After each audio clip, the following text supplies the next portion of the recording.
Well, would you look at that? I thought this base was ready to be left alone, but indeed apparently it is not quite there yet.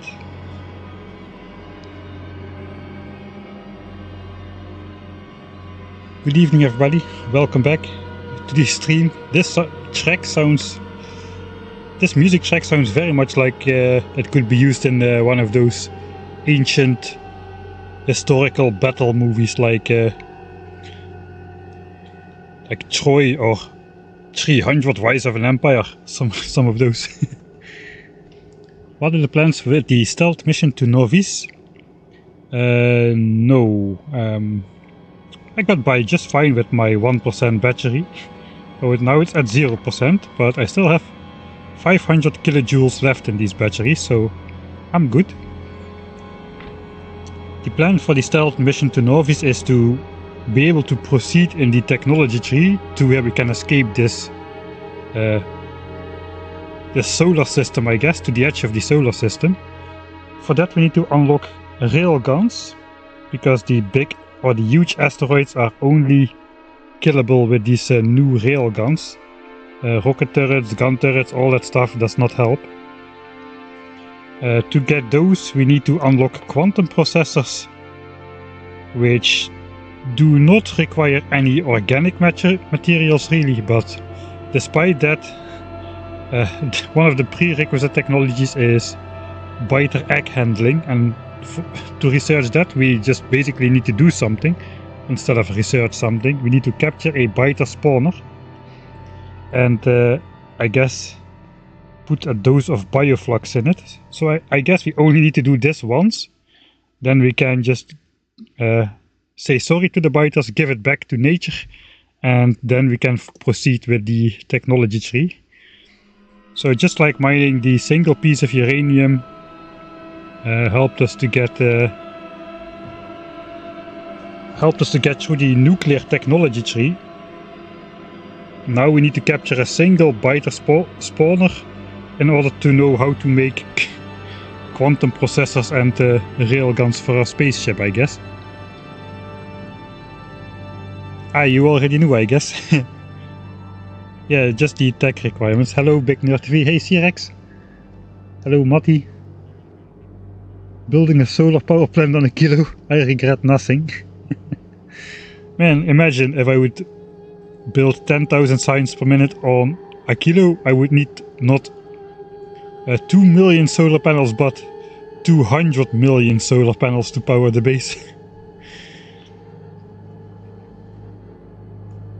Hey, hello, Rockman. Just wondered if Mike is streaming yet, and here you are. I literally just turned on the stream. Hey, Callum, is there a Discord? I guess you'd be best off in the general Factorio Discord to get help with setting up servers and stuff. Time to reclaim Nauvis? No, just go abduct some baby biters. Yeah, quite well said. Indeed, very cool music. Bring biters to Fulgora, start a colony of them. You know, that is maybe not such a crazy idea. I guess they will start expanding all over the place there as well, which may be a bit of a problem. I guess Nauvis is not too far away from behemoth biters now. After 100 hours of idling, we can actually see that.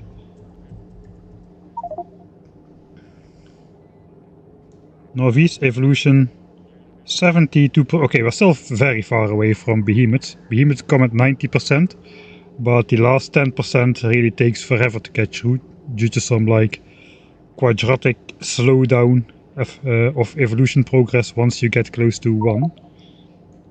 Gleba is over 60%. Looks like we can expect some larger stompers or something over there. I guess the other planets don't really matter where pollution is at.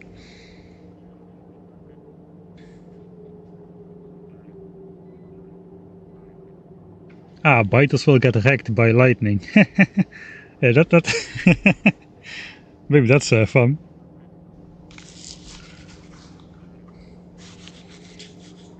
I don't see a reason why biters would not expand, because normally just nests form expansion chunks. One of those chunks around one of the available chunks gets selected, and then just biters are assembled from a nearby nest as a response to that, I believe.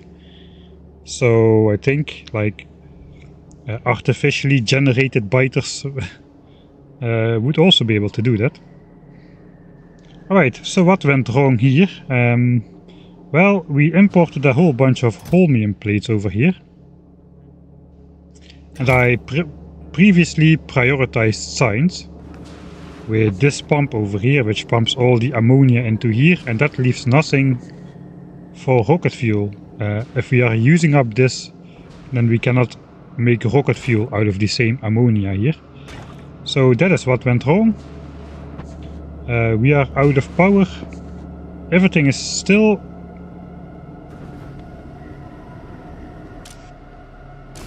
Okay, everything is still unfrozen though, so...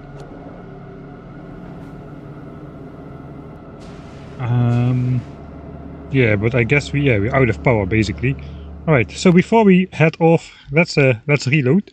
Before we get off of this planet, we need to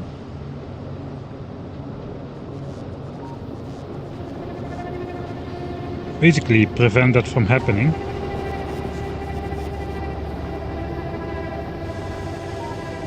Alright. I see what's going on. So last time before I connected the heating network, but looks like we are just not in time to get to 500 degrees before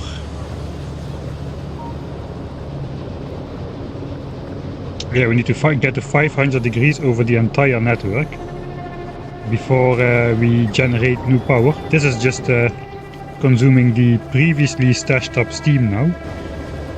So we either need to quickly just throw down a couple extra heating towers, try to get it up there, or we simply gotta say, okay, let's not connect the heating networks, because apparently the base is not ready for that. We don't have enough rocket fuel in stock either to achieve that.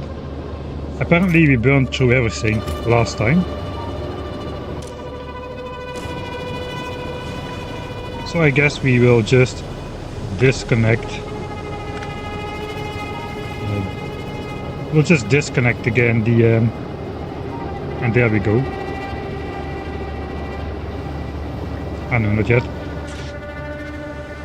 Okay, so now only this heating tower is connected to this boiler. So this will now quickly heat up while the pipes remain at 300 degrees.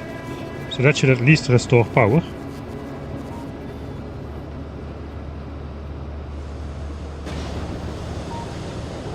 Alright. Now we should be generating steam again. Yeah, steam is going up again. Alright, so basically we're not ready to connect this.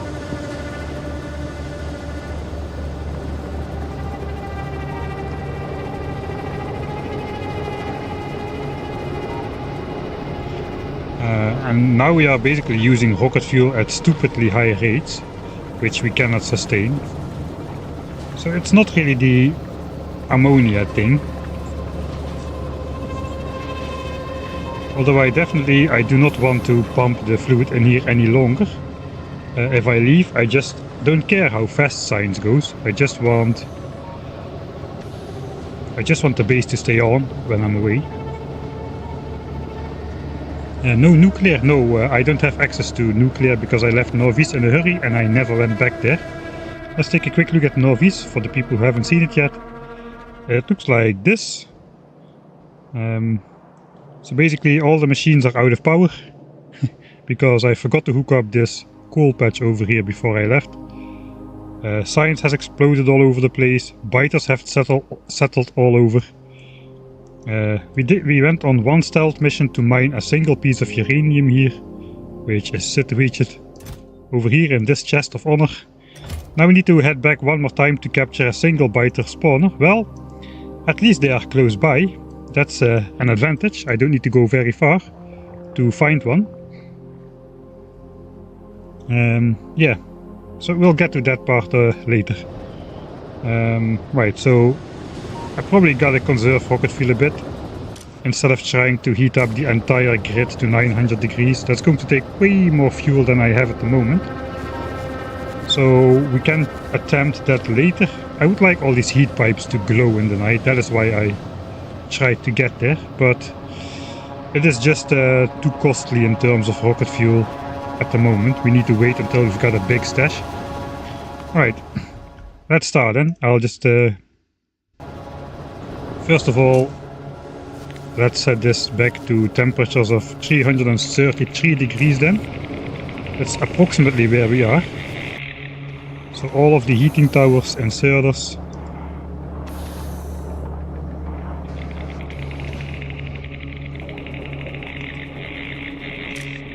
We'll set to 333 degrees.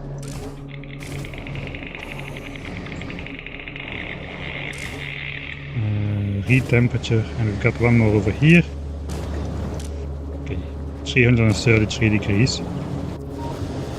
And then we basically disconnect the heating tower over here from the steam turbine. So hopefully we won't burn through all our fuel too quickly.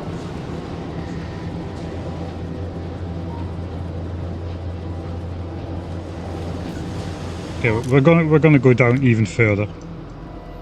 Because I fear power will basically fail if I don't.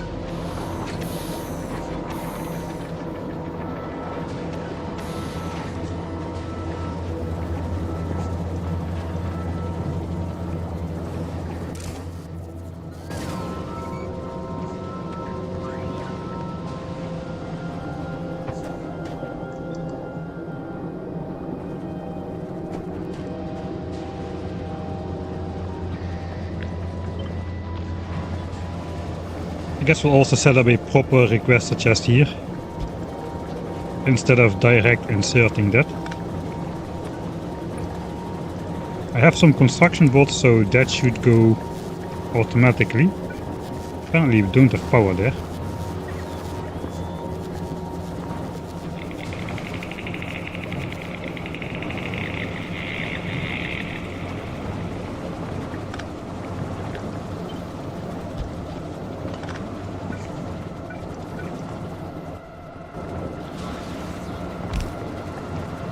Okay, now it is powered and connected to heat.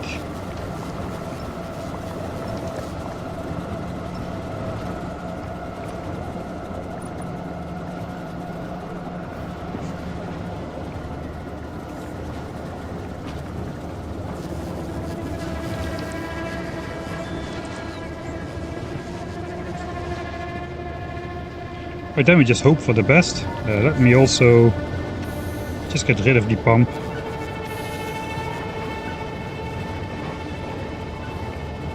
So we can make some new rocket fuel a bit faster.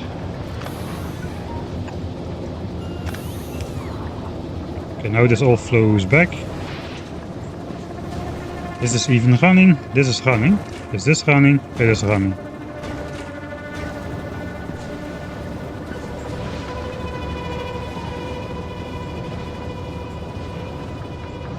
Alright, that's about all we can do, I think, to keep everything going.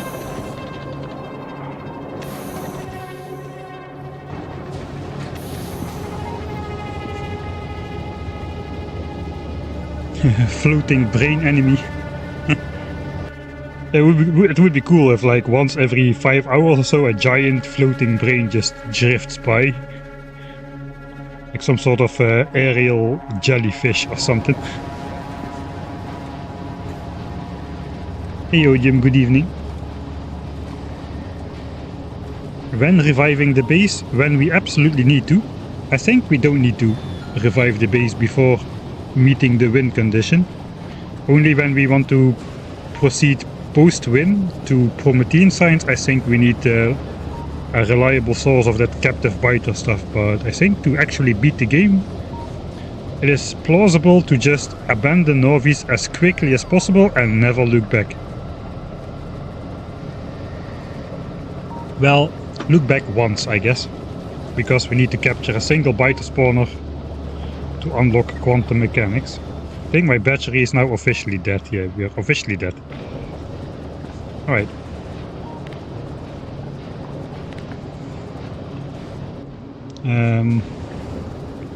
I think I'm done here.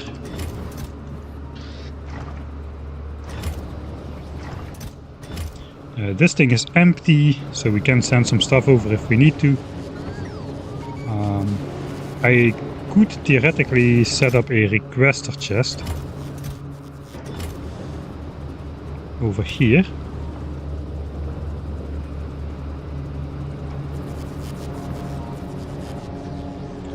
This heat network is connected all the way around.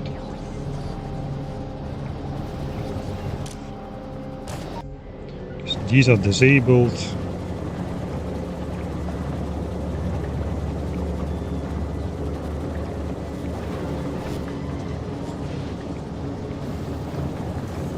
The bots really have a hard time getting anywhere.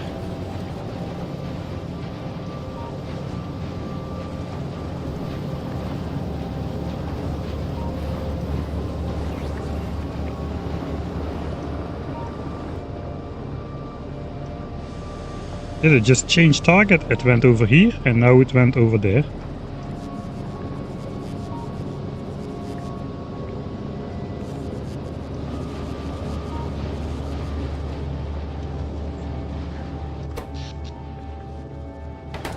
Oh, I guess we're good enough. Science per minute should have fallen drastically now.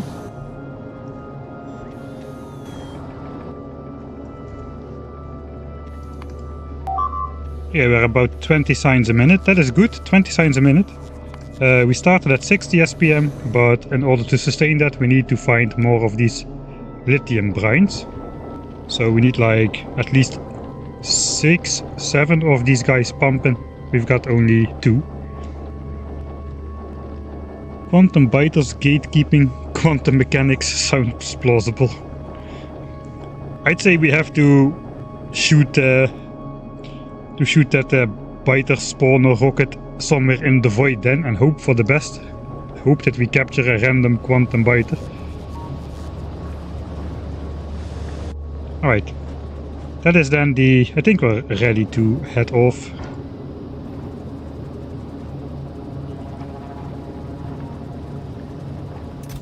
Okay, there's some chests in here.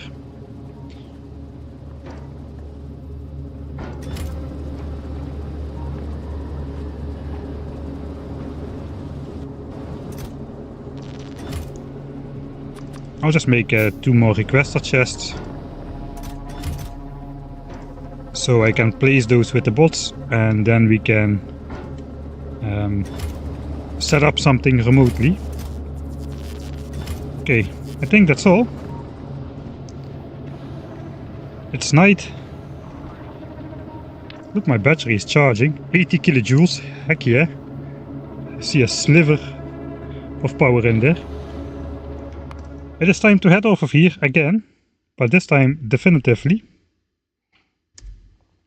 Let's fly to Fulgora. Apparently something is very overheating here, my laptop. Why is this so hot?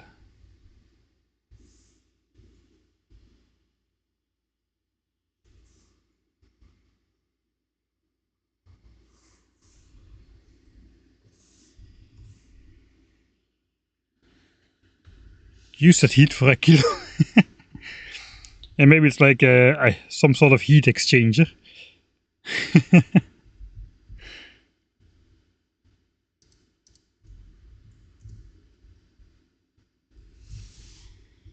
It's really unusually hot.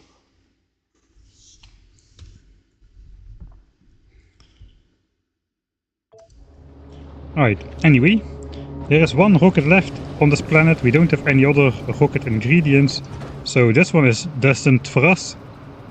If I send this one off without me, I will be stuck here.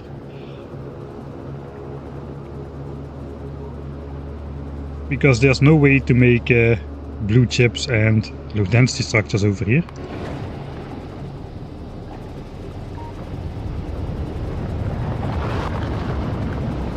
Alright, this is how I want the entire base to glow, at 900 degrees, but yeah, I don't have the rocket fuel just yet. We need to wait for that. Let's head off of this thing. Back to the Yamamoto 3000, which hopefully still has some rockets left to defend itself actually. Didn't really think to look at that. Could you beacon the lithium pumps? I guess you could, yes.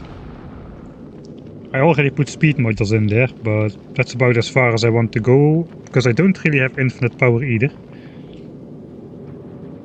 Alright, so looks like we're doing decently well over here. I guess this is empty.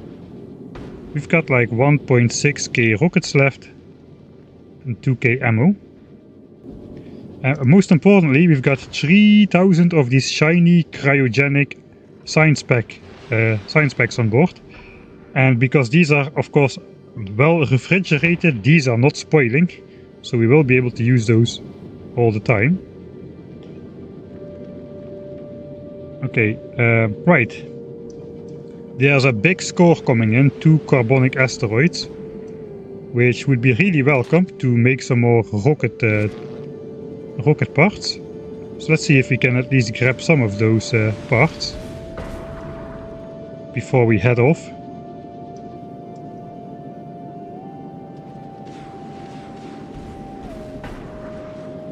Right, so these are being destroyed by rockets as well. Oh yeah, big score, big score. Now this guy, yeah, grab it. Well, there's a lot of things. Okay, they're already all being processed. Alright. Actually the space looks kinda clear. I'd say we just head out here right now. Let's go. We will first start speeding a little bit, which is a bit scary at 200 kilometers a second. Ooh, there's a lot of asteroids coming in. Oh, there's way too much asteroids coming in, but we're slowing down. We're slowing down. 110, 80. Whoa, there's a lot of asteroids. Looks like we survived. Looks like we survived. Man, those rocket turrets are awesome.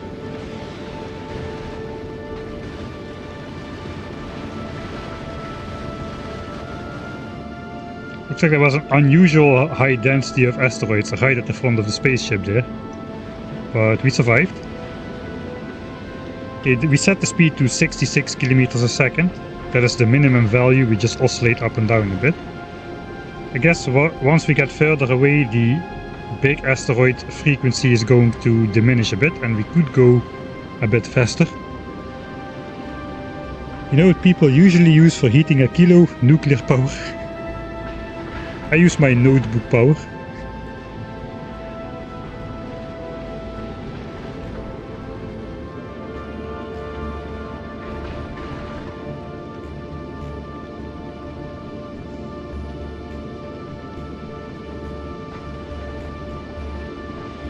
The ship I made went 280 kilometers a second. The margins are close on destroying asteroids.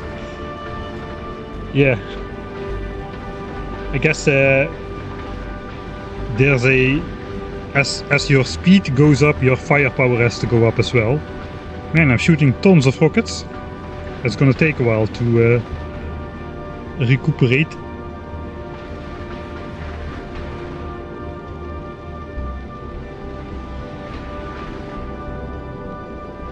I think we're about at the halfway point. Okay, so let me just copy these to these. So we are no longer gonna be targeting the medium ones. Now we should only target the big ones and let the medium ones get destroyed by bullets. So we save a bunch of rockets that way. But when the asteroids are so dense, the gun turrets just don't manage to kill like 20 to 30 asteroids at the same time before we smash into them.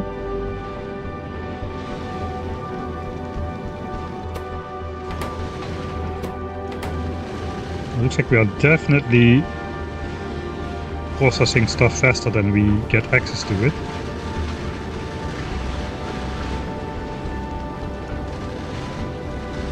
Right, so lesson for the new spaceship is going to be put your dang turrets at the front of the ship so they have the range to shoot stuff from afar.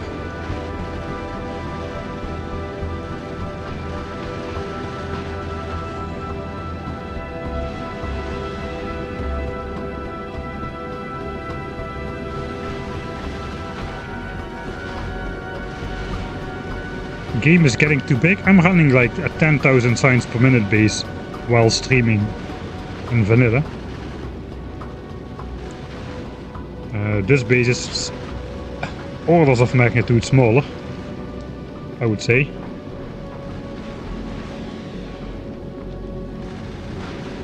Alright, I think we're gonna get there. The big asteroids are almost a thing of the past now.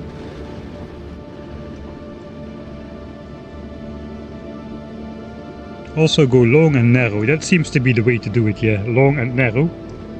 There is like no variety in the direction these asteroids are coming from once you're traveling to space. They all just go almost exactly vertical.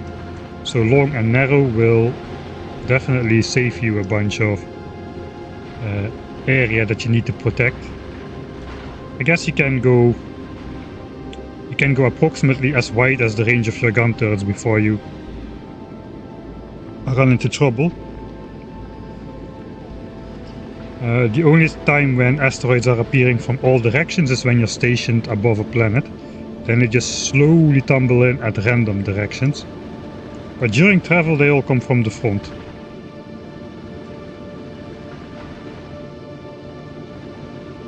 Yeah, we could also use reprocessing. That is maybe a thing to do. Since I didn't know there was only going to be oxide asteroids around Aquilo. I guess the composition of the planet maybe was a hint at that. Okay, we almost made it. Let me take a look at the space map. Yeah, we're almost back. We can see what kind of asteroids are here if we alt-click it. Oxide, oxide, oxide. Oxide. Okay, so above Aquilo there is nothing. It goes down to 0 approximately when you're above Aquilo. Looks like on the way out though we are gonna get the other asteroid types as well again. Huge metallic, huge carbonic. Okay, we're gonna... that is a... looks like there's gonna be a big jump in huge asteroids, mostly at the end of the 100,000 kilometer trip. Then once we arrive, it's gonna be relatively easy. We do need a different power source on the ship as well, which is probably gonna be...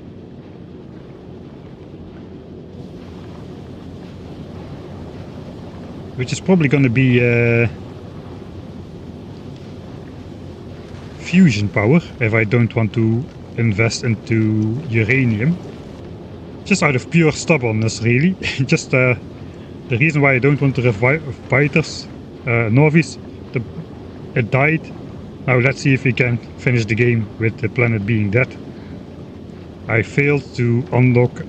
I failed to mine uranium. Let's see if we can finish the game without. Just those kind of weird things.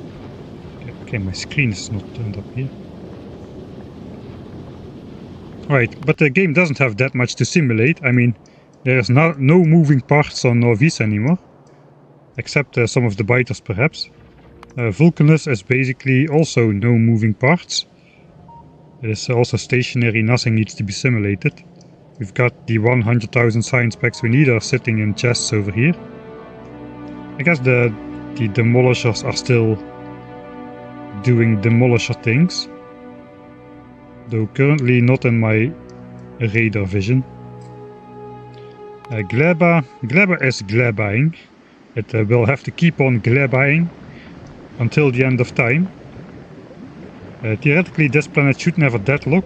There will always be the same trickle of resources coming out of this until the end of time, because literally everything on this planet is renewable, including the resource patches, which are just tree farms, which is nice. So as long as everything keeps moving, nothing will spoil, and as long as nothing spoils, we will be making signs and sending it off to Fulgora. Fulgora is the only planet which really is active. That thing has been going for almost forever, given some small hiccups here and there. But yeah, that's where we're at right now. Looks like we're already automating heat pipes now as well. So this chest is slowly filling up again. Alright. I guess it's time to land here. And we get the... Okay, Gleba science is exactly spoiling on the belt as we look. It's happening all the time now. That is fine. Once we start researching with Gleban technology, all those packs will just quickly be consumed, and fresher and fresher ones will arrive at the labs. We'll get the 11th science pack in here now. I'm going to send myself down to watch that happen, really. So, drop to a planet.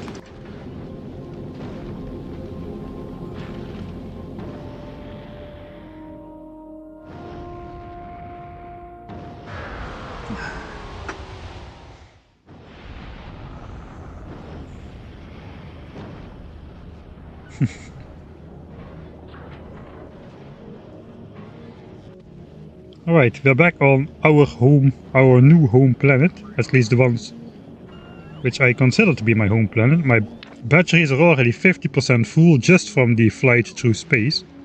That is awesome. It's currently getting night here. Alright.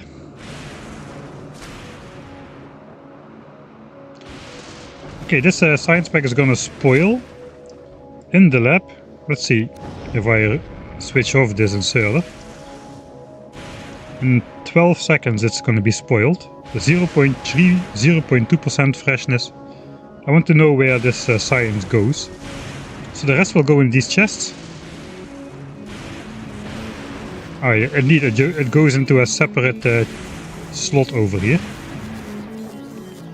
Okay, also this spoils. Will the lab insert new science if there is spoilage in here? Because I guess if it does... Here comes the new science.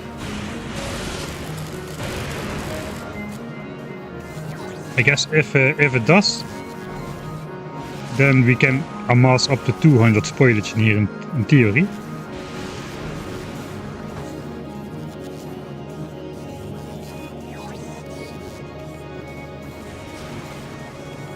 Alright.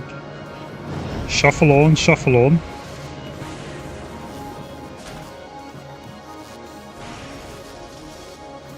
Okay, science is coming. I see no reason why it shouldn't insert, really. Okay, it's inserting. So this probably can stack up to 200 before the spoilage will remain in this slot and actually block the science pack. So yeah, looks like we won't immediately run into trouble. But for now we're just stashing it into here. We have been spoiling a lot of Gleban science during our stay on Aquilo.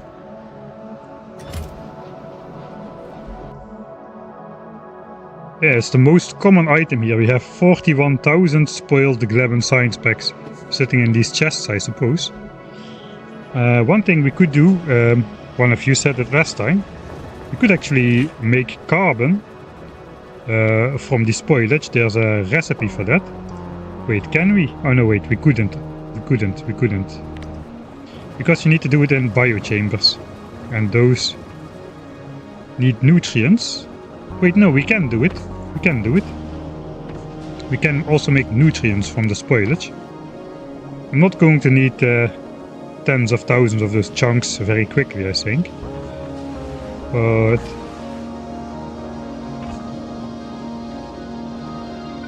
if we move this thing over here, we can try to set that up with a long-handed inserter. Alright, but first,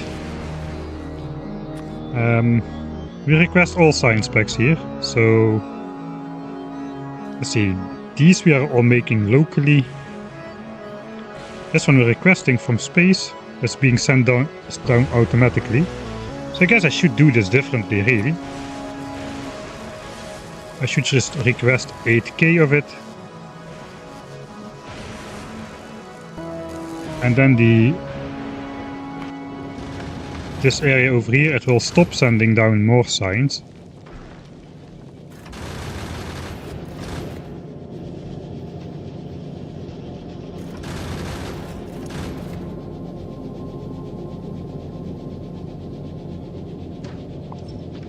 here comes some more carbon.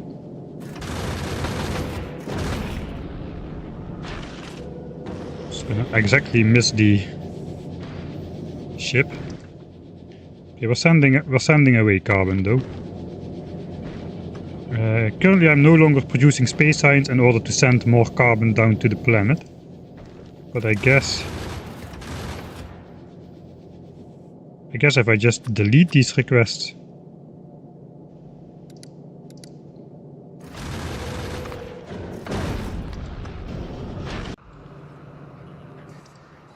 I will just add it over here.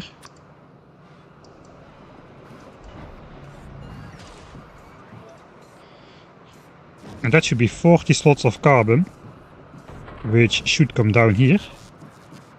Alright.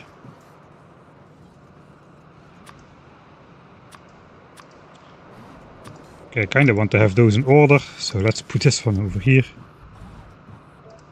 Alright, and then the Aquilo science pack, I guess Prometheum science pack. Let's add a second row. So we want to grab carbon chunks from space, 2k, and we want to grab, I guess if grenades are coming, we'll grab the grenades as well.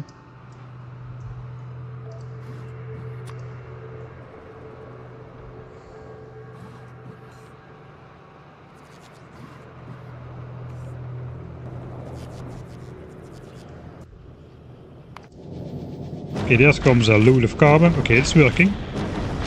Carbon is being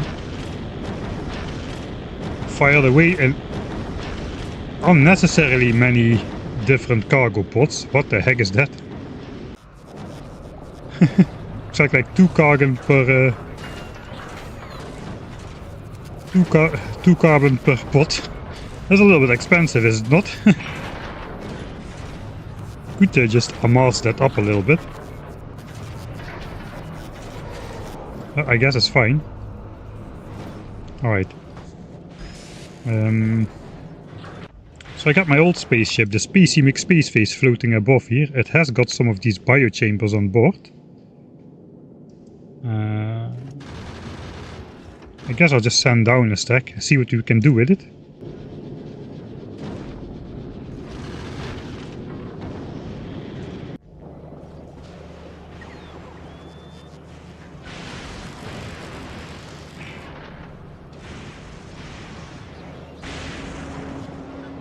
Did he fix the filter inserter on his Aquilo ship?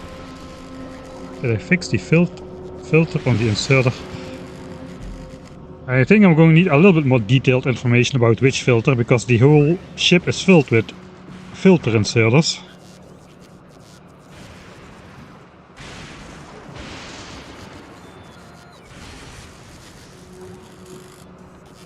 Upper left segment was indeed fixed.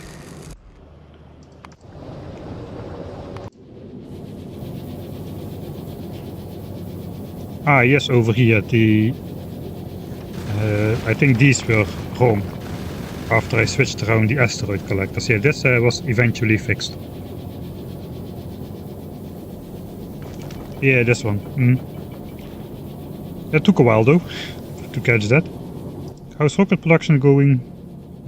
We're getting there. Okay, the Yamamoto should also send down this crusher.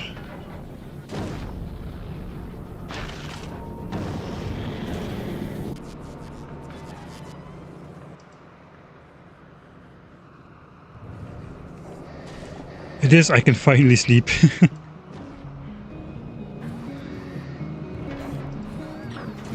Sometimes things just have to be right in the world before you can do anything. Okay, this is a mess which I'll probably never sort out. I got my biochambers though. Okay, I'm requesting asteroid collectors, that's why I got those. I guess this was sort of my inventory.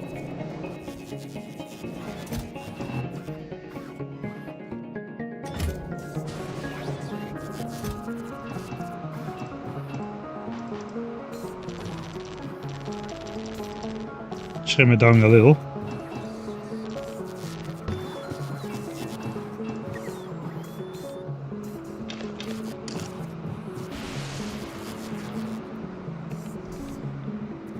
I guess. Let's see what we can do with the spoilage thing. My bot web network does not really extend to there just yet. Theoretically, I want to make carbon to feed this machine, and the biochamber is the structure for the job.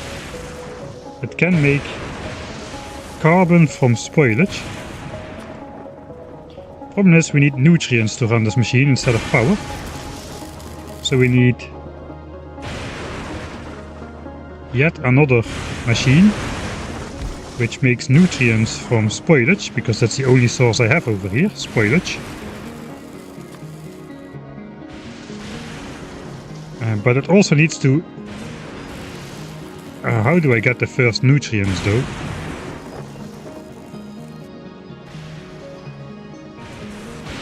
Chicken and the egg situation. How do I get the first nutrients to to fire up this machine?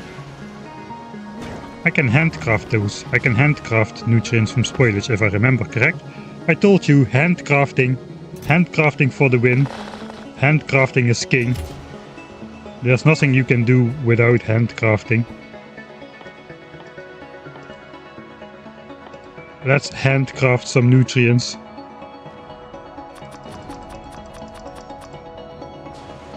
Ah, you can make nutrients in an assembler as well. Ah yeah, we can do this in an assembler as well.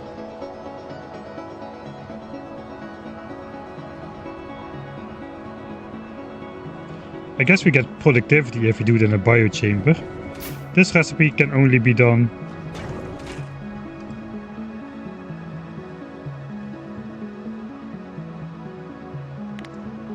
Yeah, this recipe can only be done in a biochamber though. So I guess if we're going to be making nutrients anyway, let's use the 50% productivity bonus.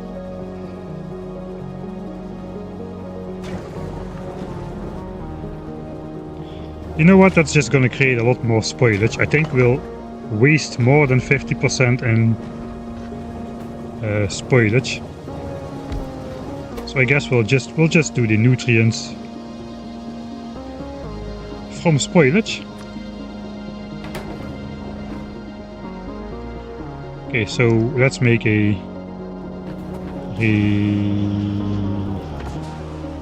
master chest.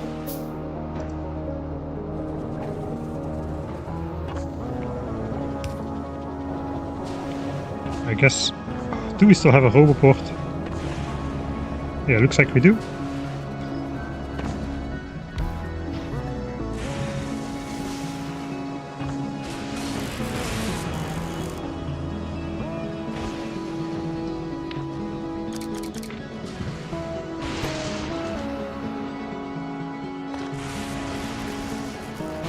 Okay, that makes 1 nutrient from 10 spoilage.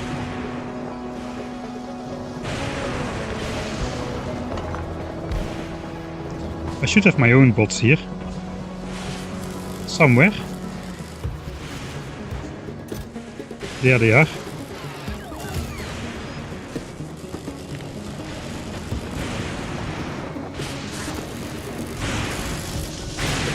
Alright, so I want to request nutrients to this chest. Let's use a bulk inserter with stack size 10, which is exactly the amount we need for making some nutrients. Is it possible to read this machine's nutrient levels?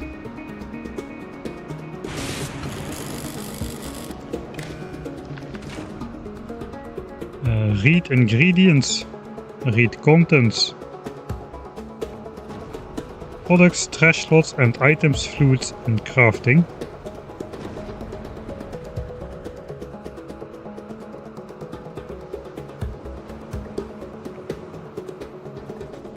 Okay, so does this include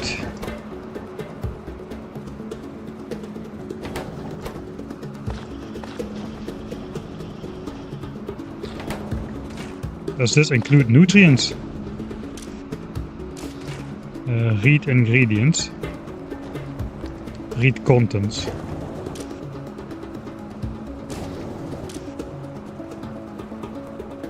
It does not appear that we are reading the nutrients in here.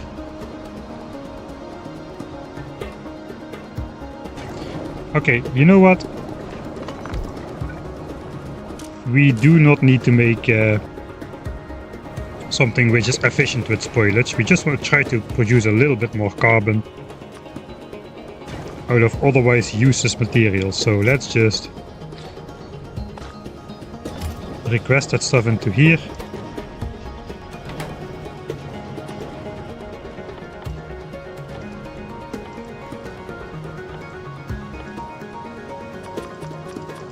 I guess the most what we can do is just set this stack size to 1. So it will insert a maximum of 5.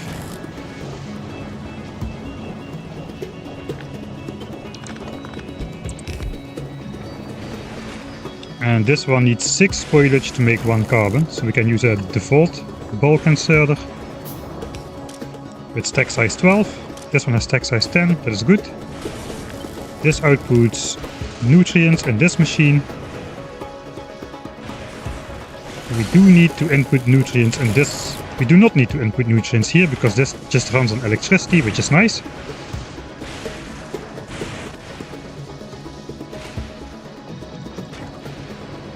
So this nutrient chain will not fail.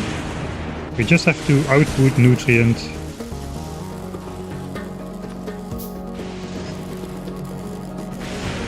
I guess we'll put that into a passive provider chest so the bots bring it back just for fun. That's going to be spoilage. So if the nutrients spoil, this guy will grab it and put it in here.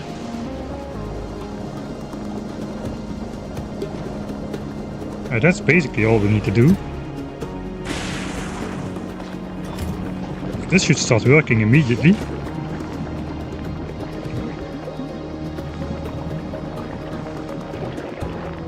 We may even be burning through nutrients fast enough.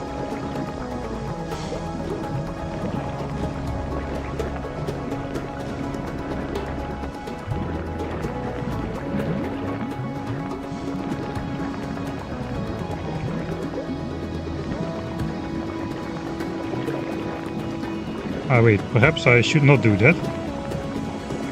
Perhaps I should just speed it up.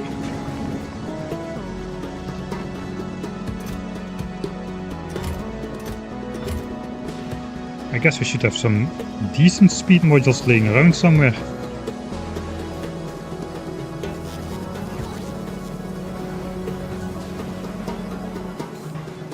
Nah, maybe not. We can make some Mark II speeds. Even try to get some... Okay, here are some normal good speeds. Those will do, I think.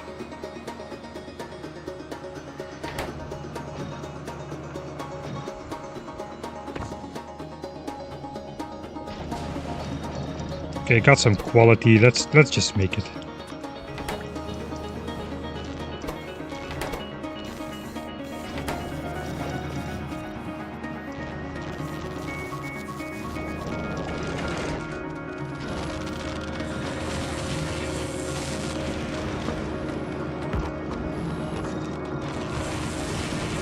So hopefully we'll get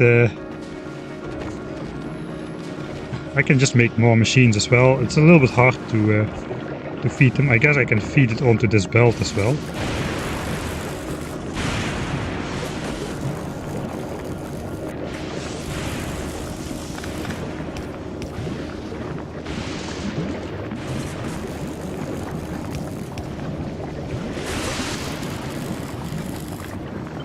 I'm gonna be lazy.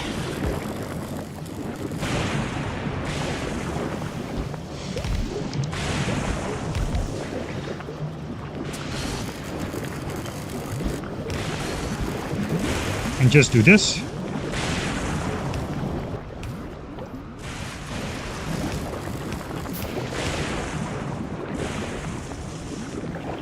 Need to actually request spoilage in here.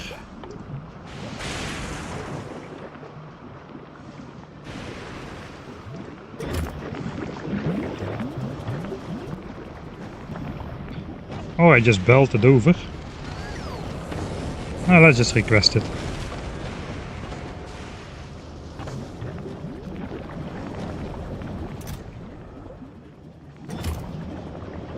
Okay, I have it in buffer chests. Request for buffer chests.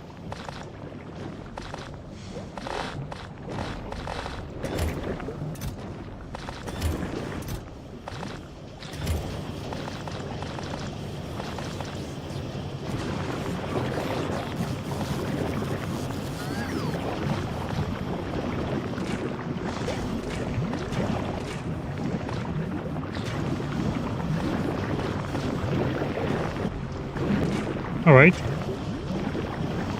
That is almost a carbon a second. This thing can eat up. Like we can speed up this guy as well.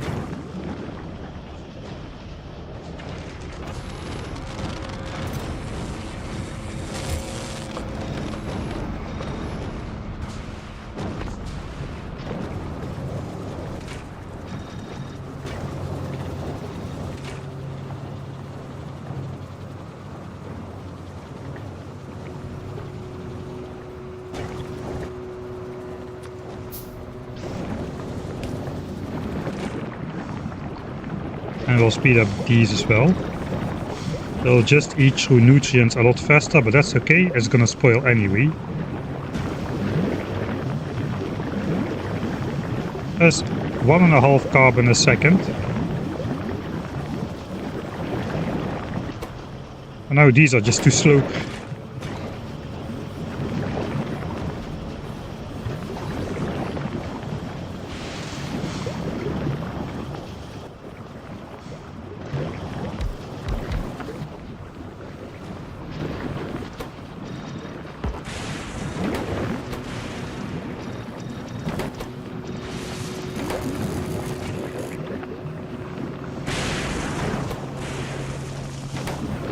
Okay, that seems to do the trick. That's gonna go through our spoilage pretty fast. Actually, this is very wasteful. Most of the spoilage is going into these nutrients, actually.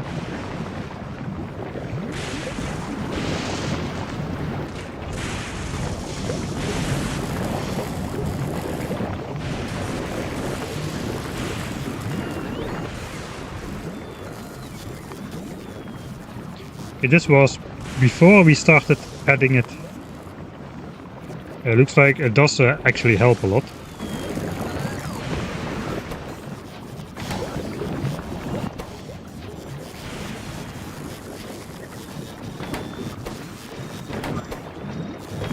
Okay, let's try to be a bit less fast, a little bit less wasteful.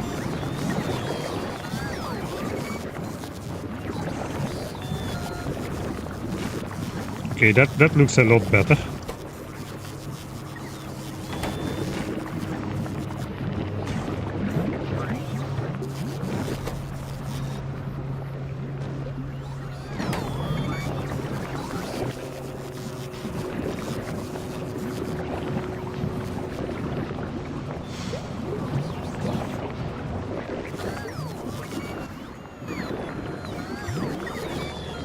I got only 50 logistics bots flying around here.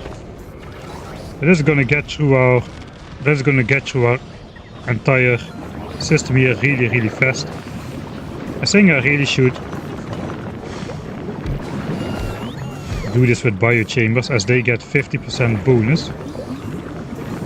And it appears that we are going to be going through nutrients really fast here.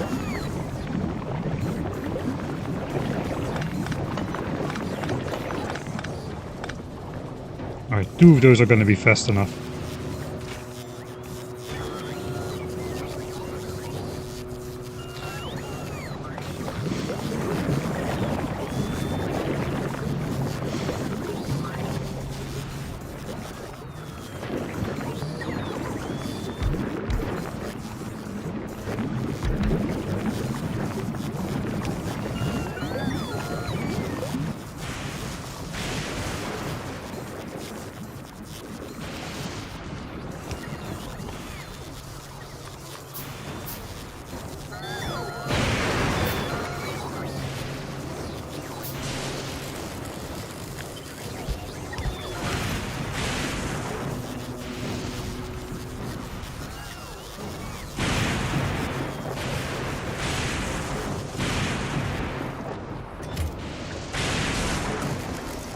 Alright, we're also then here, so we can fuel these machines. We can make a loop that it feeds itself nutrient, but that is a little bit dangerous, I feel. So let's just do this.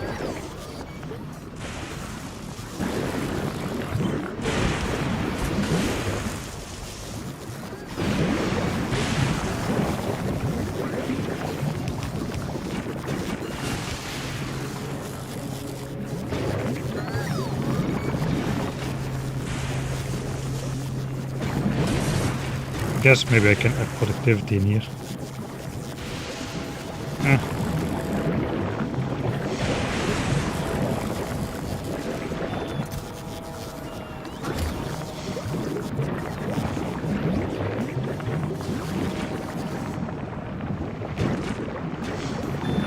Alright, our 11 science packs are doing something at least. Connect the long cells to the biochambers with wires and extract at a certain threshold.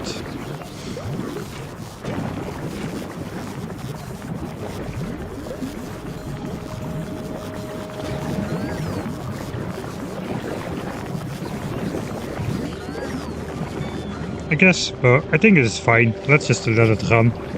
It doesn't need to be 100% efficient. It just gives the way to get rid of the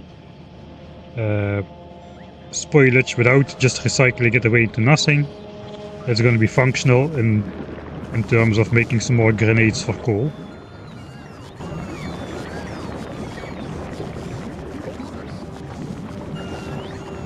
Yeah, this is just for getting some extra coal into this coal plant over here. 0.4, 0.8, looks like, yeah, this is way too fast. Probably better off just throwing productivity in here. Now it can eat up 2 carbon a second. This produces 0.8, the rest will have to come from space. I think I'll just put this back in the old configuration. It can make 0.7 coal per second if running at maximum speed. I guess we could use a cryogenic plant to do this recipe as well. No, we cannot. Okay, only this one. Alright, that is the spoilage taken care of. Let's bring down the Aquilo science packs. We have to just request those and they will come.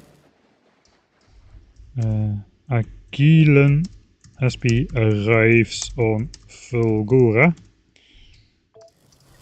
So basically I just request 8k of those. We only have 3k, but still should be good. On the way 2000.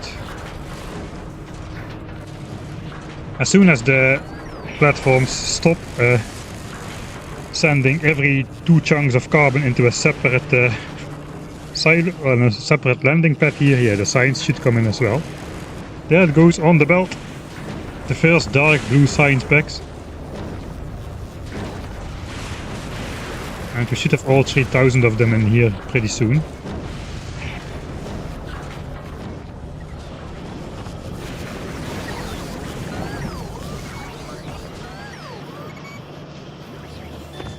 Alright. Let it join our exotic science belt over here. And ignore the bots flying over spoilage.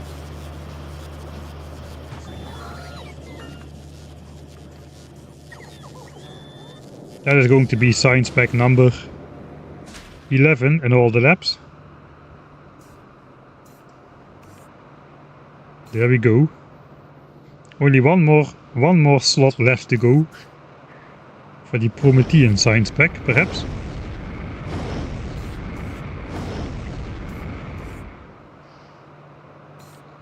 What's the benefit of making science on Fulgora?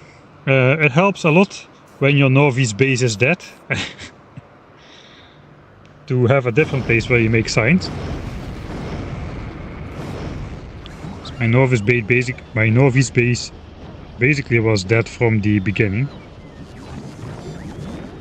Alright, That means we theoretically can research blue technologies, except we cannot really, because it's gate kept behind biter egg handling. We need those quantum processors. For that we need to go capture a biter spawner and supply it with a regular dose of bioflux. I guess we just need to bring some bioflux once, and we need to find out how to make a biter capturing rocket. That also needs bioflux.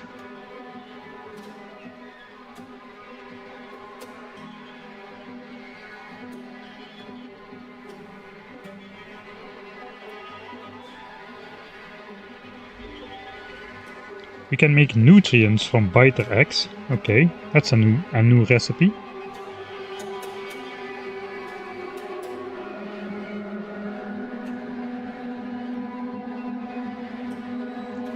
If it spoils, it creates a big biter. But is it a friendly one or a not very friendly one? That's the question. And why does the biter egg itself have 30 physical damage? Can you eat it like a fish, but it deals damage to you? Spoil times 30 minutes. So we don't really need to worry about the actual biter eggs, I think. We just need to capture one of these.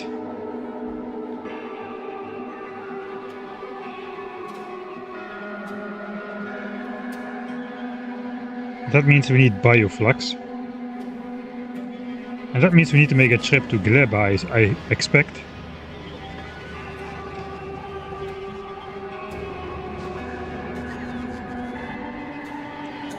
I guess we can use our trusty Spacey McSpaceface for that.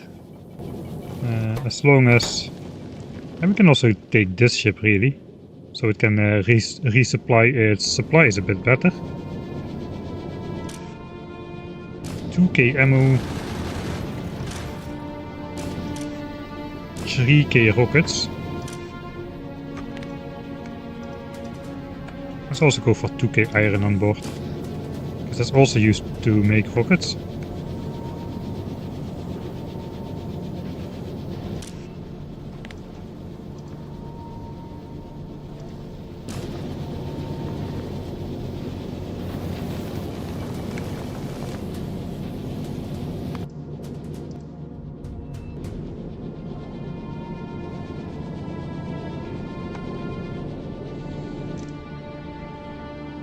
Okay, we got bot frames on board already here. That's a plus. If we got bot frames on board, I think we have everything we need on Gleba. Processing units for making anyway for the rocket silo, and I guess steel we are smelting as well. I literally think we just need to make one of these. Capture one biter spawner.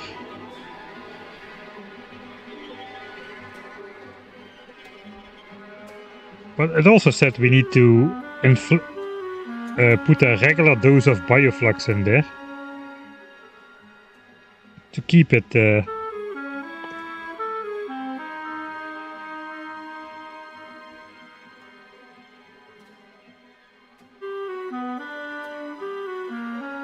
I read something about the biter spawner just returning to the enemy faction.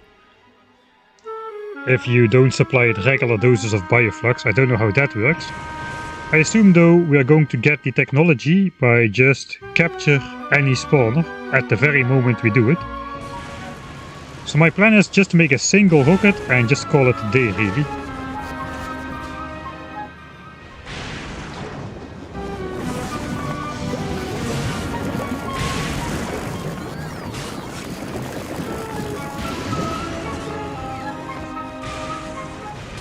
Back to Novis, I guess. Yes, it appears so.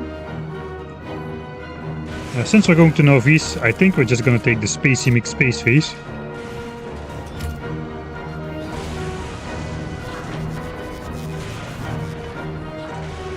And we're gonna be taking my bots.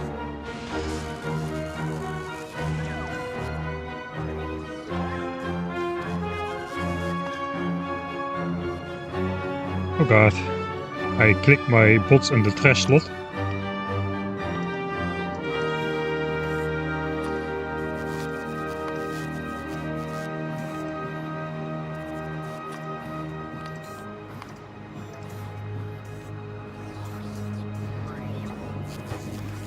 Okay, give him back.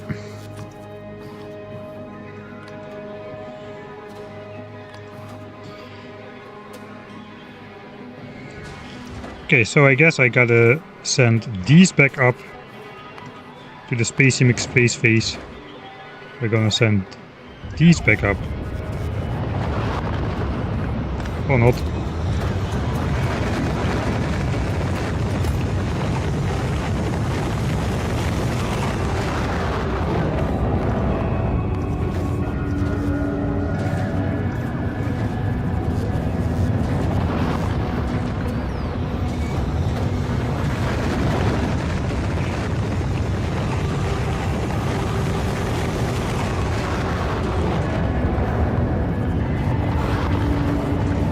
Better stuff the biter omelette in your face than having it hatch into a really big biter, eh?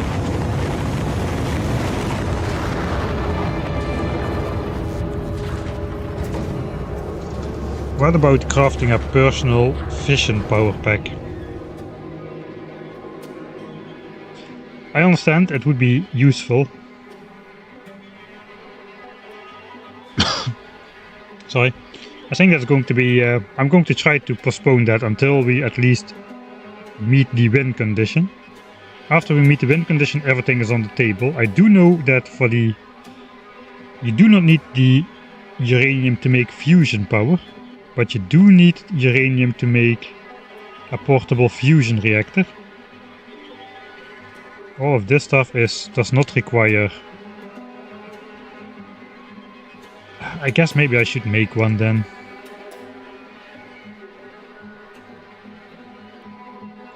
Four uranium fuel cells only. Are those still made by the 10? You still get 10 in one go.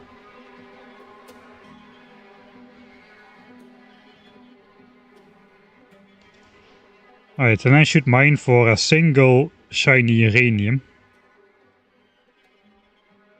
That requires a lot more though than what I have in mind. No, because I mined that single uranium, I can now just make a uranium centrifuge right here. That is why we went on the earlier stealth mission.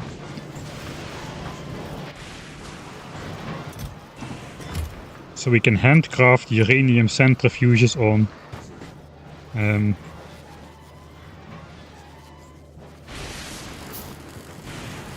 Fulgora. It looks like we can only send one in one rocket. That's a weird weight of 662 kilograms.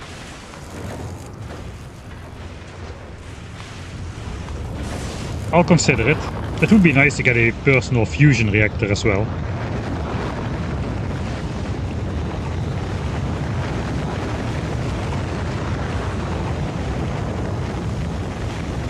That does require a lot more reviving than I really want to worry about.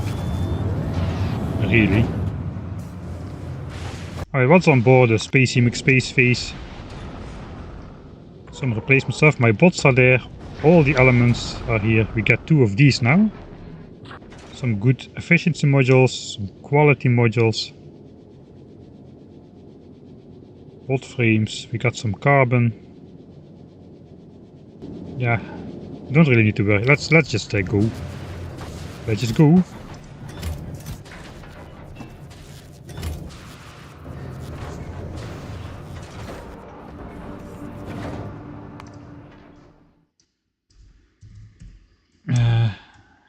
Stealth mission to Nauvis. Alright, let's take a look at Aquilo. Okay, looks like things are still flowing. Power is still up. Things are flowing.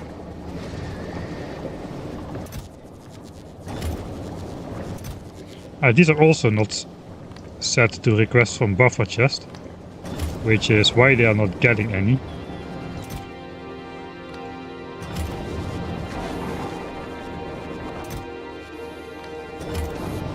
I guess this one is set. Yeah, this one is set.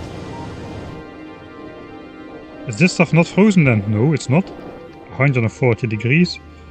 So perhaps this is 69 degrees. It does appear to go up with 1 degree every tile, so that is how long you can make it. Basically, you can set a temperature, and then every heat pipe distance, the maximum temperature of that heat pipe goes down by 1 degree. And it needs to reach the end at a temperature of maximum or of minimum as 30 degrees, or it will basically freeze. Looks like it's going. How's it going with the science? 2000 science packs on board, so slow but steady. Limiting factor being the lithium brine mining of the starter patch over here. 2 pieces. Right. Let's head off to Spacey McSpaceface. It's been a while since we made a journey on that one.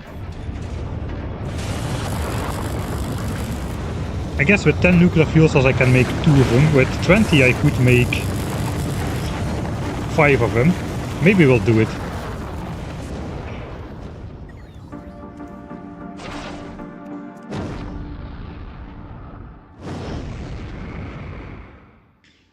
Why not research legendary quality to ultimate gambling stream? I will eventually.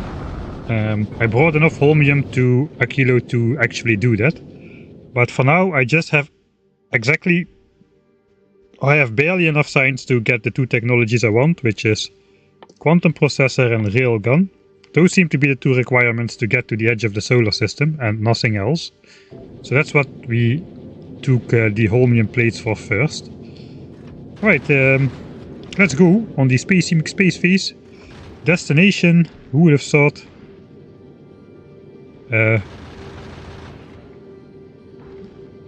Gleba, actually. We need to make one of these rockets first. I almost already went to Nauvis. Can you imagine? Get sent on a military mission to a new planet to do something with a new special weapon. And then you arrive and you find out you forgot that new special weapon. That would be very typically me.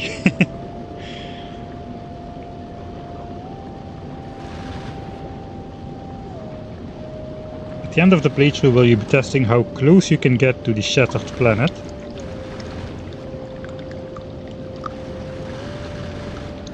Yeah, why not? It's a trip only 40 times the distance of the one to the edge of the solar system. Turn off unloading just in case.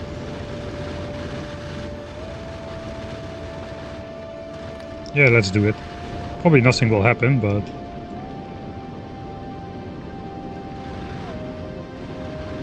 Alright, this thing's maximum speed is 70 kilometers a second. Let's take a look at where we are going to be arriving. Gleben Science Express is waiting with half of the 2K science. It looks like we're almost ready to send another rocket. 300 science packs to go. How is Gleben science production going? Over the last hour, 86.5. Over the last 10 hours, 86.6. I guess then we are producing 86.66666 science packs a minute. That sounds like a value which could be logical. So yeah, that's a very nice Gleben science production graph. 15 hours, a flat line. That is good. I guess these are all full. We are trashing just about everything. Yeah, I guess we are not trashing this because we are no longer producing on this side to conserve some of the resources for the other processes. We only need half a belt of iron to sustain rocket production. Perfect opportunity to get up and stretch, yes. That is correct. Let's enjoy the flight.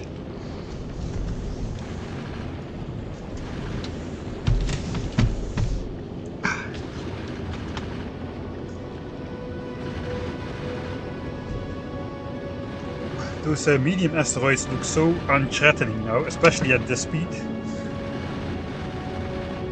This leisurely speed. Are we going 100 kilometers a second now? Oh look, we already almost arrived.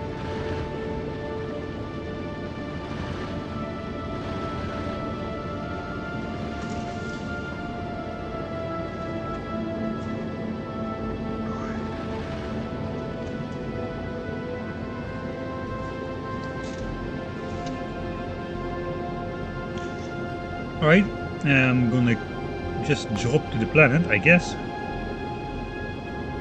Gleba, here we go.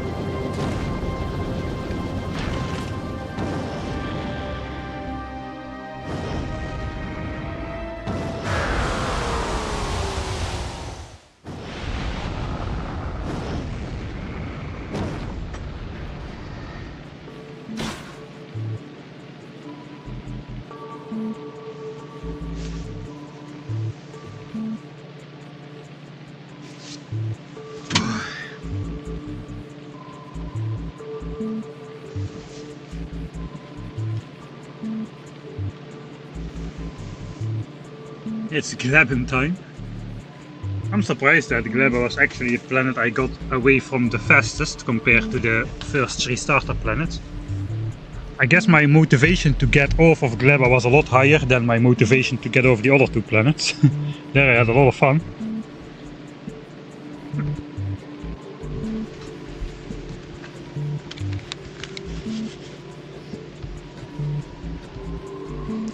Right, we landed in the middle of here. There are these spoiled science packs waiting. I think that there was something buggy going on. Those should not have landed here, but I guess it's fine. How is I guess the spoilage chests are full and the rest is just being burned up.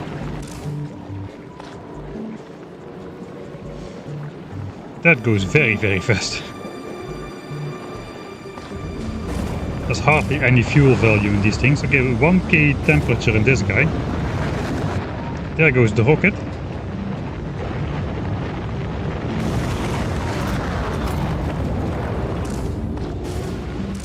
Let's burn it up. Right. I probably should have looked at how to actually make this thing better before, but we just need some blue chips, some steel, a flying robot frame. I don't have a landing pad here. I got 300 on board, so let's just make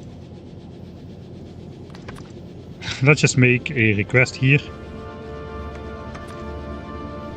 that I want to have only 299 on board. Exactly.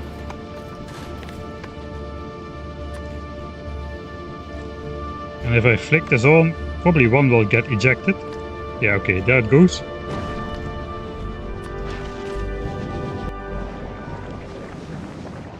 I guess it's gonna come down somewhere over here as well.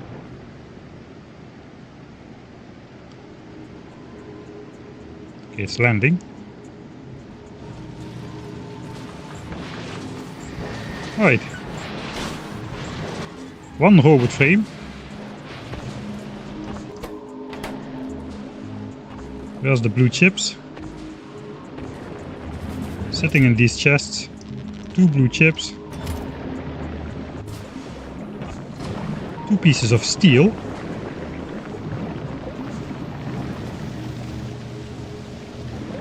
I am making steel somewhere.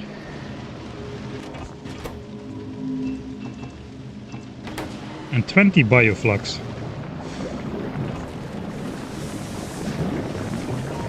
I guess the freshest bioflux is found over here. It's already 70% spoiled. Alright, then we can make 1 capture bot rocket. 10 seconds crafting time. Will that go in my rocket launcher? Or how am I supposed to fire that? Oh yeah, it goes in my rocket launcher. Creates 1-time capture bot.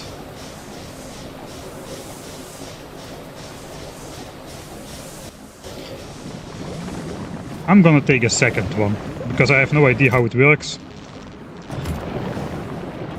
Looks like it doesn't really matter how spoiled the bioflux is.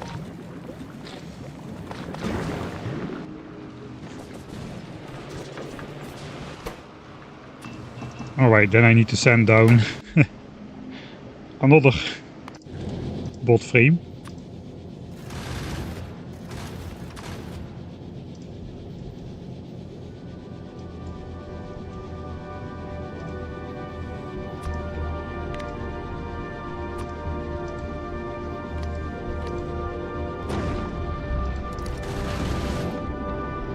There it goes. Alright, let's save. I want to know if this is true. I'm gonna try to get killed by landing the thing on my head. Can drop pod kill. Yeah.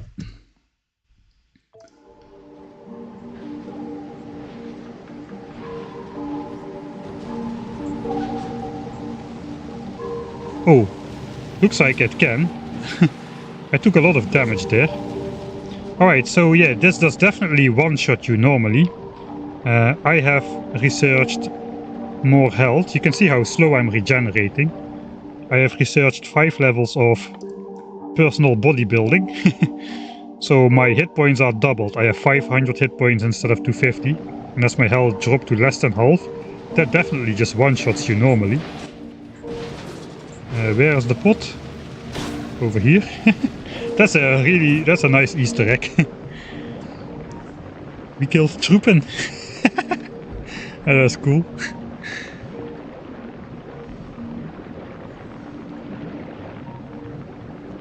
I died to it. Looks like a lot of people died to that actually. Or at least it's not a very rare story. Alright, let's make the second one as well. Then we just get off of this planet. I'm too lazy to build a second rocket silo. So just get my science out of here, please. And then I will just go myself. I guess I have to send up these things separately. I can only send 10 in a rocket. Alright. To the Spacey McSpace phase. Second rocket should be ready as well. We'll use that to go up ourselves.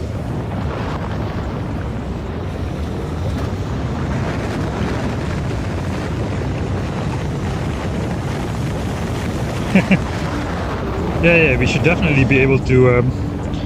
That should be a requirement, like basically the same requirement like we have now. We need to capture a spawner to progress in tech. You should be able to unlock a pathway to orbital bombardment by getting yourself killed by one of these drop bots.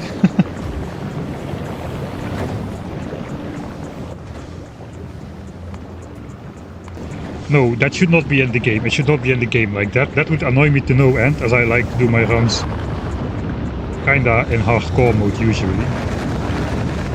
Okay, let's flip those around again before I leave. Hey Isabel, what have you missed? We flew to Fulgora. We are making carbon from the burnt spoilage now to increase coal. We have delivered our first 3000 Aquilo science packs to Fulgora as well, but we cannot research anything because we are being gate-kept behind capturing a biter spawner. So we're yet on a second stealth mission to Nauvis to do so. We just created two of those capture bot rockets, something like that.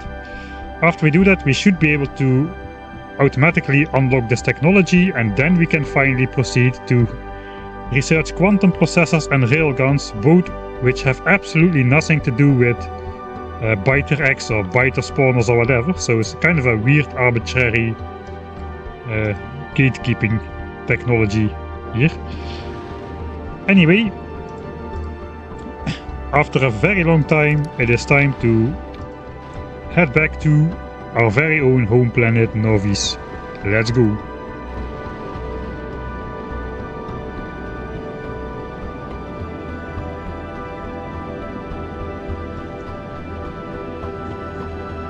I forgot bioflux.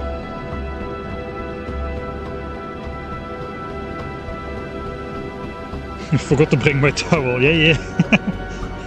You should always bring your towel.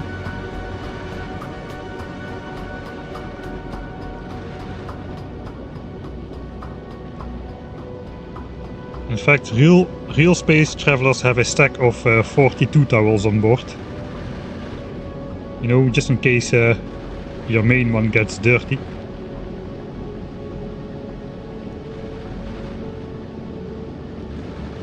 Yeah, I also think we don't need bioflux. I just need to shoot. My prediction is I just need to shoot this thing at the biter spawner, run away, And that should be it.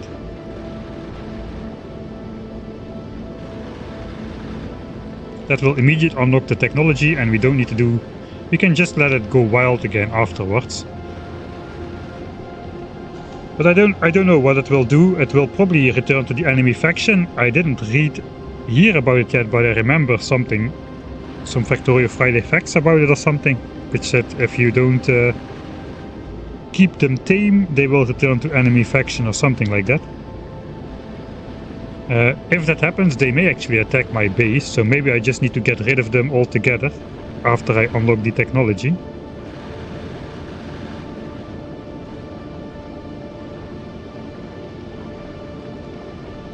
Don't you have to take an egg out? It doesn't appear so. The technology trigger says capture any spawner. Not produce a biter egg.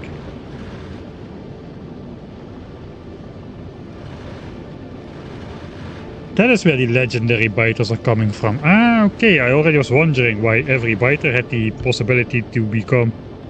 Why biters had quality themselves as well. So that is actually quite cool. That you can make more powerful enemies like that.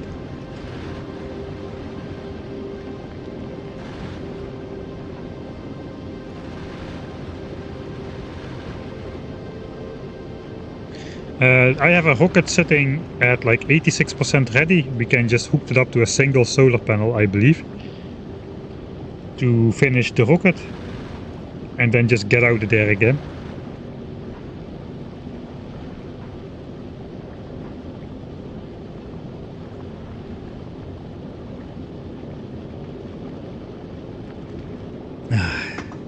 Alright. Second stealth mission, it's a go. Stealth mission 2 commence. I'm gonna drop down 2 Nauvis.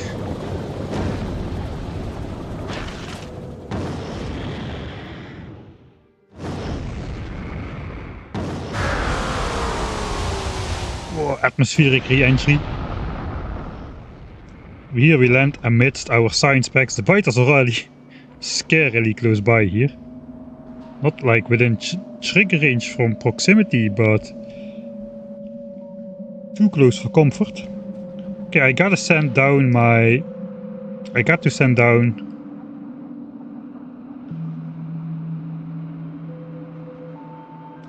my bot frames. I need to clear out at least a space in here. Or they will just despawn as I filled up the cap, the maximum distance cap to overflow items on the ground after your landing pad is full. This is like 27,000 space science packs laying on the ground, if I remember correct. That's a lot of space science. It doesn't look like 27,000 items, but apparently it is. Alright. What do I need down here? Just the capture bot rockets. There they go.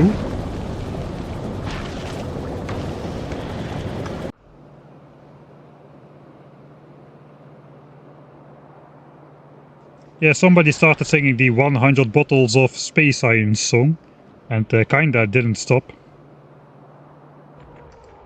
Alright, here we are. 2 capture bot rockets. In the rocket launcher they go. I kinda have a feeling that I maybe should also bring some normal rockets, really.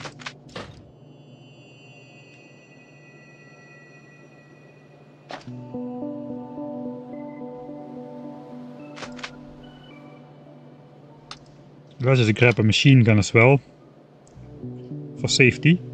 We do need a solar panel and a substation. To power up the rocket silo, I guess we need 4 efficiency modules as well. So let's actually do that first. We can simply put down a substation.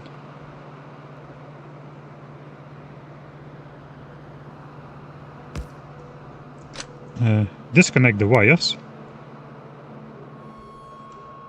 put down a single solar panel outside of the range of anything else.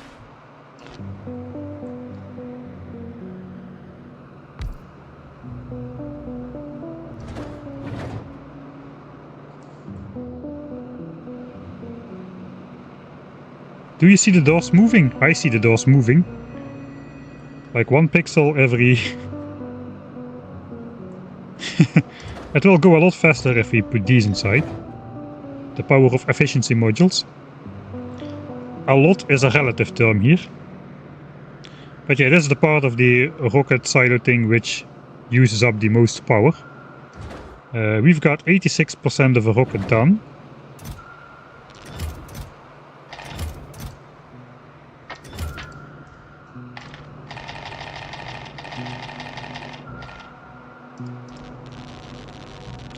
So this will basically finish up the rocket.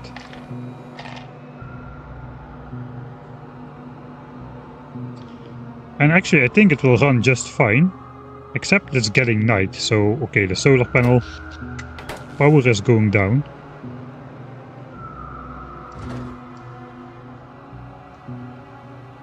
But this should run at a decent speed.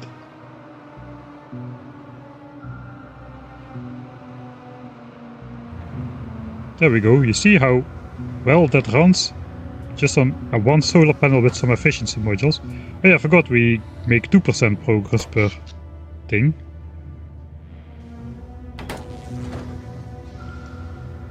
The rocket may just finish before we hit total darkness on this planet. It's getting night, my flashlight is on, and we are still just producing a rocket from a single solar panel.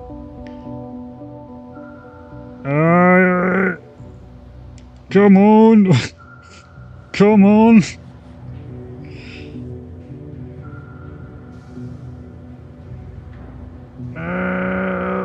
Made it! Okay, now we're going to have to... You hear the doors go open, but they don't go open. Alright, it is officially night. There is no power. No power. Okay, the rocket silo will open in the morning. Once we get back here, we should have an escape rocket ready to go. Alright.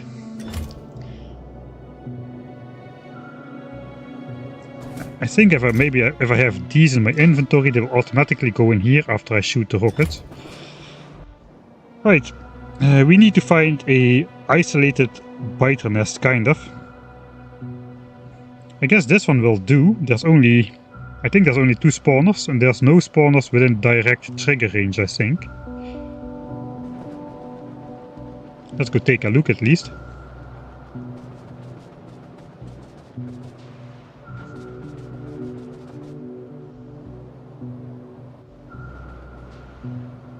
Should do these guys are really so close to my base.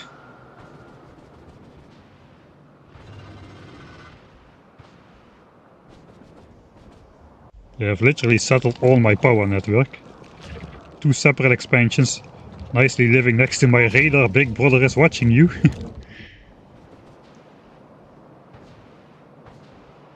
Alright. I am going to save though. I do not want to travel back to Gleba in case I misunderstand how these things work. So...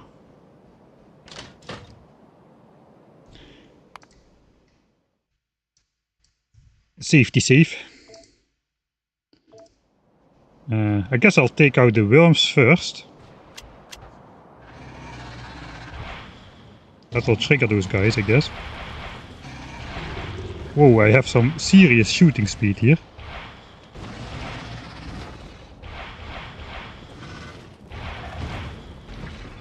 Alright, let's switch to the capture.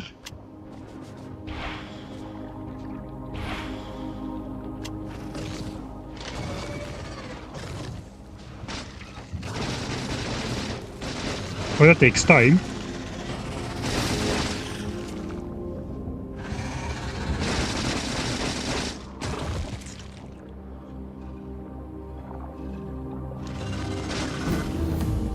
Okay, there we go.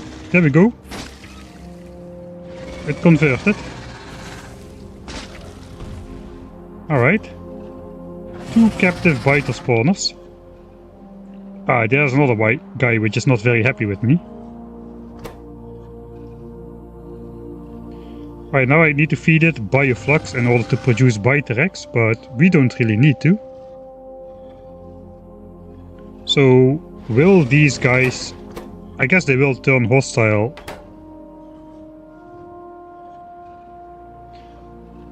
Will they turn hostile, or will the health of the nest is just going down?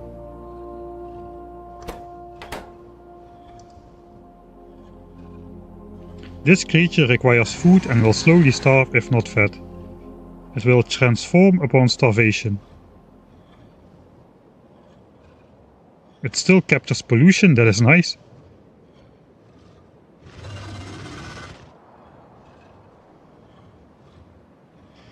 Spoil result behemoth bite. Are you kidding me? I guess that scales with evolution. Behemoth biter. Okay, we'll see.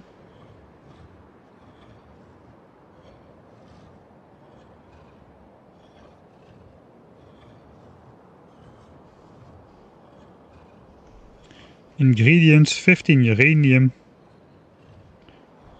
Wait, can we craft those?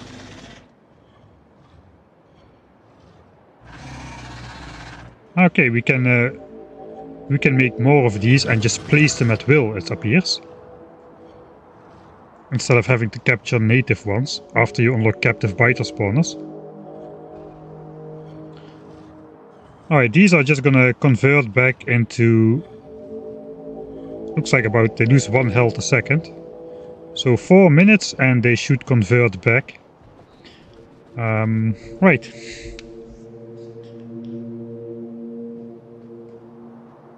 Can you deconstruct it? No. Can I shoot it? Oh, I can shoot it. That just diminishes the health. Alright, let's just shoot it.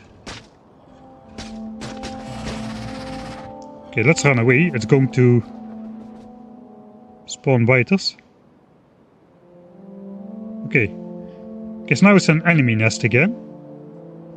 It does not appear to be attacking my nest over here though. This looks like they don't come for a revenge attack after converting back. That was what I was worried about. Alright, so this one will also convert back, and then situation is back to normal, minus the 3 worms that lived here.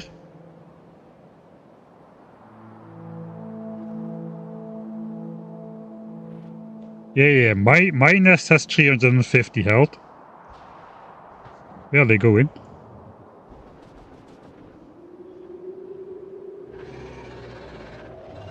I hope this is an expansion group and not a... Maybe it is a biter attack group.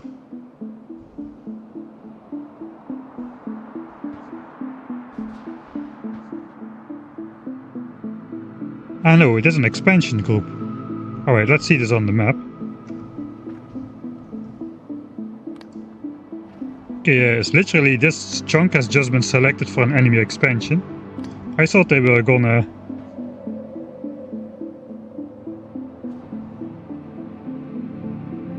attack my base.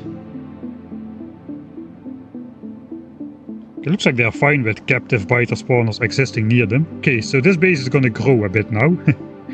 They're making new nests. This is I think this is just coincidence that a natural expansion just happens to happen here. Those biters just got called up. That answers your question, Matcha, I think. If you bring biter bases to other planets, which then go back to the enemy faction, these actual biters which spawned from this former captive nest were called upon to form an expansion group together with other biters above there, so these can definitely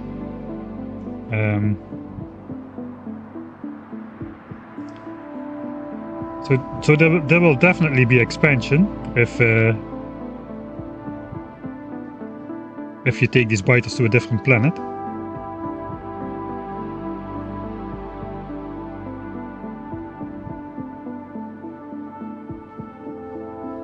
Alright then.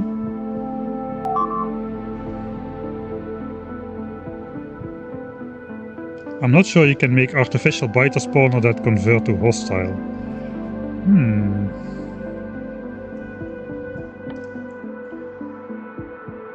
Hatch eggs into captive spawners and place them anywhere on Nauvis. I think it's the same thing. Because I just clicked on it, I got sent to this page, and you can also craft it. So I guess if you craft this, you will also need to feed it the bioflux to keep it captive. And if you don't, it will just go back to being, or return to being wild, I guess. That's my guess how it works though. Alright.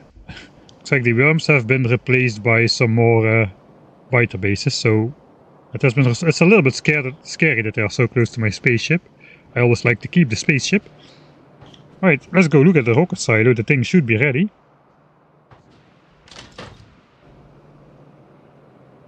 Okay, my rocket is ready.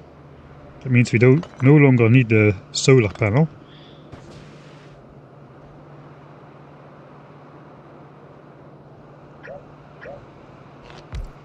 I guess we can keep it anyway, or we'll have a weird gap in there.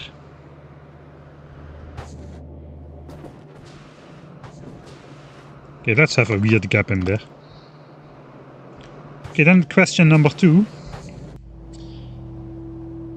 Should I try to mine enough uranium to make 2 shiny green rocks? How much would that require?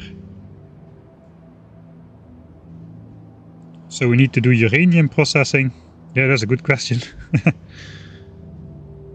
It could be 20 uranium ore, but it could also be like 20,000 with a little bit of bad luck.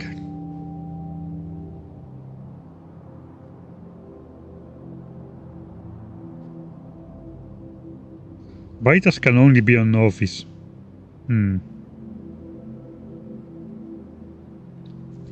I guess we can see that as well.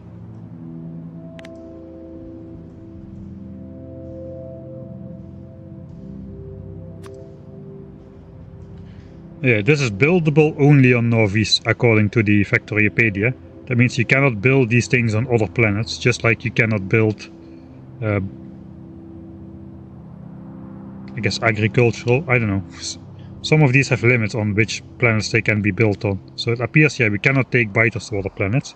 We can however take Ben the fish to swim in the ammoniacal seas of Aquilo. We tested it out yesterday.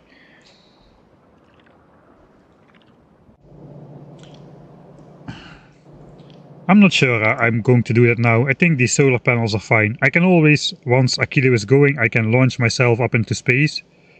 Have 60% solar power in space, just charge up the batteries in a couple of minutes, and then just send myself back down. So I don't think I'm going to do that at this time. Stealth mission complete. I think it's time to head off of this planet.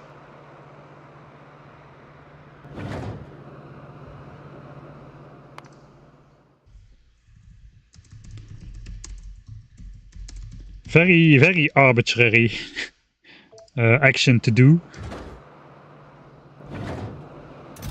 Just to be able to unlock quantum processors and railguns. I mean, what did this have to do with quantum processors and railguns? Nothing. Back up to the Spacey McSpace phase we go.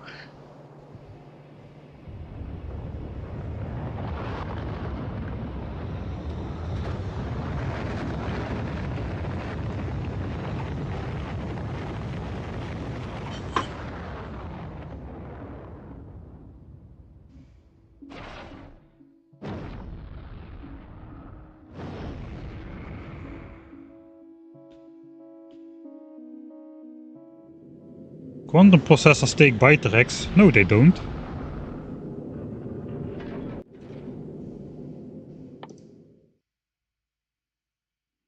Processing unit. Those we have. Tungsten carbide. Those we have. Superconductors. Those we have. Carbon fiber. We need to make those on Gleba some more, I guess. Lithium plate we have on a... we have that on Aquilo and fluoricatone. We also have that on Aquilo. And then for the railgun, We need those quantum processors, more of that fluid, more of the carbon fiber, more of the superconductors, more of the tungsten plates for the turrets. And then for the ammo we just need basic stuff. So I don't see how we need that.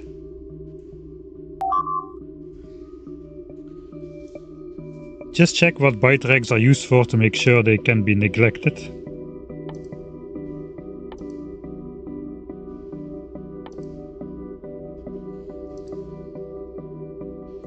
Used in better soil, captive biter spawners, the biolabs, productivity module Mark III, nutrients, and the Prometheum science pack. So that is post victory condition science, if I understand it correctly.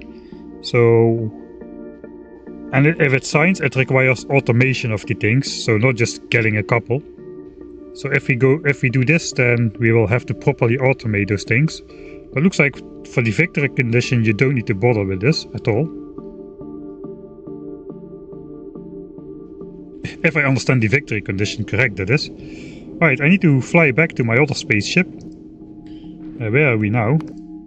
We're now on Nauvis. I guess we anyway need to go to Fulgora then, on the way to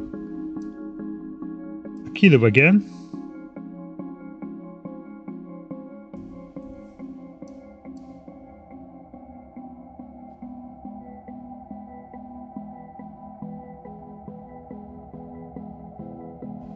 Alright, that means we can actually research technologies now, because suddenly we know how to do this. We can research quantum processor, which requires 10 of the 11 science packs, and then Railgun, which also requires 10 of the 11 science packs. We just switch purple for military. Alright.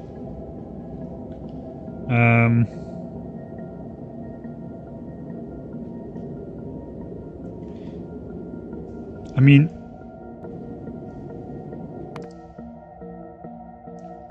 I guess we need to go to Gleba to make some more of that carbon fiber.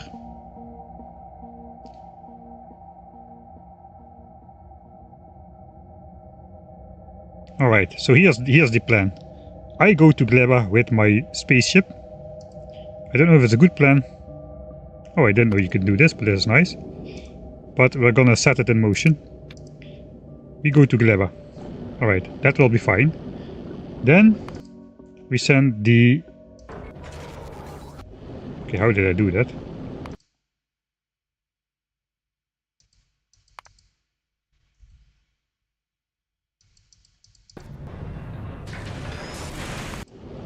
Then we send the Yamamoto, which is currently at Fulgora. We also send that guy over to Gleba.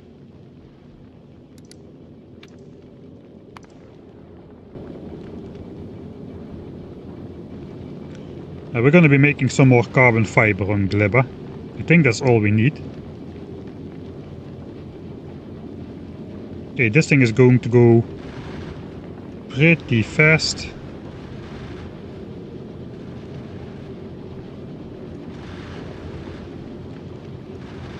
For the first little bit.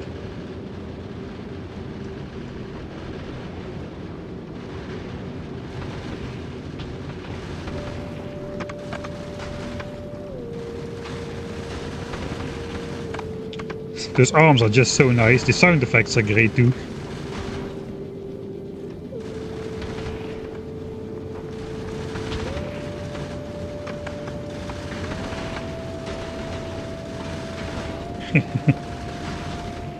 That's really nice.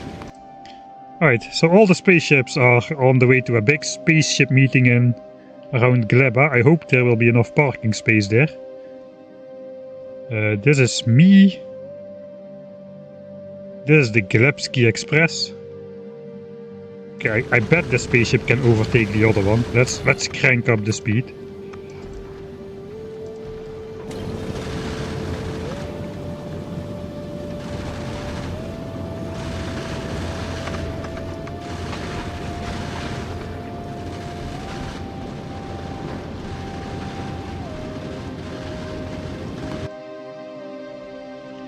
Maybe it won't overtake it anymore.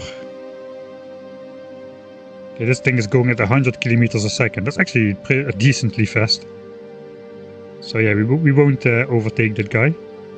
Big spaceship convention is going to be happening. I'm going the slowest.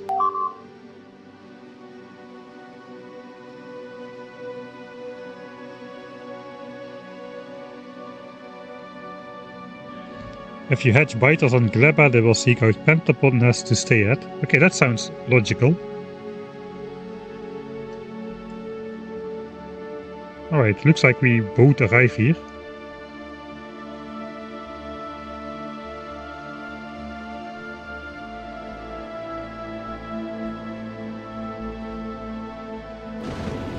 Alright, everybody has stopped at Gleba. How is Fulgora doing? I was thinking I need to send over some more orange science packs, but looks like I was wrong. We have 11,000 of them still. I think we should just start researching though. I wanted to wait until I was back here, but it doesn't really make much sense. Let's look at the speed at which these 11 science packs are consumed once we start researching. That's going to be really fast.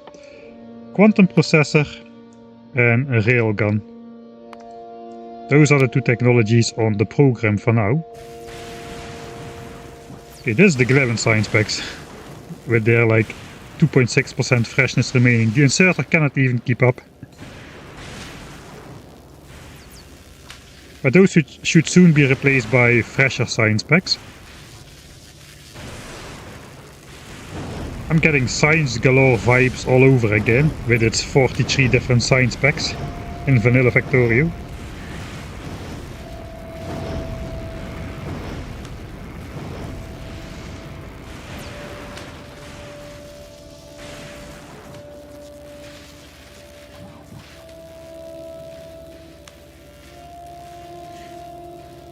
You don't need to use it, but you need to research it to unlock Solar System Edge.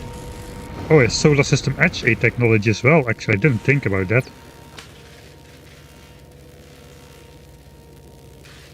Okay, the 11 science packs are holding on a little bit longer. These still have like 10% freshness.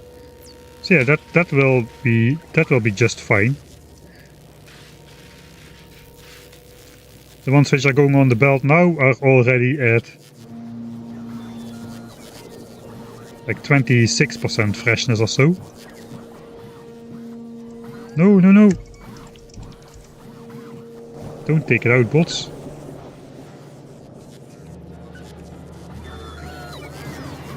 Yeah, I messed it up. Okay, never mind. It doesn't matter. Alright. Quantum processors are being researched. I think we need to just set up carbon fiber production. That's the only thing that we are not stashing into chests, I guess. That's not true, we're also not stashing lithium plates into chests. And we need 2 of those per quantum processor. And we need 100 quantum processors per railgun.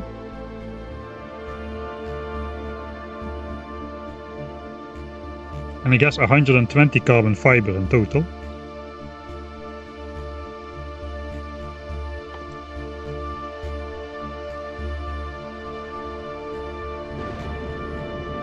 Alright, so perhaps I do need to not send all of my lithium plates to science.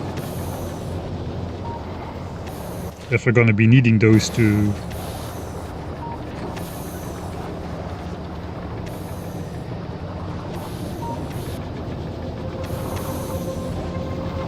If we are gonna be needing those for the quantum processors. I probably should stash them in a chest. That's why I have the bot network.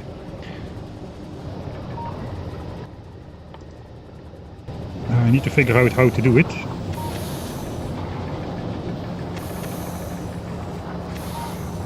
I guess this does not need to be heated, really.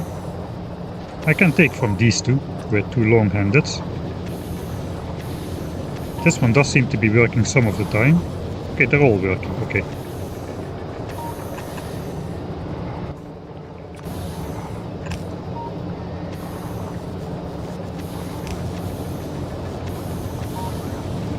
Alright, so now we should be stashing some of the science packs into these chests, or some of the lithium into this chest.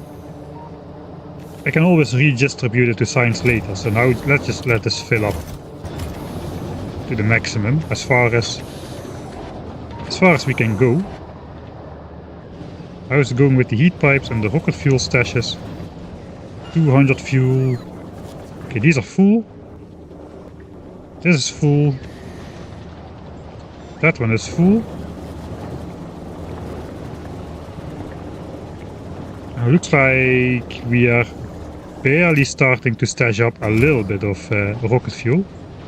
All of the requests are fulfilled. That means 500 rocket fuel is sitting in chests waiting to be burned into these burning towers.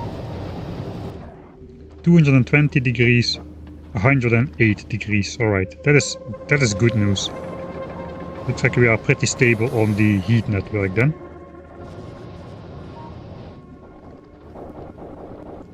Here we are at 150, so that should be good. Alright. That takes care of the lithium plates. Then we just have to take care about the...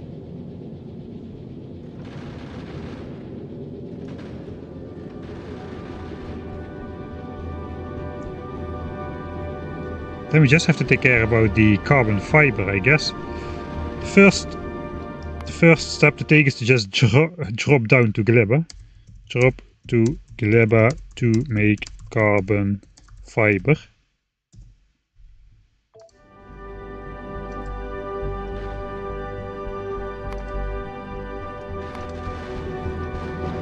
There we go.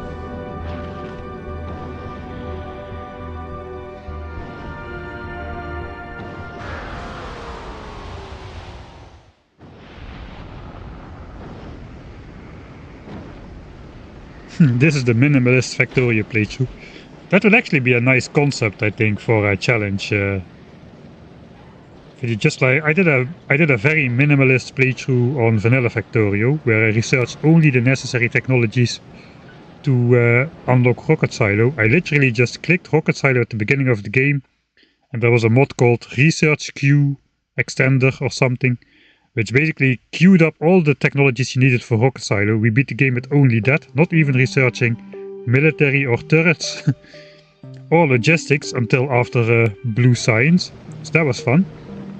It would kind of be fun to do a similar run with this, if that turns out to be possible.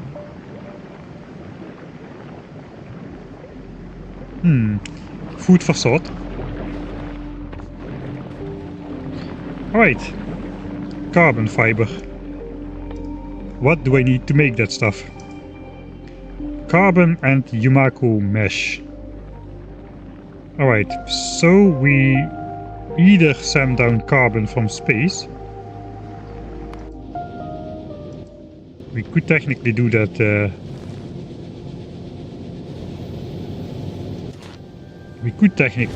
But I think it's just easier to start utilizing the spoilage to make carbon. And for the rest we just need to turn this into mesh.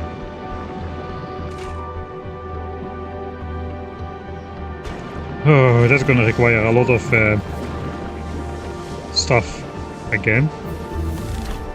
Hey, research a technology using cryogenic science packs. New achievement. I wonder where we are at the... How many achievements we got? 54%. I didn't try to get any achievements specifically.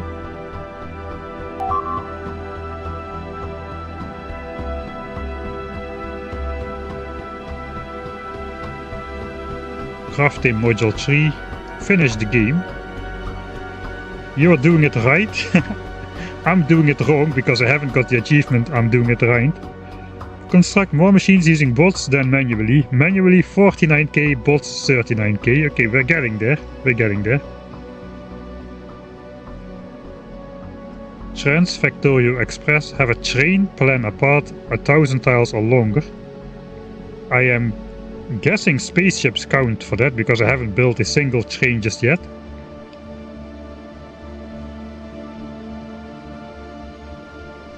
Go to the Shattered Planet.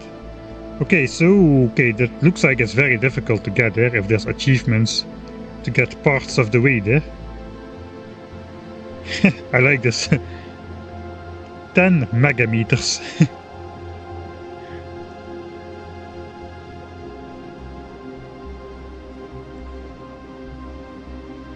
20 million electronic circuits doesn't really look that scary anymore.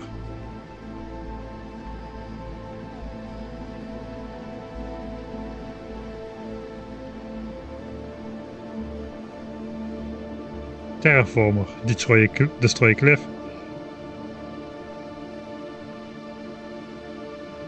Look at my shiny rare armor. Eat a legendary fish. That's cool.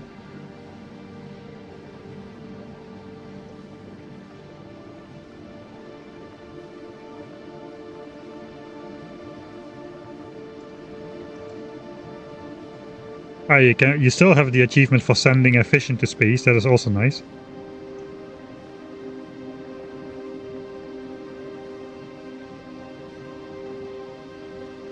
Right, all the timed ones we obviously have not got. Right. Have you thought about making stuff in space and drop it to Gleba? Chunk reprocessing could be used. Yeah, I don't have a platform that is. I guess this guy is waiting quite a while to get to Gleba. We are using this to make the rocket fuel as well, though. I guess we do have space to just maybe snake that in there towards the hub. I think I'm just gonna do it from spoilage though, because I have like chests full of the stuff. I keep producing spoilage from the nutrients, so that's going to be a reliable cycle as well. And I'm guessing, how many carbon fibers are we going to need?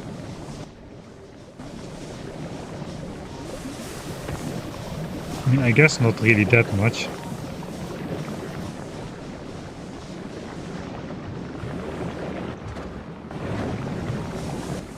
Okay, let's grab whatever I thought would be a good idea to have here. Maybe I should send down some construction boards, but I don't really think so.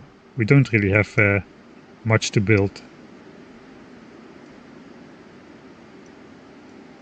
Okay, I do see some biter expansions here, but it's not crazy.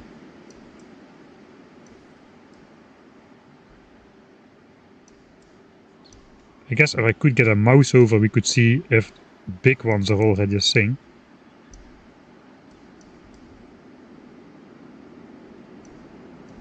I guess it's getting night, so we have no radar vision at the moment. Alright. Carbon fibers. What are they used for? Stack inserters, we are not making those. Foundations, no way. Okay, that we made use. Railgun turrets, rocket turrets.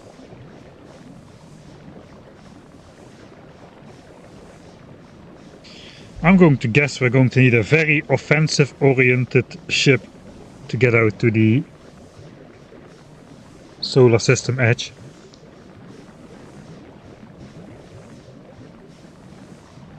If you get 3 achievements on the way. So just a handful for these. 100 quantum processors, which is 100 carbon fiber, plus 20 straight up for every railgun turret.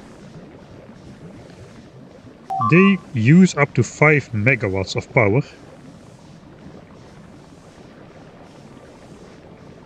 Make a backup save and then send your platform towards the solar system edge just to see what happens. I know what will happen. The ship will get shred to pieces at the very first huge asteroid we encounter, because there is no way to kill it without a railgun. I guess we could still watch it. Okay, here's the deal then. I will eventually take a break. When I take a break, I will send my ship out to the solar system edge as a break screen. And we can literally see the ship break in the break screen. How about that? Solar system edge is victory condition. Shatter planet is past that. Alright. Yeah, there's a button to see the achievements up here. Also a button to see the bonuses of all the things you research, which is also quite useful. Right. I have over 20 biochambers left still.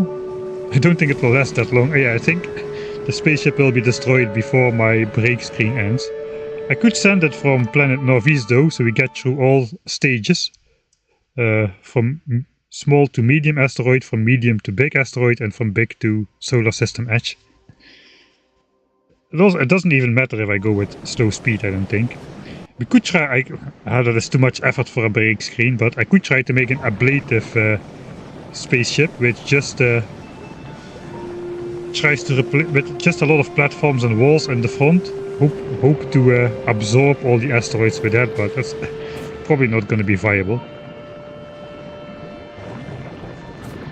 Right, carbon fiber does not care about freshness. Once we get carbon fibers, they won't spoil anymore.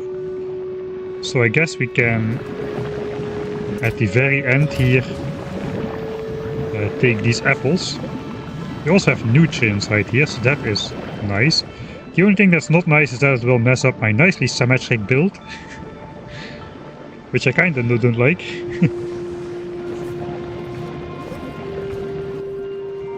Alright, let's figure out the process at least. Carbon fiber.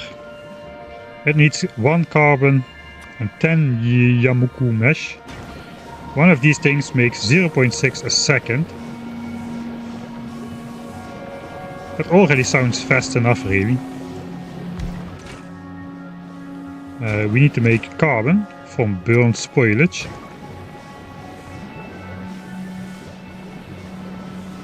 Okay, that makes 0.25. So we'll want 2 of those. And we need 4 of those candy apples, mashed up. And this produces 6. Okay, we do have a ratio going on here. This produces 12. This eats up 12. Produces 1.8. Now we need 1.2 of this. Which basically means like 6 of these. 1, 2, 3, 4, 5. That is a lot of things though.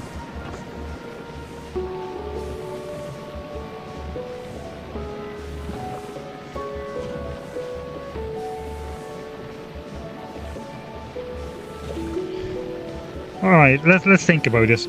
Let's say we need 10 railguns or so.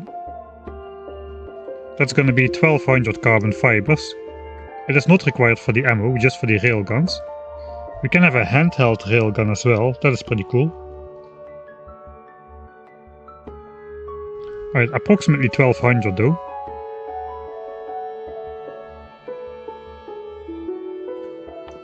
And then we need more quantum processors for other things.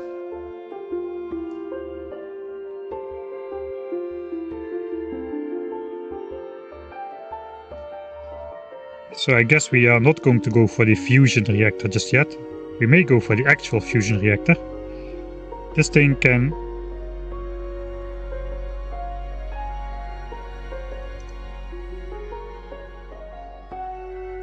consumes 100 megawatts.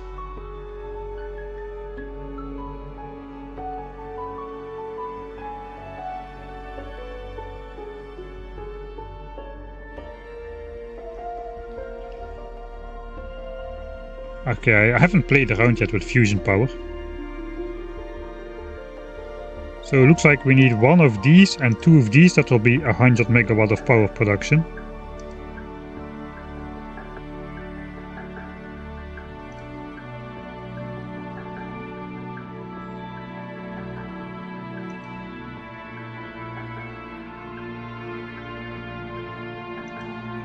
I think these have some sort of neighbor bonus as well. I forgot how it works though. Maybe it was 25% or 50%. But let's say we can build these on the ship, right? So how big are these things even?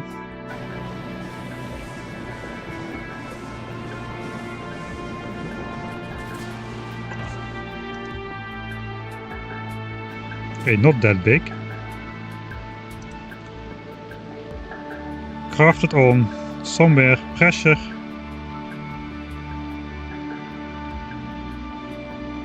Okay, we cannot build these in space.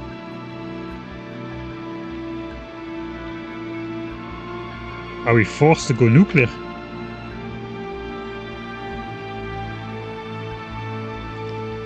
That is unfortunate.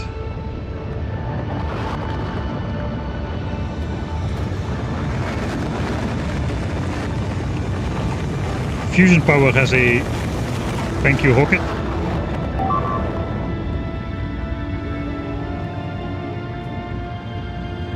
You can craft them on Aquilo, you can place them anywhere. Well, it appears you cannot place those in space. It has pressure between like higher than 100 hectopascals, so that basically means not in space.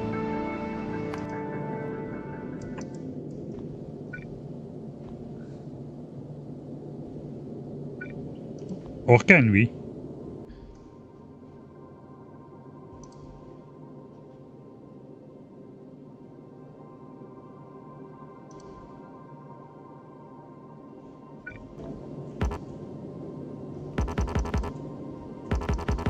Okay, I cannot do the burner inserter.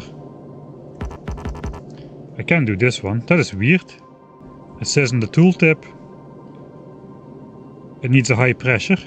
Ah, crafting surface conditions. Okay, I'm just not looking in the right place. Okay, so we can place them in space. That is good news.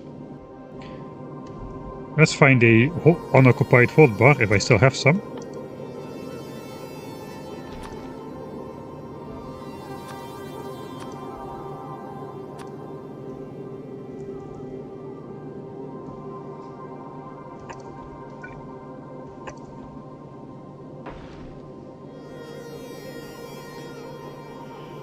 I don't see neighbor bonus in the mouse over like so.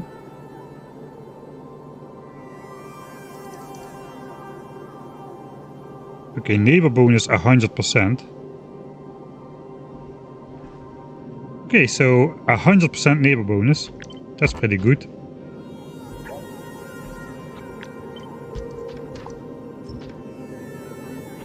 I guess you can place them. Yeah, you can place more of them.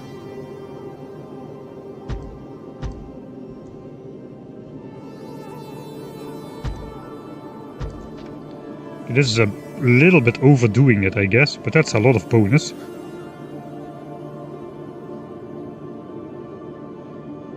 Alright, I guess the ship won't need that much power though.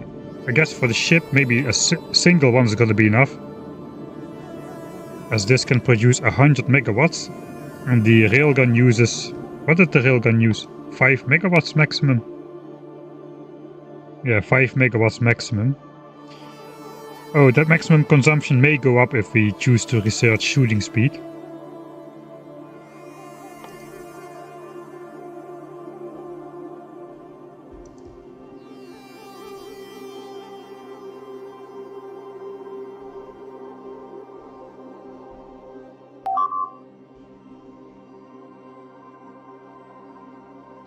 They only consume fuel cells when they need to make neighbor bonus. Okay, so these are like energy efficient by default then, just like steam power, but not like nuclear power, if I understand that correct. Yeah, I guess you cannot really feed this. Maybe, probably you cannot feed this with bots directly, right? Not like rocket silos.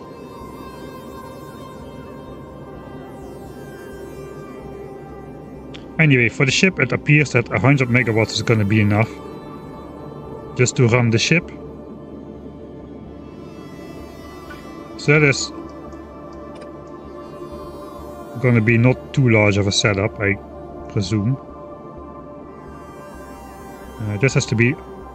You cannot transport this in pipes if I understand that correctly.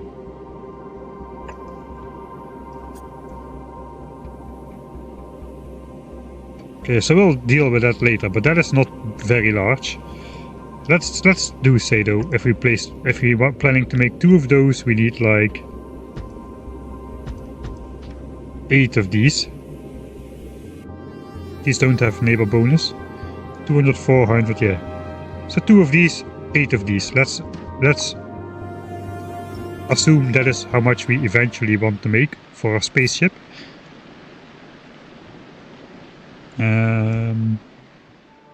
So we're at 1200 carbon fiber, just like to get the order of magnitude right for how much we should expect to be producing. So every quantum processor was 1 carbon fiber. I guess those can be made in EM plant, which gives us 50% productivity bonus. Yeah, they can be made, they must be made in EM plant even. Okay, that's good news. Okay, we're at 1200. I need to look at the power things. 1200, 2 of those, we are at 1700, 8 of these. We are at 2100, that's fairly cheap. Okay, the fuel does not require. The fuel is also very cheap, actually. 40 gigajoules, holy smolies.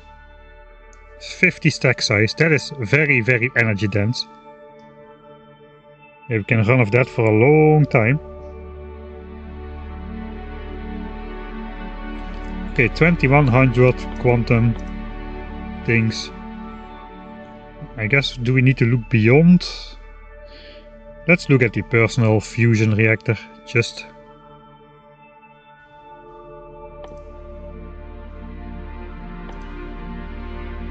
to see what that requires. Okay, this does not require anything. Another 250. So let's say 20 and 100 directly, 2400, let's say 3000 carbon fiber.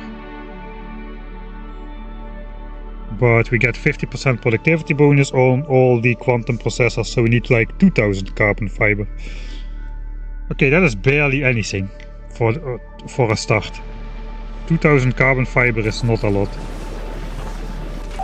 At 0.6, I'll look at that in a sec.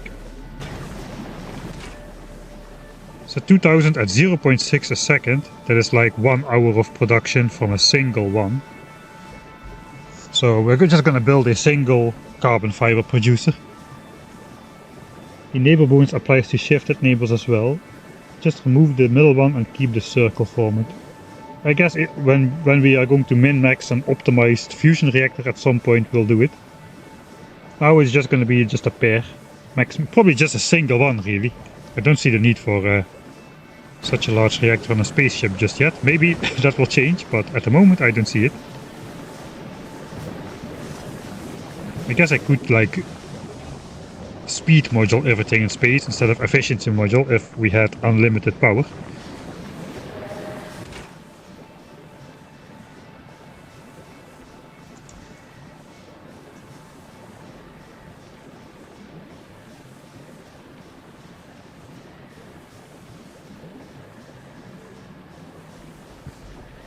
It had something to do with plasma temperature, but I also don't exactly remember how it works. Alright, so basically we're gonna do this. Just 2 of these. To make the carbon from spoilage. 2 spoilage a second. How much spoilage are we producing? We are consuming more than 2 a second, it appears. On average. 300 a minute. And that is just in the heating towers which burn the excess. So we can easily sustain this. This requires 2 of those red balls. How many red balls are we doing right now? 350 to 400 a minute. About 440 a minute. So that is about 7 to 8 a second. This will consume 2 a second all by itself. I forgot to take into account the productivity bonus between this. I know that is included in the mouse over, alright.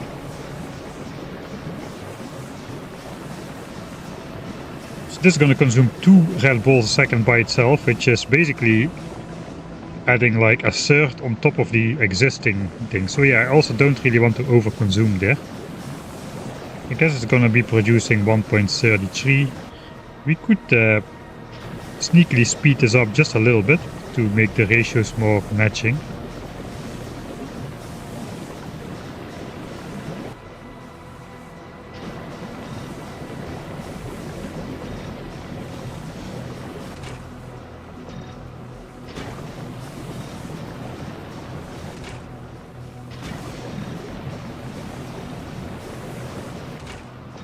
But that also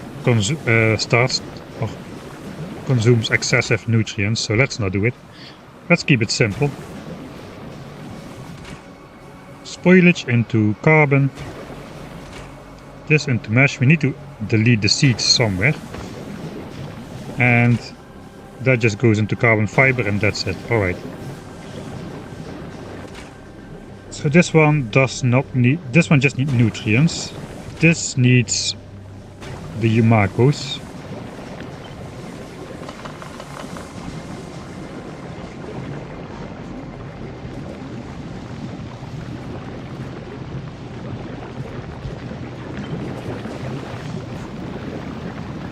Nutrients are here.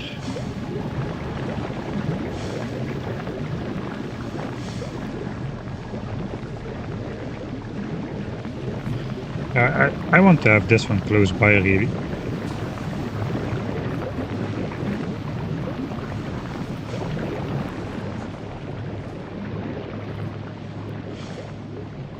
Maybe I should build on this side, since here we are producing a lot less iron and copper. Okay, that kind of makes sense, really. We can just use this one, maybe, since...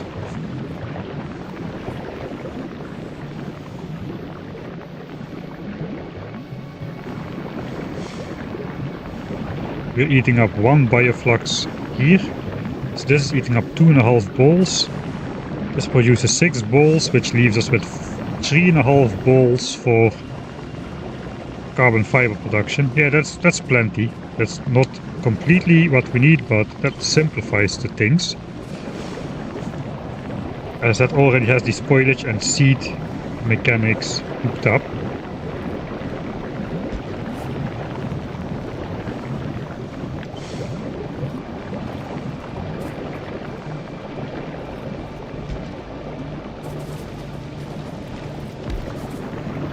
So we simply can grab nutrients off the belt.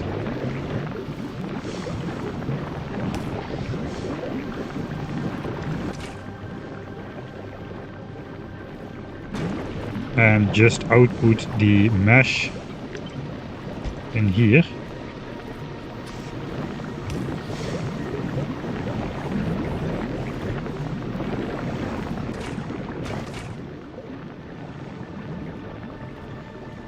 Alright, spoilage needs to go back out.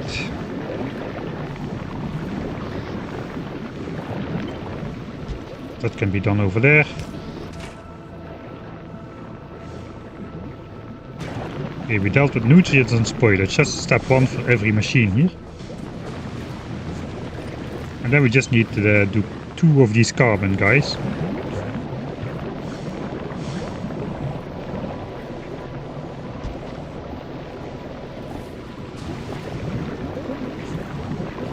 But if we're feeding it 3.5 balls,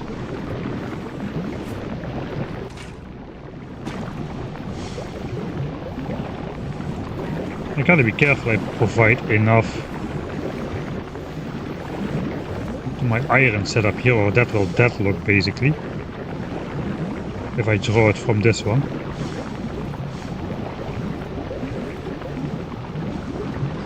Yeah, maybe I should not mix those up. Let's not mix those up. We'll build it here. This one grabs here. We basically grab the balls from here. Ideally I split those up.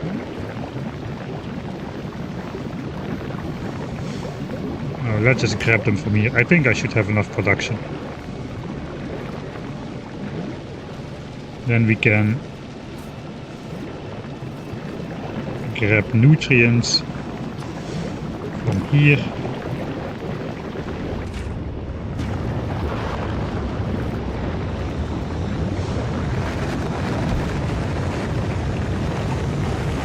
I hope this fits.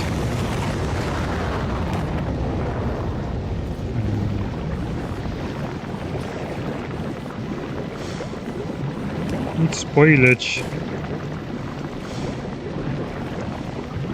back on here. It's a little bit annoying that... Okay, let's change these settings again.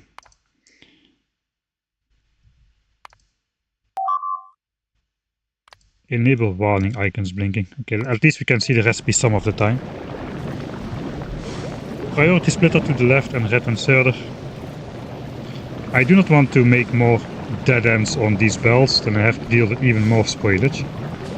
I'm pretty sure I have enough production going here.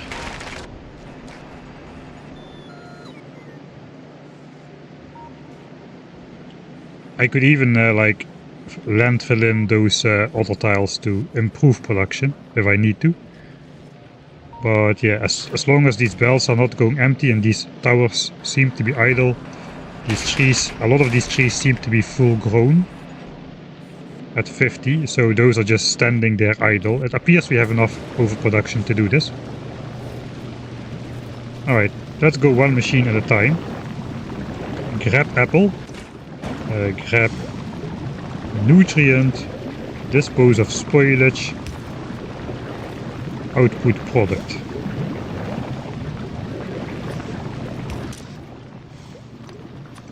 Product being the mashed apples. Okay, that is this machine sorted. Oh no, we need output seeds as well. So it's this guy. Seeds go on the belt as well. Those will be filtered out. Okay, then this guy grabs nutrients, outputs spoilage.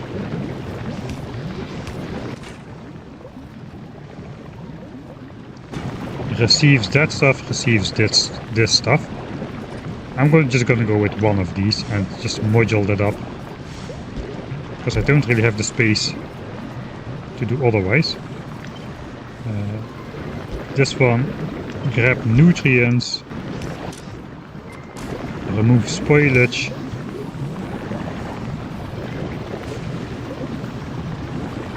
I think it will work. Let's power it up.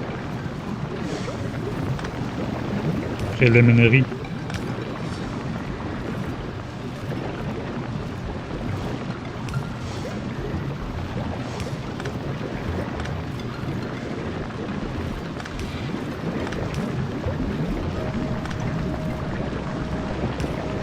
Okay, I'll manually do the power network once it's done.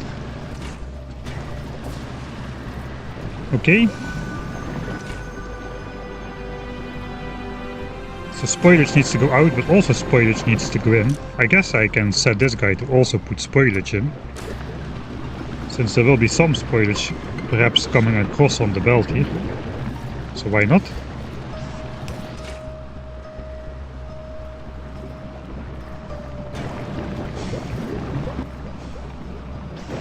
Just 1 second.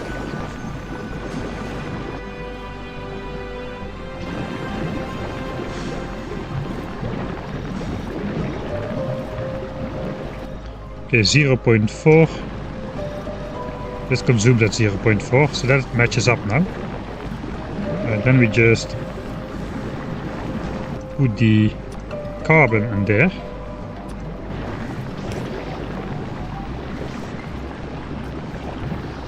Okay, this is arranged. We just need an actual spoilage supply instead of just relying on some of the spoilage which comes over here. Okay, we're already making carbon fiber, so that's nice. We simply need to output carbon fiber, I guess, in a chest.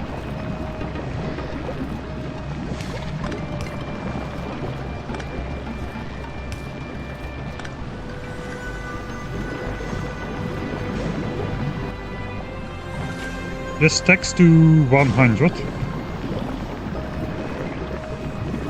I'm gonna need one to make a couple K. I think I'll just output it on a belt.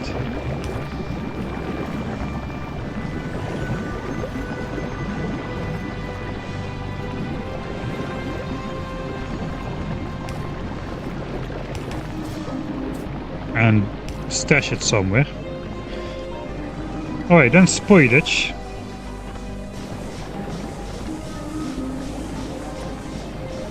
I do want to keep this hotbar.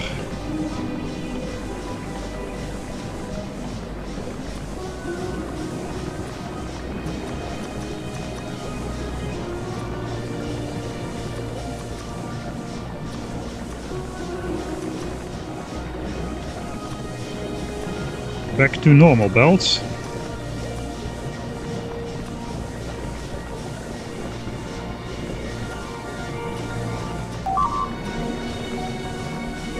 Filter output for product, yeah, that's true.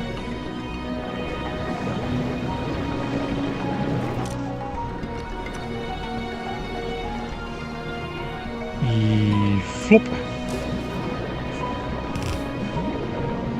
Okay, we're starting, it's starting. Yeah, now we just need a better spoilage supply, so we need to actually, I guess, lead these. I mean, there's a ton of spoilage on the belt here already. Like really a lot. So with a little bit of luck,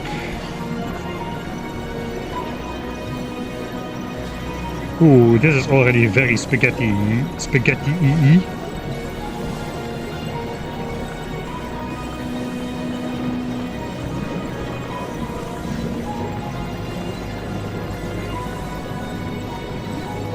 Okay, I see a way.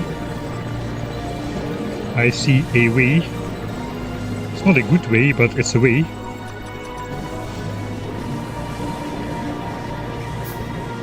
I see a way.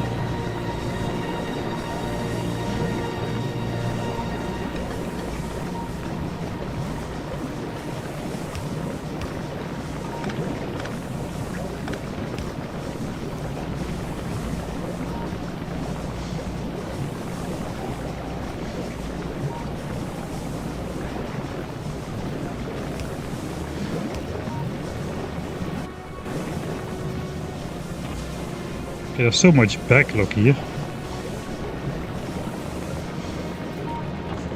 I don't really want to touch this a lot though.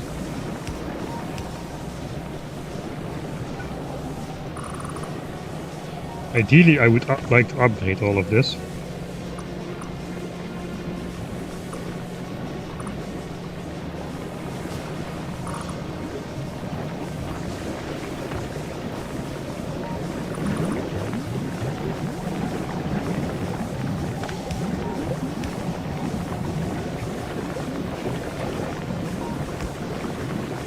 Okay, then we can get another red splitter off here.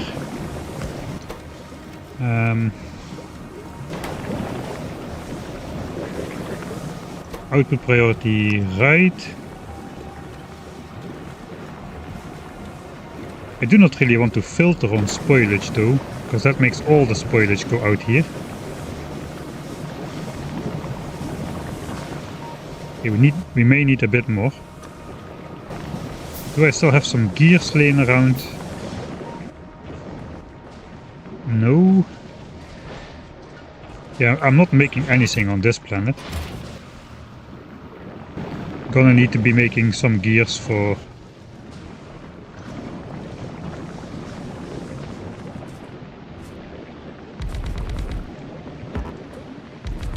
the belts.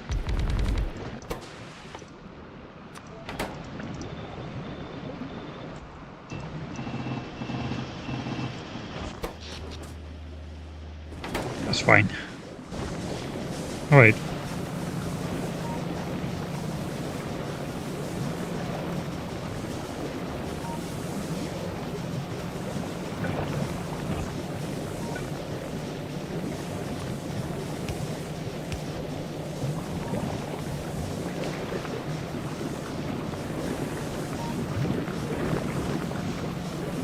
Wait, if we upgrade this, then I cannot do that red bell check anymore. Okay, let me first get some bells so I can work with the colors I should be working with. Let's get like 10 of these. We've got plenty of those still.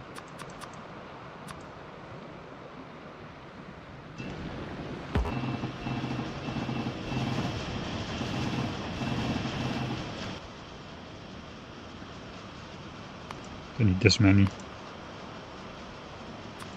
A couple of those. We need a bunch of normal belts though. Yeah, spaghetti time. This is going to be... Every time I think now I put the maximum amount of spaghetti that will fit in this area. Maybe this is the maximum amount. We'll see. I will need to manually update those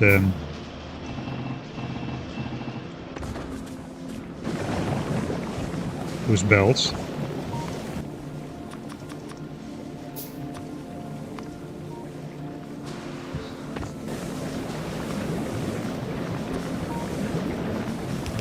I was so careful.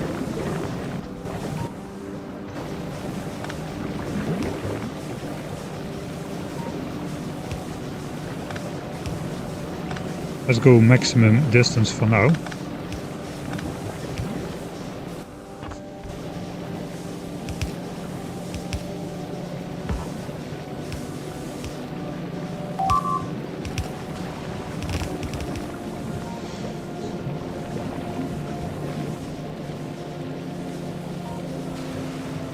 You could move those chests. That is a lot of work.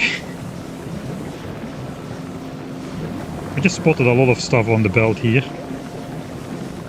Alright. So now I can place this one here. But this one goes under.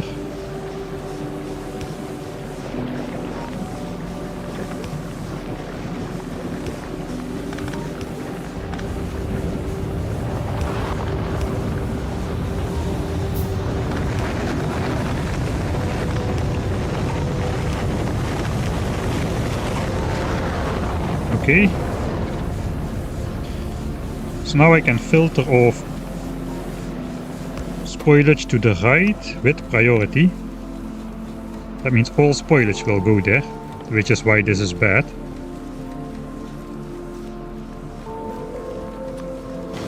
Because that basically says nutrients go straight, spoilage goes here.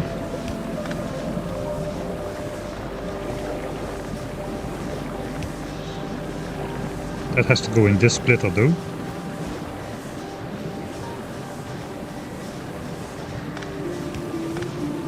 Oh wait, I need access to these machines. Alright, this just has to be yellow.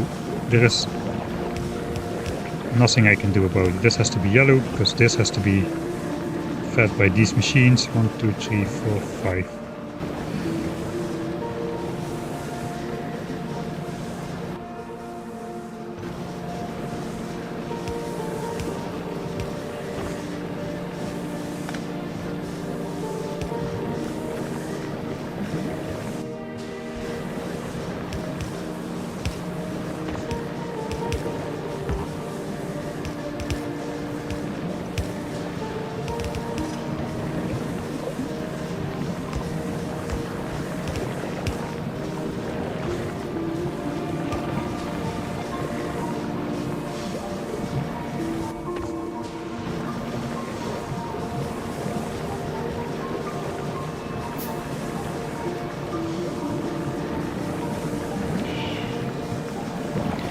Did I spaghetti myself into a corner?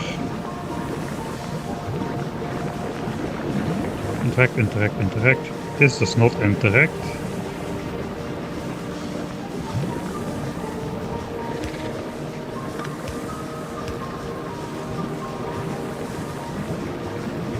This is fine.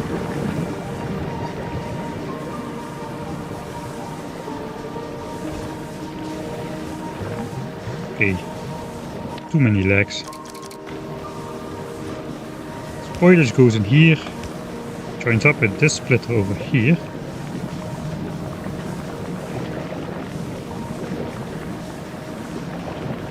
I can just side load it back somewhere else then.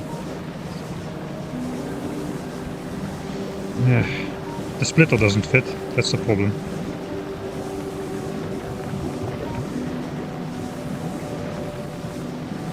I guess I can just do this. Output priority to the right. That is just only spoilage then. And if there's more spoilage left, then just put it back on the belt here.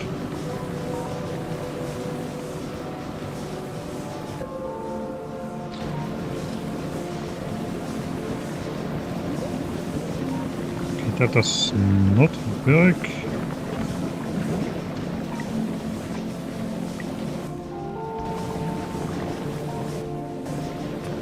It will work if I do this.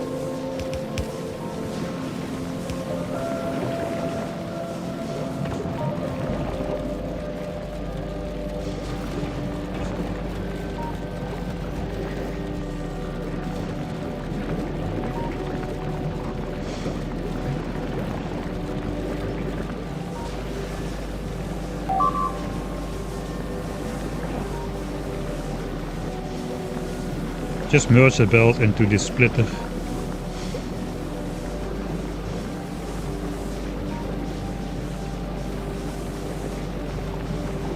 No, that if I merge this belt into the splitter, because I'll basically undo this.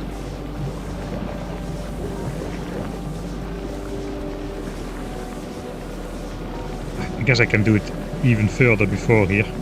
There is space over here. Okay, I need to side load that belt. There is just no other way. This at least can go out like this once it's all done.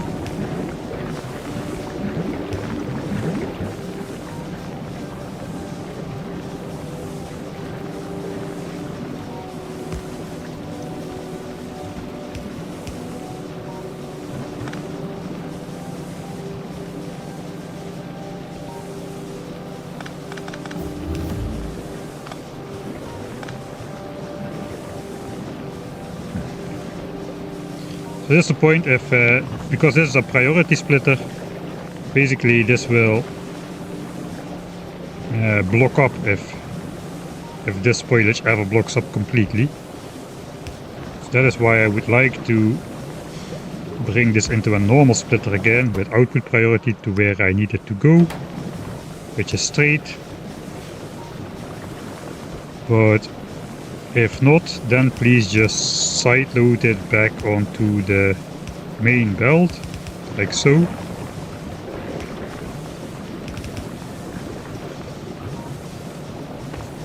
So the belt keeps flowing. That was the point.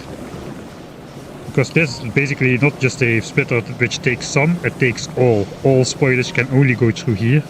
All nutrients can only go straight. So this splitter then functions to make sure that the spoilage that is not used goes back onto the belt here, where it is then disposed of a little bit later. I think that'll work. This looks exactly like something I would build, to be honest. Alright, here comes the spoilage. We can bring that out. I guess we can even make it look nice because we already got one of these belts here. In that case, I will need some more gears, which I do not really have.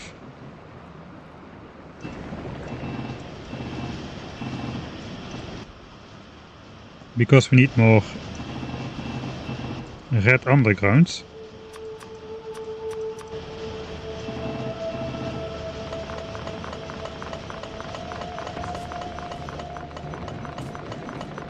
Okay, Railgun is already finished.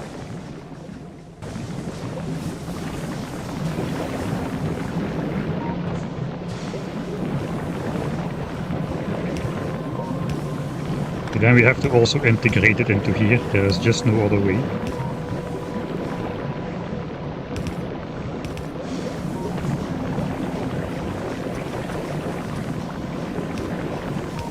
Okay, so now we don't need to worry about this belt backing up, even if you're not using it, because the spoilage overflow can just go back onto the nutrients belt. Dang it. I guess we're doing an underground here.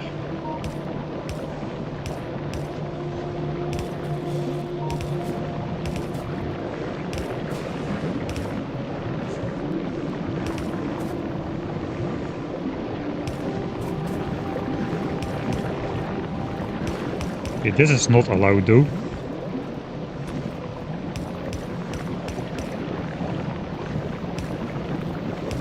Alright, spoilage goes to here. Eat it.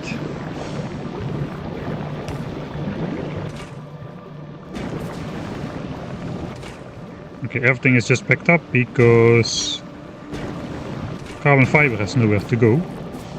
Let's grab some. That should be carbon fiber production as automated as it gets.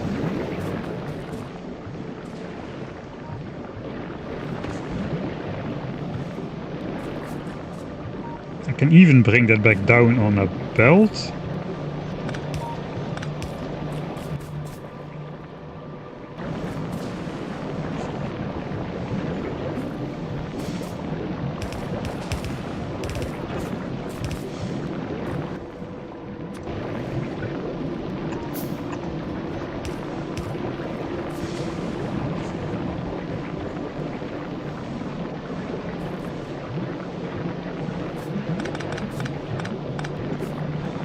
Yes, that has to come out here.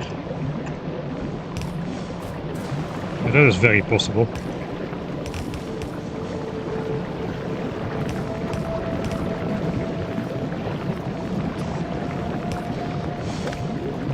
I know it is this stuff.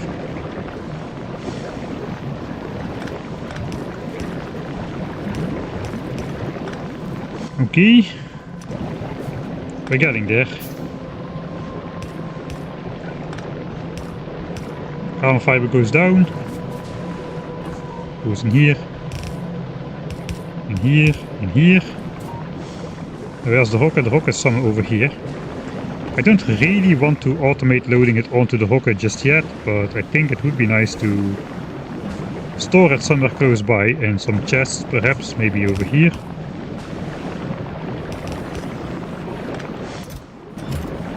That is probably enough carbon fiber.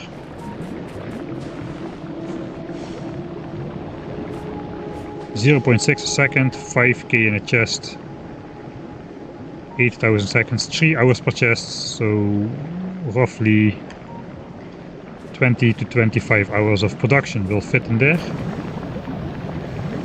That's probably enough. This thing is discarded.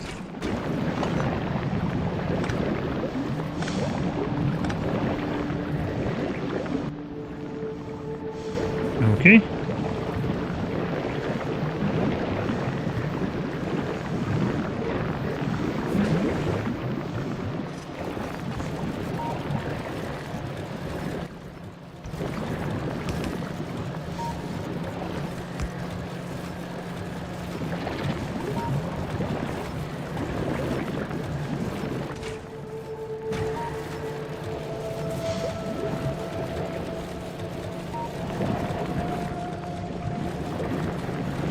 I remember it being a problem.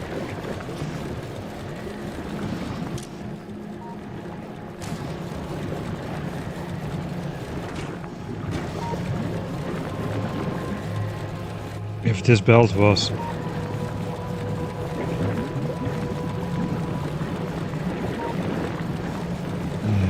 red, I guess I could do this.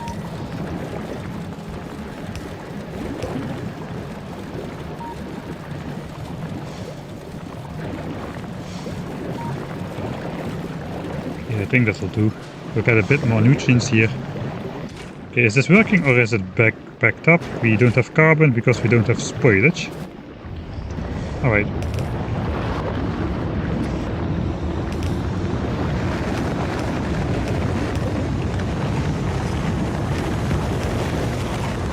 So just to kickstart this process, I'm just gonna bring my spoilage over there by hand.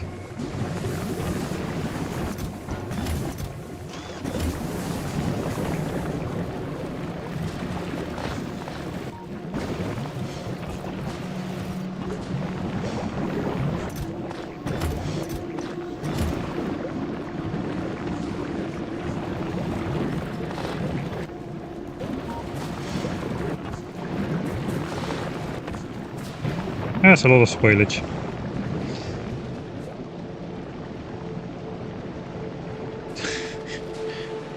The massive underground is real there.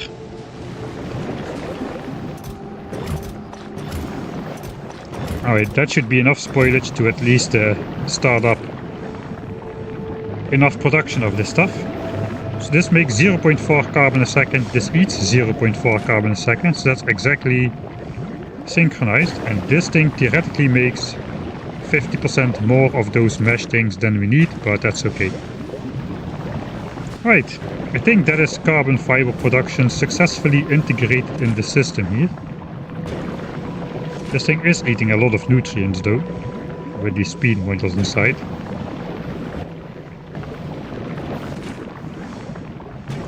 I guess it's fine. Carbon fibers go. And then we need to connect it basically. Let me grab my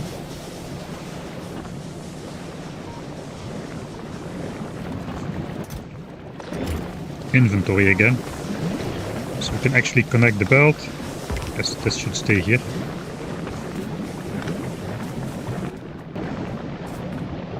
It should come in here.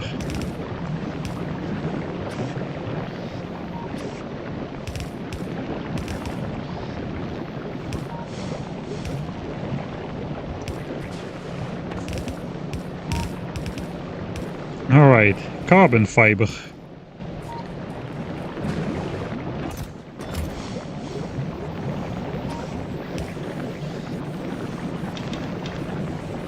Okay, this one gets priority.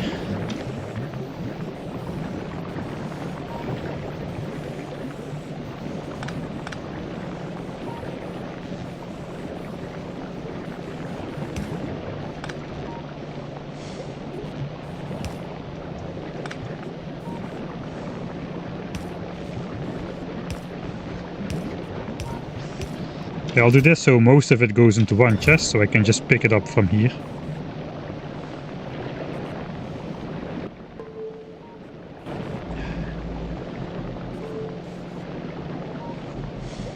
Wow. I was already the first time when we made our handful of carbon over here, I was wondering how the heck am I going to integrate carbon in this build? It's already such a mess. Well, it hasn't gotten any better. It is still a very messy mess. I could get rid of the chest indeed, but yeah, I don't really want to. Okay, we still have a bit of carbon fiber in here, a bit of carbon in here. I guess we'll leave the carbon.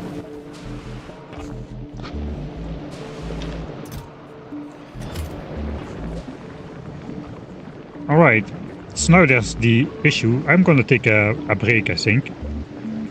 I was gonna send the ship into oblivion. The bad thing is that then I have to reload my save. I think we're just gonna come back together. We'll just leave this be. We'll just leave this producing. We'll fly out, do the other things we need to do before the railgun. I guess designing a spaceship is going to take forever again. Maybe I won't be as spaghetti-ish as the previous one. Maybe I'll just design it a little bit roomier. It will go a lot faster and just put more firepower on there. Alright. Let's save here. That is carbon fiber automated. Send out the ship when you come back. No, but then you don't have anything to watch on the break screen. That's the whole point of the break screen. I have enough carbon fiber to make like a cup. We need to get to Gleba or to Aquilo again. We need to set up like automated transportation to Aquilo with rocket parts and all that stuff before we can really automate like quantum processors or something. Maybe we don't need to. We'll see. But for now, it looks like this is very backed up. So this is not good. This is not good.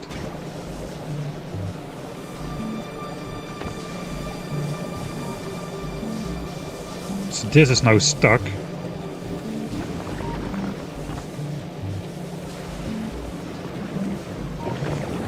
Because this takes priority.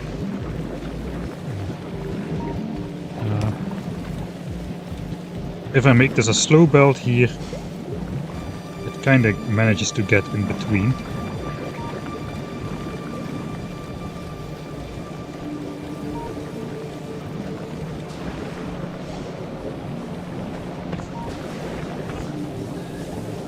Alright, I'll also fix this when I get back.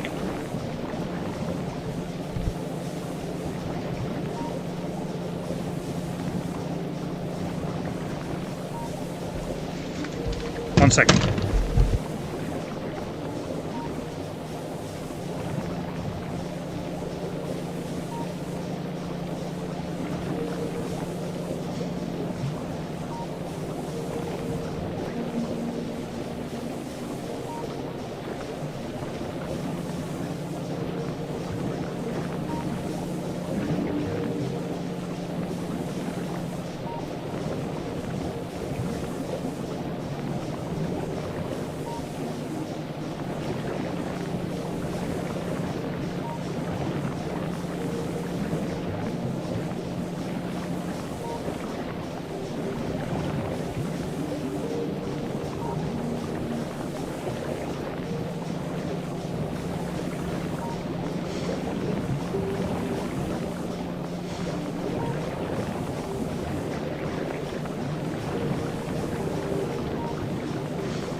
It looks like we will be postponing the break a little bit until we solve this issue.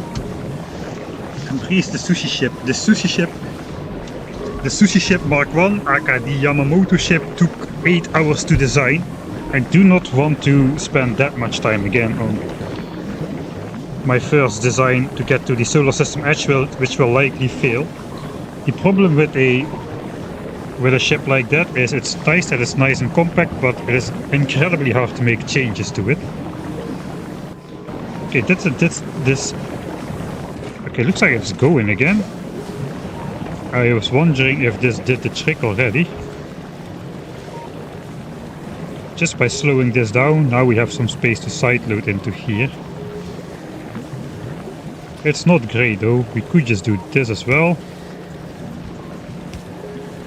To put some more side loading power into there. Okay, now I'm making changes which I don't know what they're doing. This is a very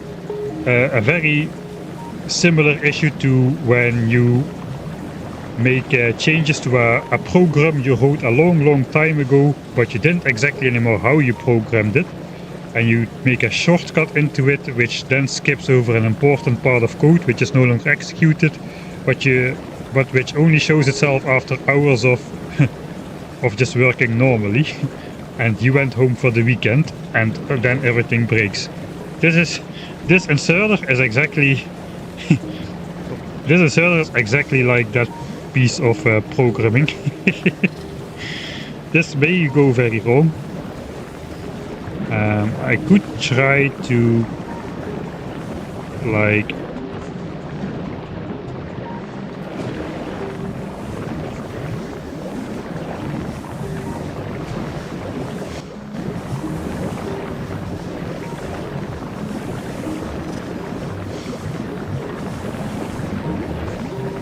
there's turrets everywhere. Who put the turrets here?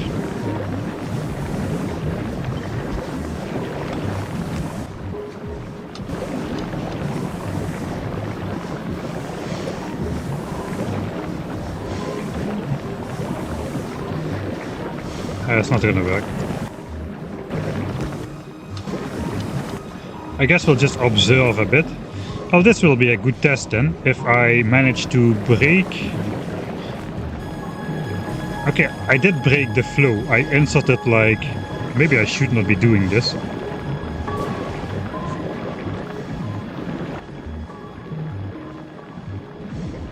Alright, I need to... This is the problem. Perhaps. Let's just wire all these inserts up to this belt. We cannot. To this belt. Read belt. Hold. I would say only if the belt is empty, then input stuff. Just like we've been doing for the space things. Only when belt equals empty, then grab stuff. So if there's stuff on the belt, then do not grab from the chest. That hopefully should fix the issue. We'll be throwing empty this belt first. At least that's the hope. That's the hopes and dreams.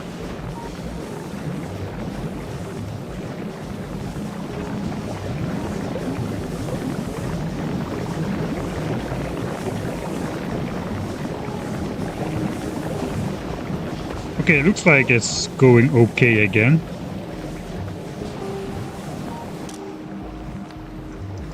Let's put it to stack size 1. Doesn't appear to need it. Yeah, it looks like things are going okay. Alright.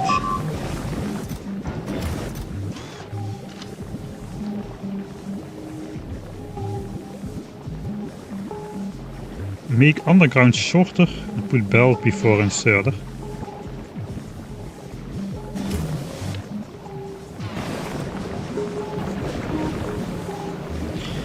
I kinda losing track about which underground you mean in which condition. I'm just gonna keep it like this, see if it deadlocks during the break screen. If it doesn't deadlock in those 15 minutes, I'm going to hopefully, I'm going to hope that it will never.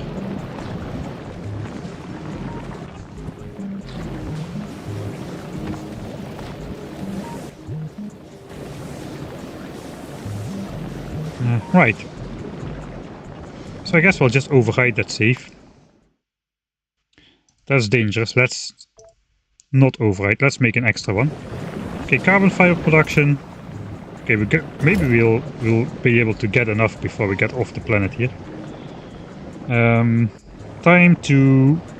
I saved. I'm gonna save another save, just in case I messed this up. Fly ship to solar edge. Can I even do that? Somebody said we need to research solar system edge.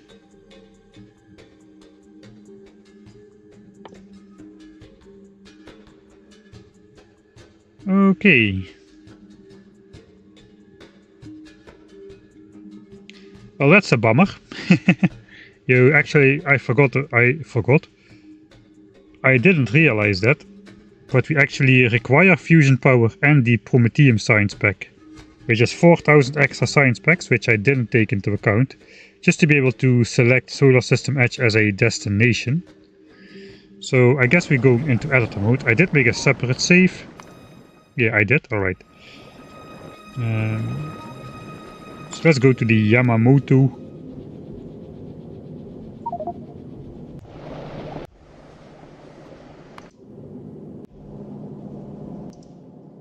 We're stocked up enough with stuff over here.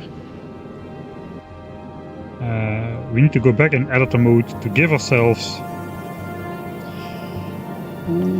Yeah, achievements are off now, so let's give myself all the prerequisite technologies.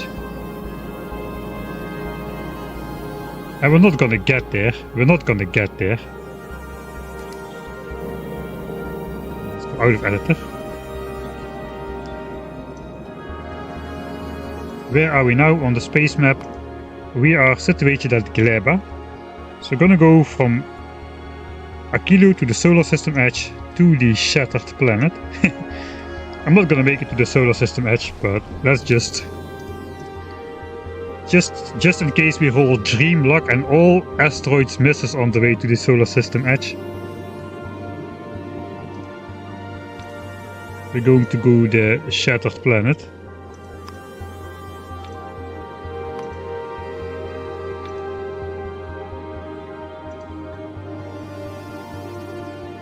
So, enjoy the break.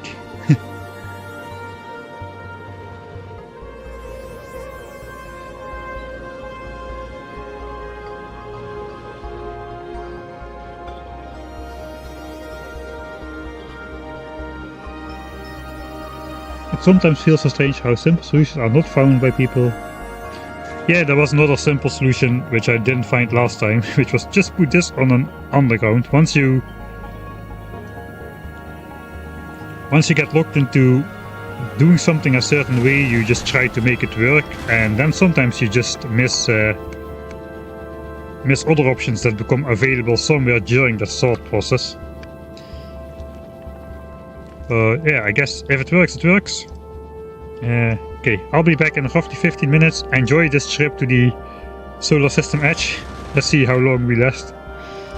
Yeah, see you soon.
Okay, I cannot resist, this is just too interesting. Looks like those huge asteroids don't really give a dang about anything.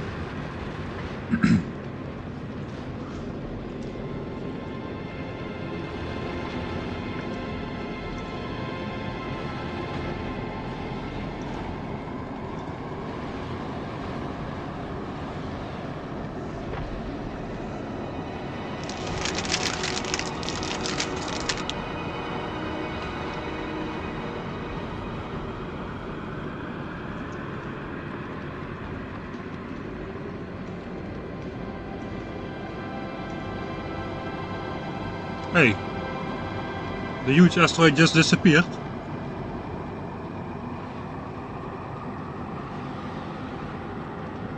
I think that's like a gameplay balance decision. If you run out of if you run out of fuel and you fall back to Aquilo and you start going backwards, all the huge asteroids just disappear, it appears.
Well, at least we know how the huge asteroids look like. They look pretty huge. Yeah, I don't think I killed a huge asteroid with rockets. I think as soon as you run out of fuel, either by running out of fuel or by just getting your entire system destroyed, you start falling backwards to Aquilo. And as a safety mechanic, which is programmed into game, it appears that the huge asteroids just go poof at that point, so you can safely fall back to Aquilo and try again, I guess. That is what it looked like to me. I definitely did not insta-kill that huge asteroid with rockets. It takes hundreds and hundreds of rockets to shoot a huge asteroid. Well, there goes my 117-hour-long game. I'm sure glad there's a restart level button right here, so I don't need to go through 2 minutes of setting up a new map and I can just immediately just jump into a new game on Nauvis, right? Most useful function ever. Okay, so we just crash landed on Nauvis. What shall we do?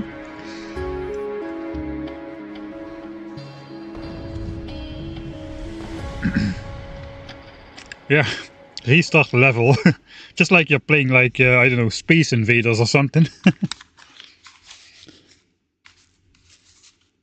I have no idea what the restart button is supposed to do. I mean, why is it even... Okay, I'm not going to go into the rant again, but there does not need to be a restart button in this game. This is not a game which needs a restart button.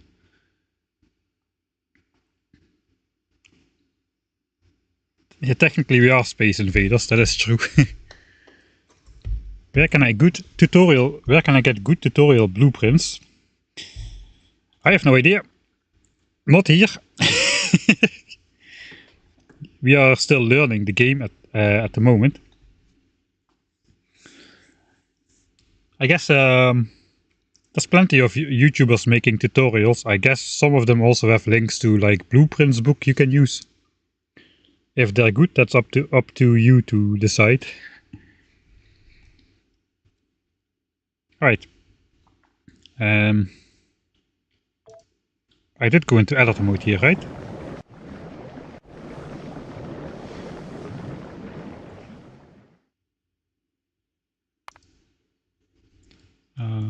I guess we just load this one. Let's delete this one. In case I went into editor mode before the break. Alright. I could have had a lot more of this stuff. But I don't.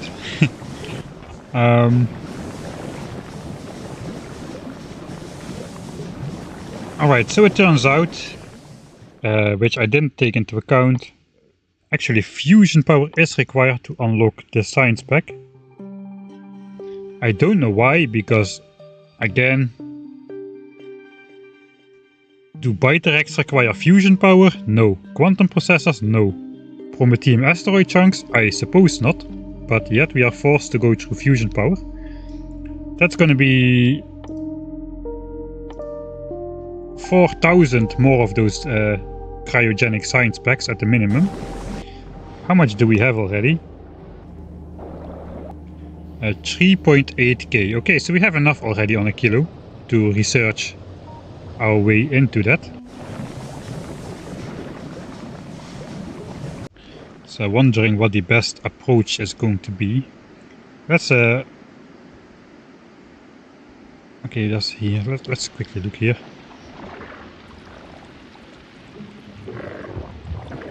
Medium stomper. Okay, still medium. We have entered the big area. Looks like we have about 50-50 chance to spawn a big one compared to a medium one at this moment.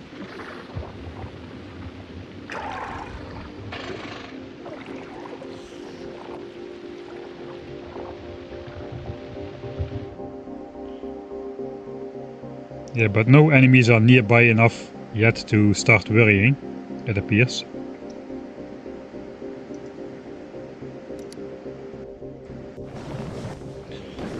Okay. Let's take a look at Fulgora.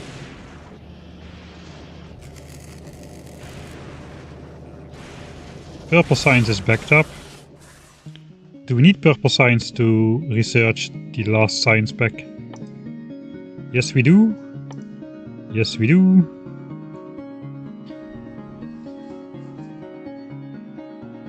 We don't need military science though.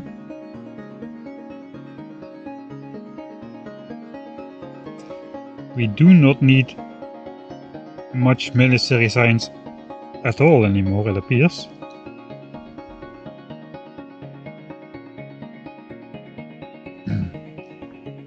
I was thinking about flying through Vulcanus to pick up some more grenades for military science. But...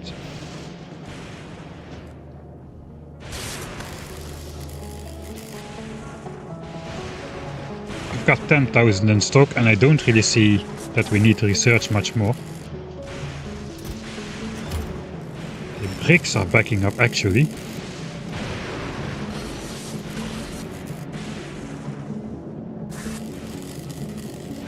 Bricks are actually backing up.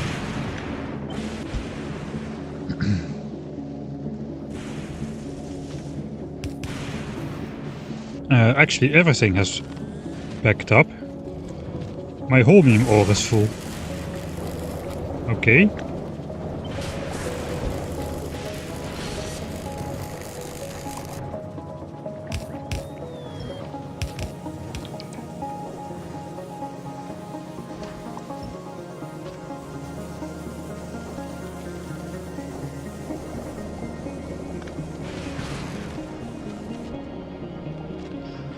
So basically, to get rid of my holmium ore, I need to make either more holmium plates.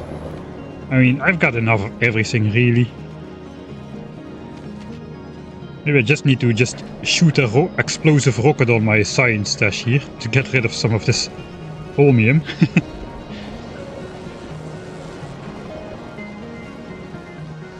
Alright, so that will start up Fulgora again. Where are we on the space map? We are at Gleba. Fulgora is a bit out of the way. Vulcanus is a bit out of the way. I don't think we need to go there. Right.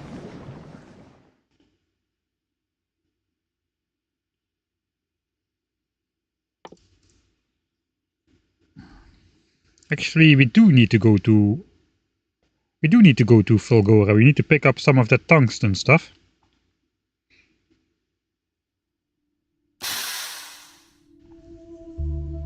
Hey, Ankenfoos, thanks for the Prime subscription. Make more holmium plates, it's a requirement for later. I've got like 8 chests full already.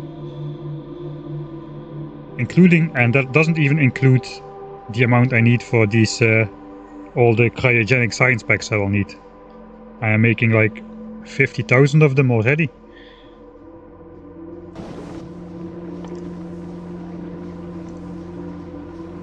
Mech armor, Tesla gun, fusion power cells. Okay, so just handfuls.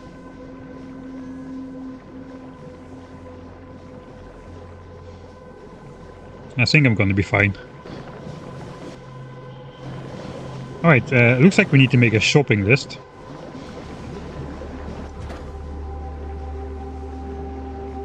I guess we will wait for the Gleben Science Express to fill up, so that will leave. Then we can just take the next rocket out of here.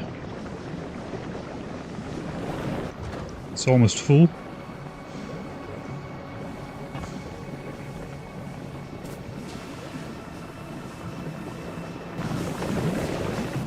I cannot be further away than this.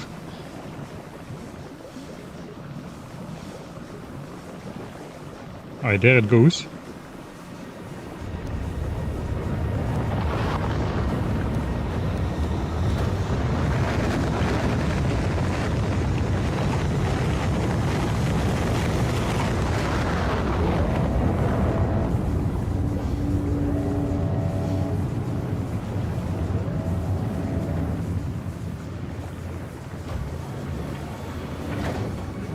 Yeah, capping a nest shouldn't be required to beat the game at all. Also, this coal synthesis tech should be available just... it should not be tied to rocket turrets, it should just be a separate technology available after you go to space on Nauvis already. Because it's useful on Fulgora as well.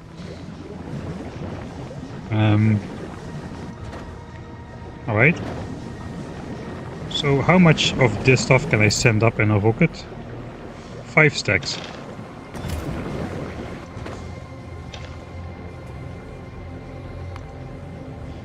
I think we're gonna fly with a Yamamoto, since that guy has a lot of storage space and we can drive that guy to Aquilo as well.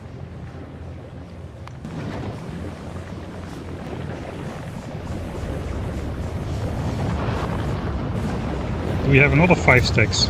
I guess we almost have another 5 stacks.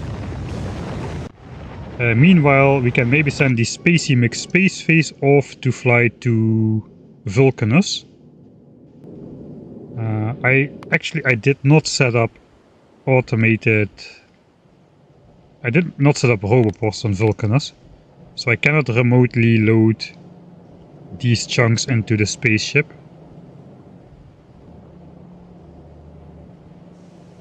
I can only load science and grenades in there.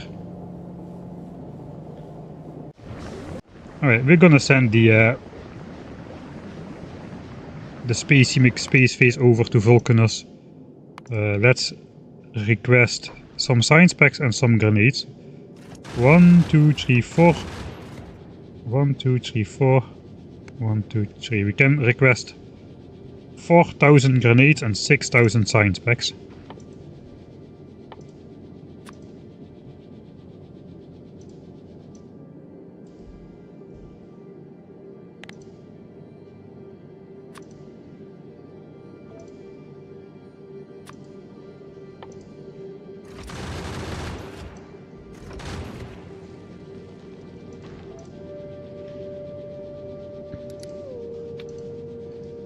Right. That's why I sent all the spaceships to Gleba. Now we can make a plan. So this guy goes off to Vulcanus. There he goes. And there it will request grenades and science. That is not going to be automatically done. So I have to basically...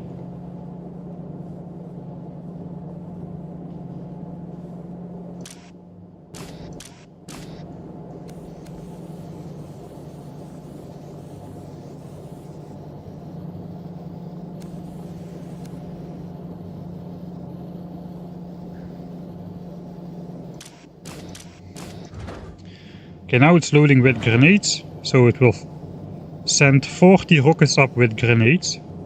And after those are on board, we can instead change it over to these science packs after a little while. But this ship is nicely on the way. We are loading up the Yamamoto with carbon fiber. I guess we, with a little bit of luck, have almost 5 stacks. We're gonna wait for the 5 stacks. I did not have any more of those things here.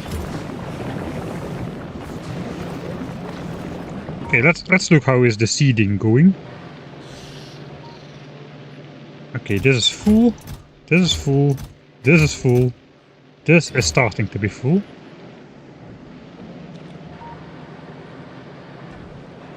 There's plenty of trees with 50 resources, so we are not using those up as fast as they grow.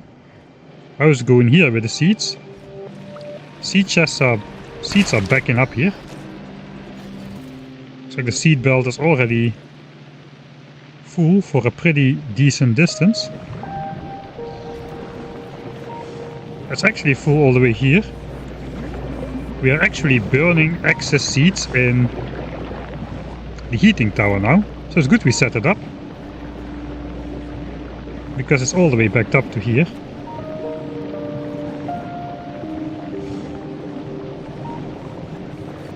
I guess now we'll see it. And there it goes. Seed goes into the heating tower. I didn't think that would actually happen anytime soon. Looks like it's always good to set up everything to be automated. Okay, there it goes.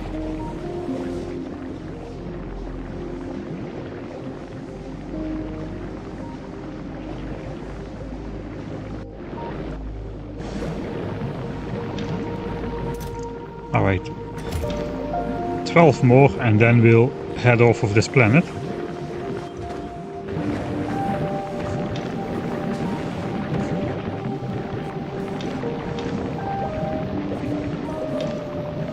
Three, 2, 1, 0, 500. Alright, that's another stash. We'll take those as well. At least we can make a couple ones and we can just see how they look like and what they do and all that kind of stuff.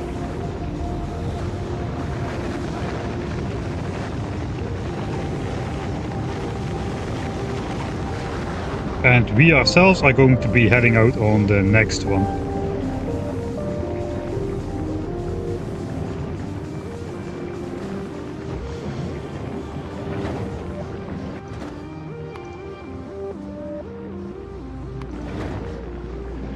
Goodbye, Gleba, yet again.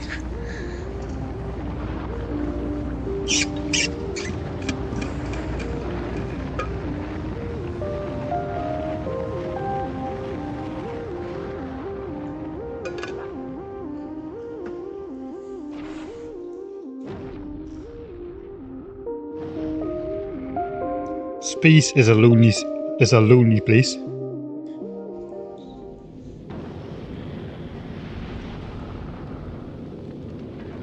Which planet is my favorite? So far, I think Fulgora.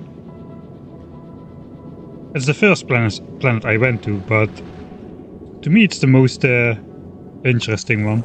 I really like how it looks, also at night with the thunderstorms. Pretty cool. The ancient civilization thing is nice. The scrap mining is pretty cool, where you get basically a mix of 12 different ingredients on a belt and you just have to deal with it. The nice thing is you get like advanced components on there as well from the start, which makes things look easy, but it's actually not. The science pack is really interesting as well, a nice multi-step process with the cool new buildings, where you can stack a lot of productivity on top of each other every single step of the way. So yeah, in general I like Fulgora the most, I think. Fortnite looks just pretty epic. We're launching grenades now on board of our space ship. The lava is beautiful. The fights against the demolishers are great.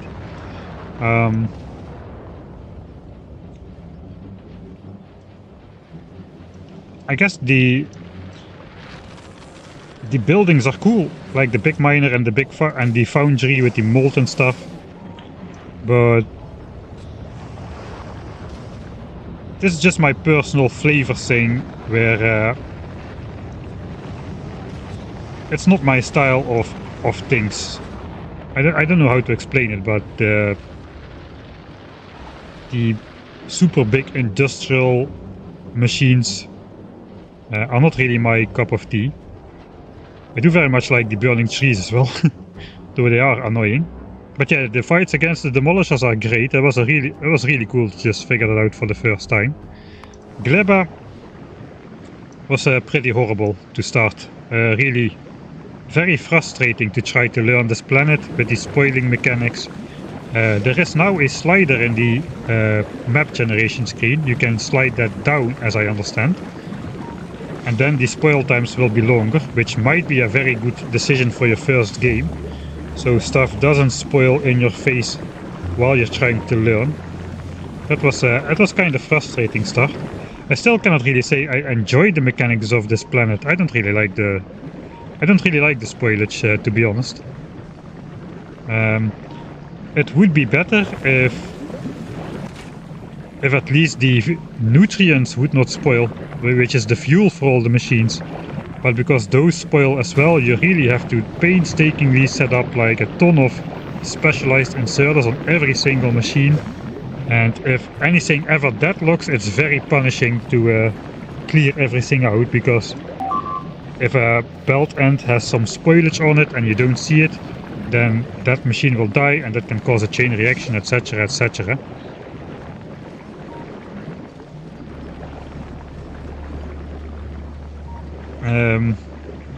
Yeah, okay, but I guess this is not the standard way to let the copper and iron bacteria spoil. I guess most people just do it, put it in chests, and just if you just output this copper bacteria in chests, and then just order bots to bring the spoiled copper bacteria out to the furnace area, something like that. You don't need to put it on a belt. I just put it on a belt because I thought it looked cool. It does look nice. Just having things just spoil on the belt, live in the picture.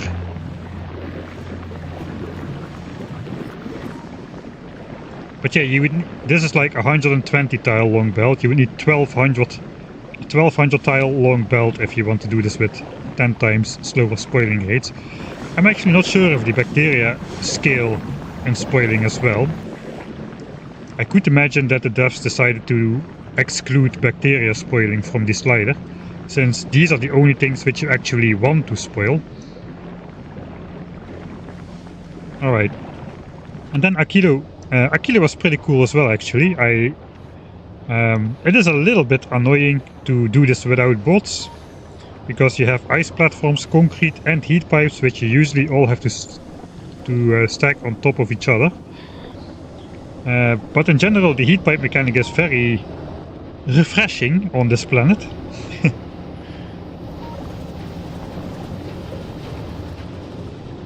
And yeah, I like the thematic idea of Aquilo as well. Just the frozen ocean planet.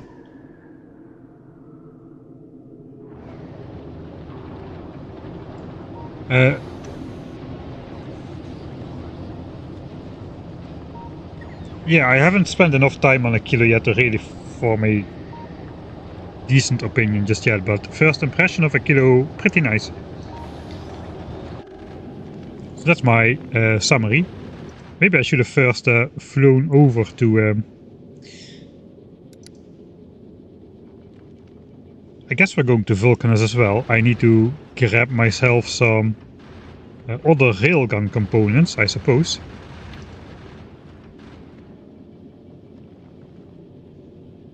Yeah, let's just go. We have infinite fuel, we have infinite ammo, everything is infinite.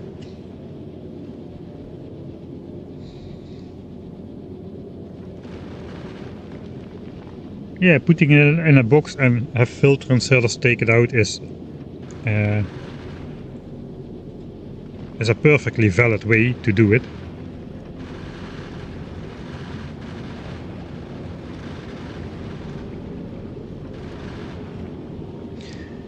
You need to be sure to test out which way you need to turn the slider though, because I've had both people say that you need to turn it up to reduce spoiling times and that you need to turn it down. So now I'm not sure what is the case.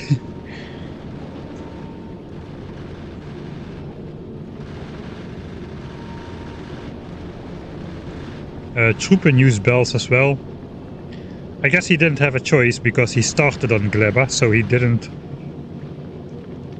have bots unlocked at the time when he needed to set up iron and copper, so bells are the only choice then.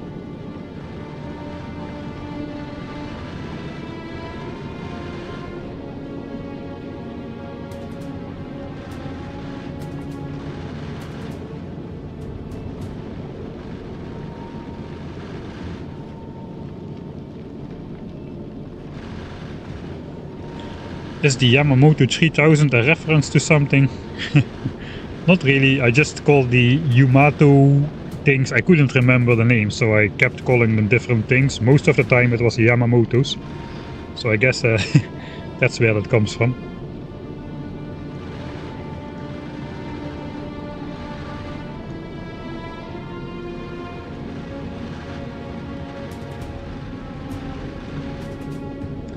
Alright, Matcha, good night, and hopefully see you next time.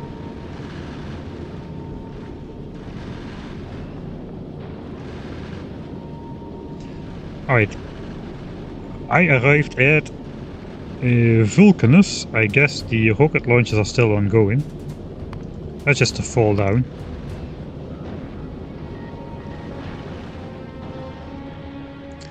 Will you ever do a minimum spoilage time challenge? No, probably not. I'm landing as the rocket is flying up. Guess we have a ton of rockets ready to fly out. Yeah, we should have. They're still launching grenades.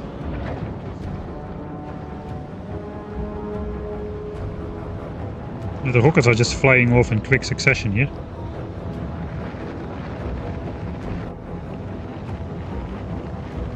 Let's look at the Spacey McSpaceface.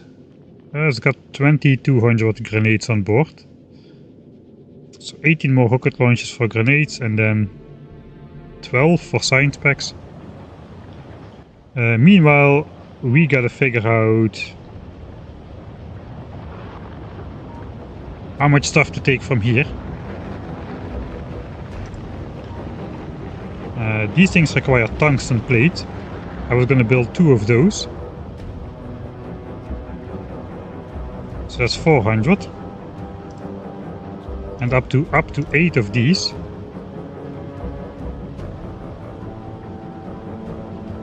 So that is 800. 1200 in total. These things require the triangles.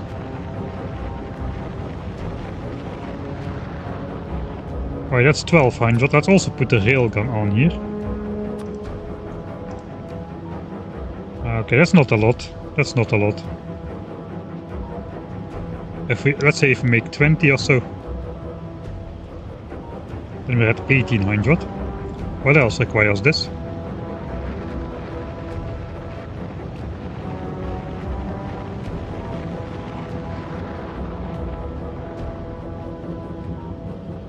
Yeah, nothing much. I'm not planning to make green belts anytime soon.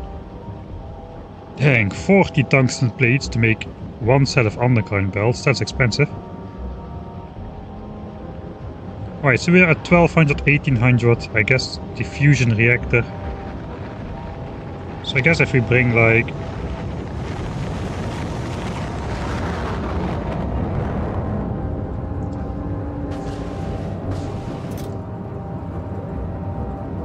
$3,000 of the things, we should get a decent way ahead.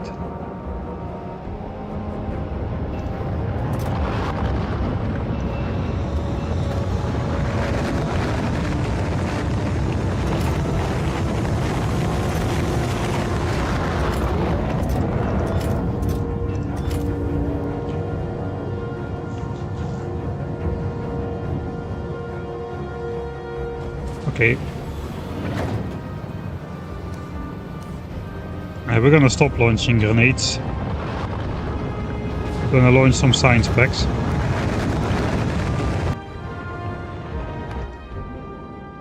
Not too many.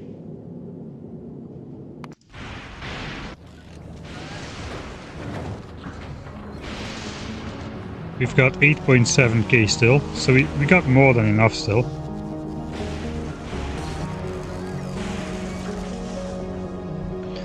Can I even research something useful?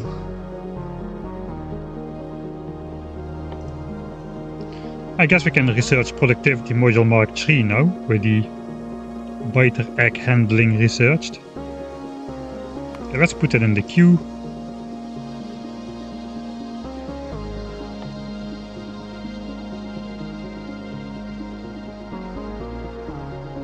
We can also research this. This is a bit expensive. I'm not going to be using that.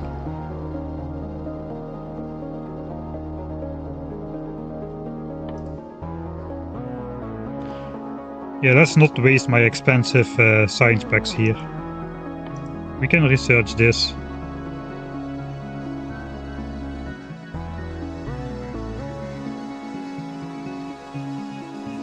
I guess uranium ammo is not going to be useful at all.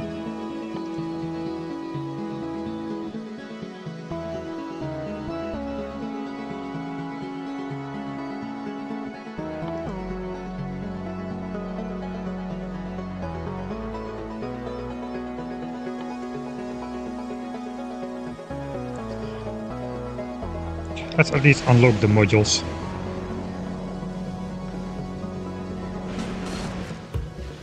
Okay, look at the super fast Gleben science again.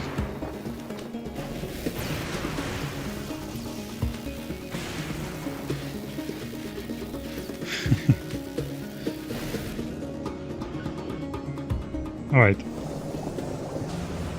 Okay, we're launching science packs.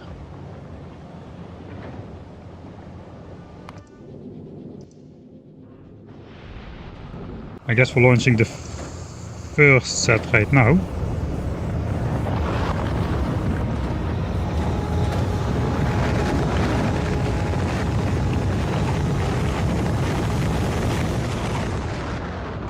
Alright.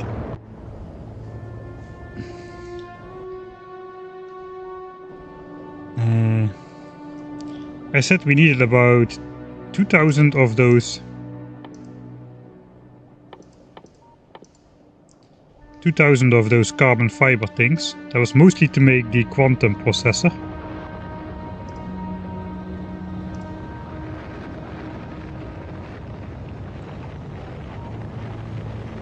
So we also need 2,000 of that tungsten carbide.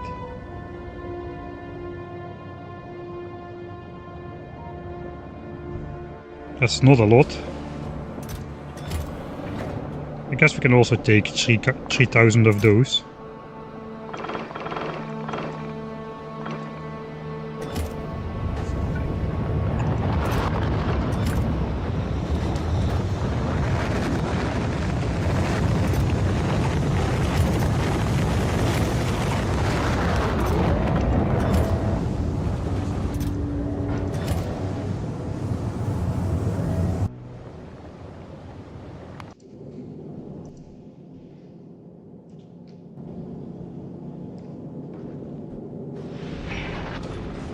That's 4,000 signs. 5,000, okay, we'll do 6,000. And then we'll just fly off the Spacey McSpaceface back to Fulgora. We'll drop the grenades that will kickstart military science again.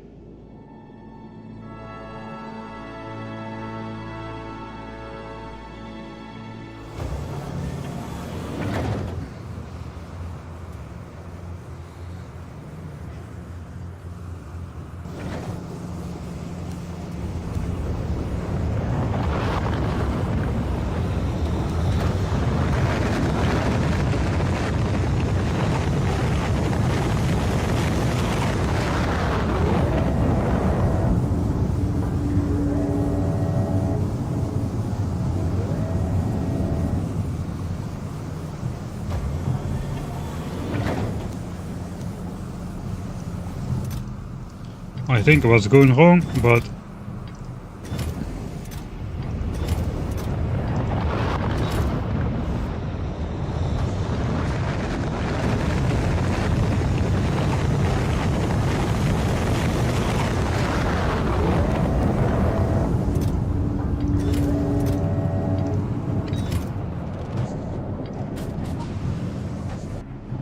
alright, that's enough. Enough for this guy to fly off. Let's go to Vulcanus without me. To Fulgora without me. And there it can drop off the grenades and the science packs. Alright. In the meantime, I can start sending these things into space. That's gonna take a while as well. We can send like only 250 at a time. 6, 12. That's gonna be a handful of launches.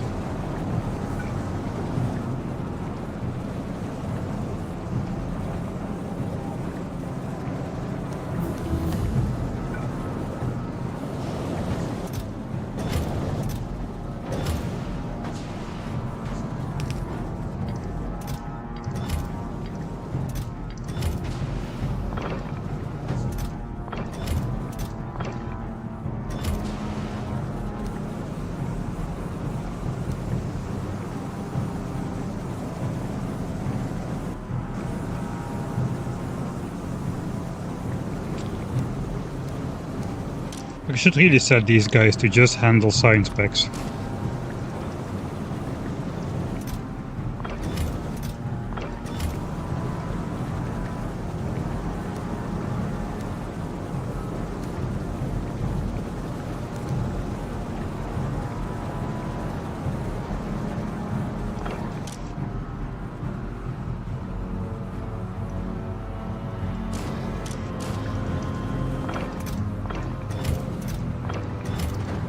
Oh, we can send these with 10 stacks at a time. Okay, that is nice.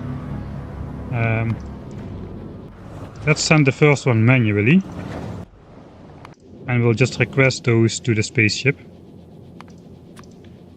3k of these. And also 3k of the other ones. All the tungsten components.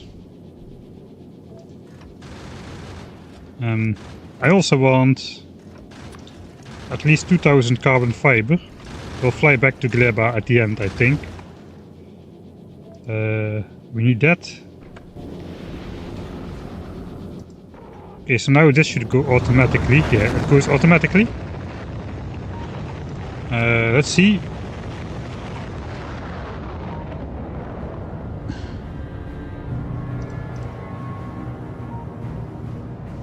So we have the tungsten plates. We will be making this super, or the processors. We need superconductors from Fulgora. That will take in the end. We'll depart from there. We took care of processing units on Fulgora. These we are doing now.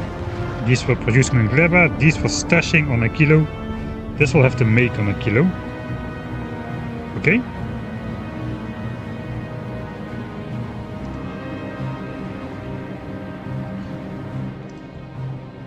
There's the same ingredients, just in different quantities. What about the railgun? Yeah, I think we are doing that as well. We don't need any Novisian components for any of this. So once all of this has been sent into space, we should be good.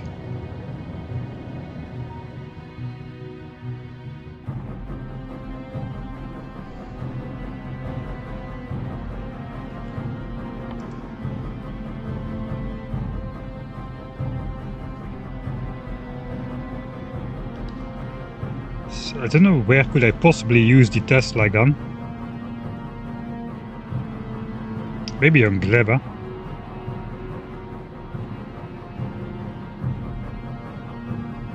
Yeah. Railgun ammo is very simple. Oh, maybe that is a good thing to make on...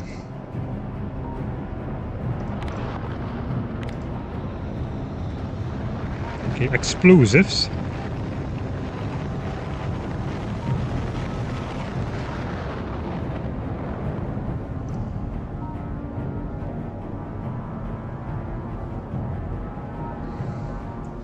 We can make explosives in space. We are already doing this for the rockets. Let's put railgun ammo on here.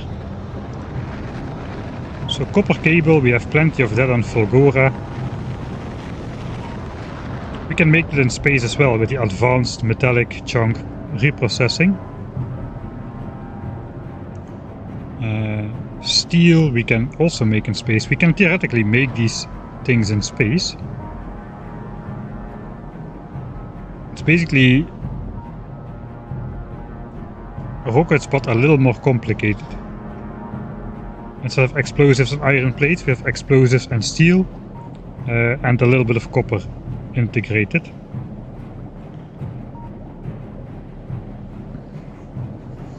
They only stack to 10, that is not too much. We probably...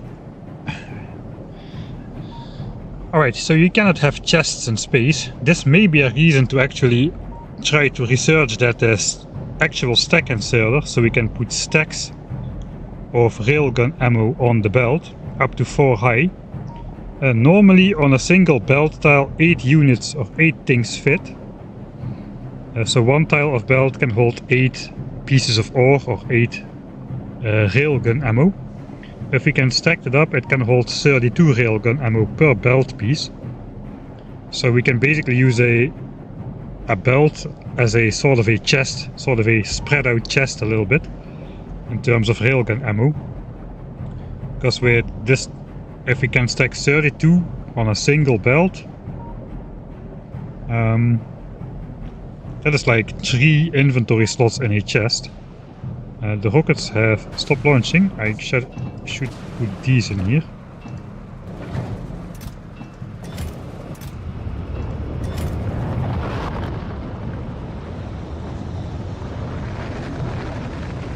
Okay, so what do the stack inserters actually cost? More carbon fiber and some jelly.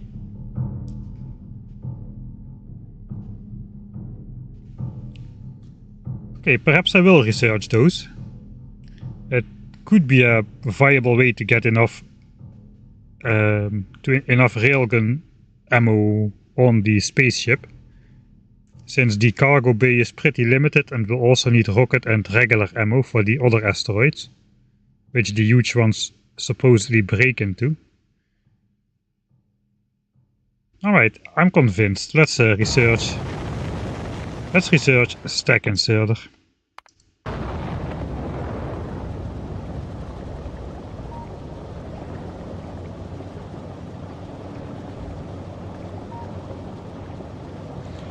It's on brand to never use trains. Unfortunately, I'm locked into using space trains. I cannot run through space manually or belt stuff through space.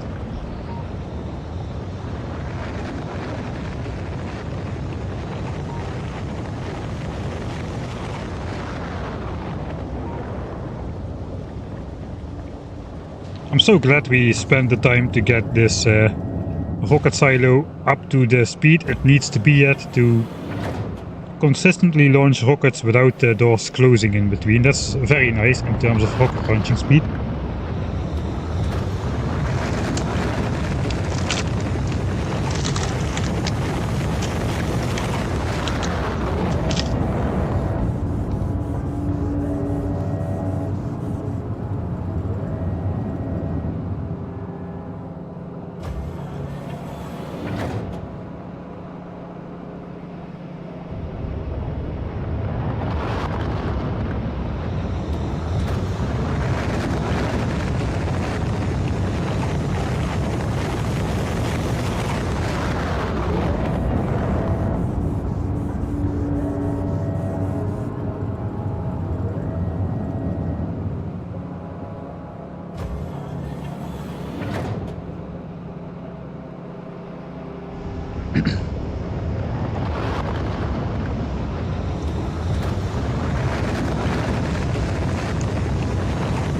Right there, Ballast, thanks for checking.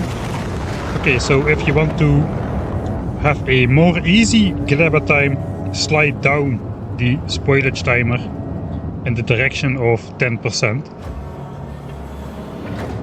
The bacteria are included, alright. Did you not research elevated rails as a challenge? No, I just left Nauvis before I unlocked purple signs, went to Fulgora, and then I found out over there that you were supposed to use elevated rails and I could no longer research them, so I had to come up with a different solution.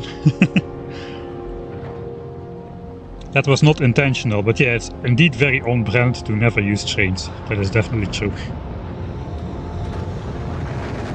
I think 3 more launches.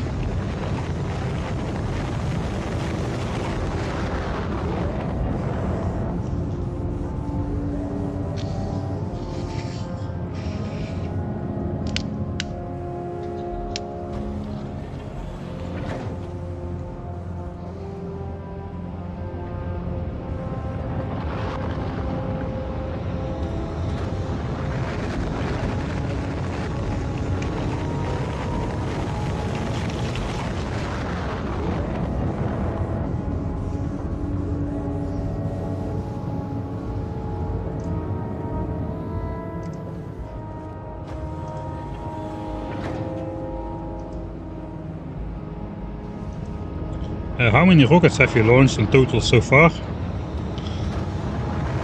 This thing has launched 275.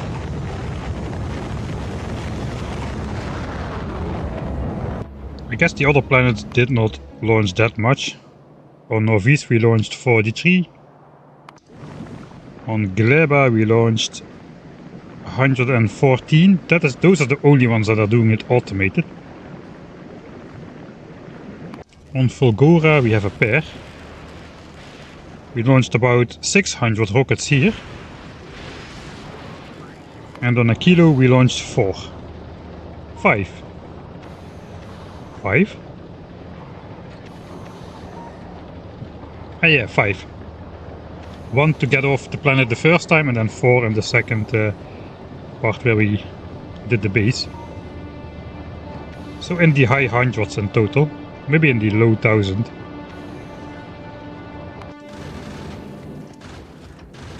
Right, we are filling up here. Should be the last one. Yeah, it's the last one.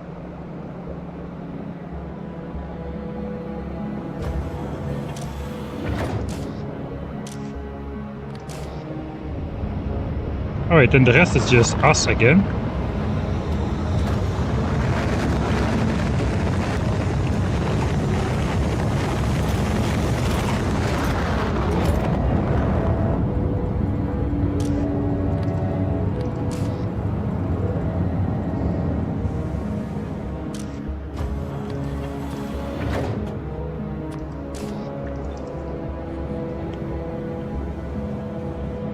Alright, down to only 91,000 signs instead of 97. See if you can get a shot of a demolisher. No, too late. He's sliding off into the unknown. It's the battlefield of our first and only big demolisher kill.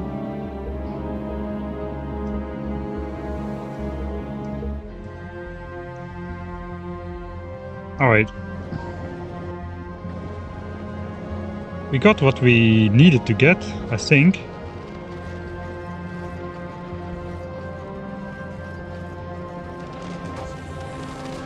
I guess we have explosives here as well. I could stash them for future use. Perhaps I will find out that it's really not that easy to make explosives in large enough quantities. We can always come pick up some then. Could have set it up while the rockets were launching, but no, of course I didn't.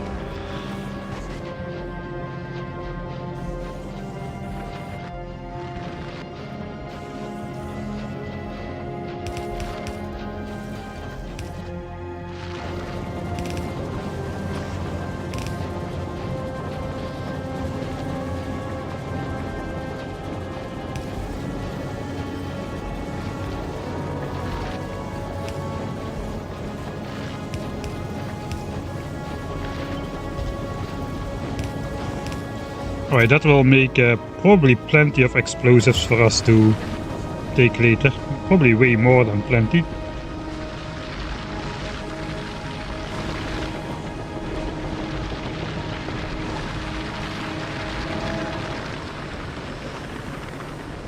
Okay, I guess we have enough of all of that stuff.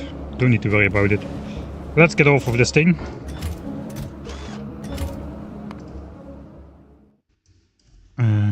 Leave Vulcanus. I'm missing a bunch of saves. Not saving often enough. Oh yeah, I cannot just jump in. Can I not? No.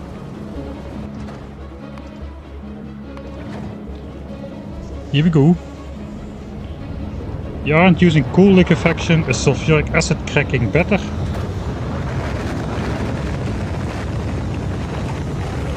Don't quite remember really. No, I'm using simple coal liquefaction, which is horrible. I've unlocked normal coal liquefaction, but I never bothered to change it yet. This is basically just a first playthrough, just to see what it takes to get through the game, just learn everything. So once something works, I just normally leave it behind. But this is the simple coal liquefaction process. Okay, I guess that's what you mean. It uses the sulfuric acid. Real coal liquefaction is about 2.5 times better, I think. Not 1000%.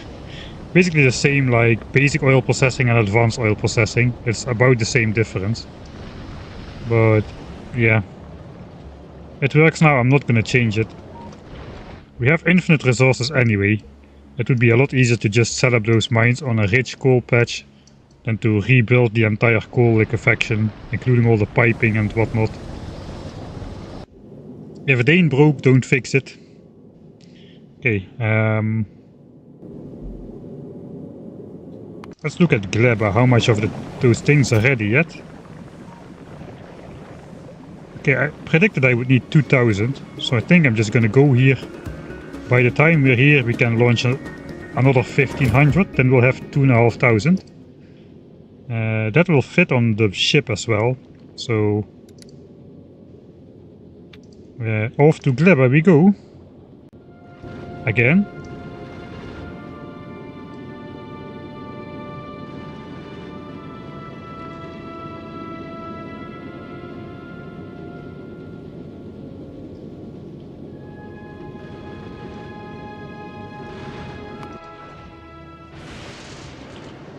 Alright, we're actually out of Gleba signs. That is good.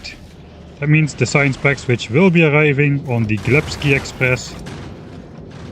Wait a second, why are there no science packs on the Glebski Express? That is not very good.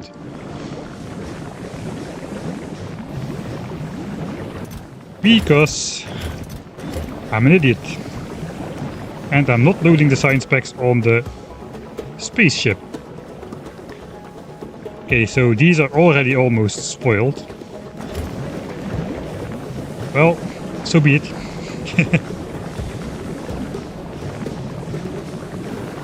That's actually bad. Take it out. I have to set these to fresh first in case I make a mistake like that.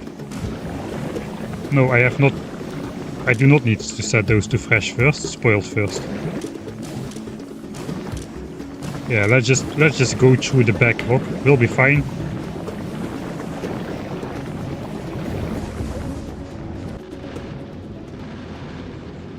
I can maybe pick up the rest of the signs manually in my spaceship as well. Whoops.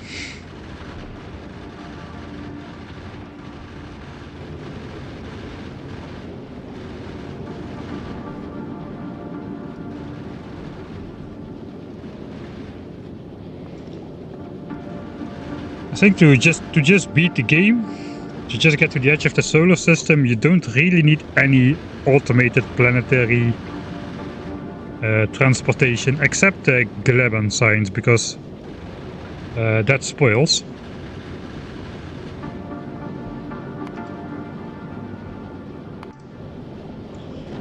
Gleban signs is kinda required because you just need to. It's a timed thing.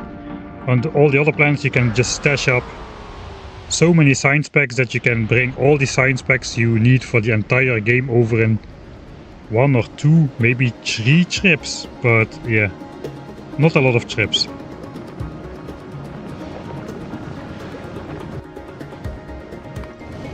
Okay, the Glebski Express is on the way.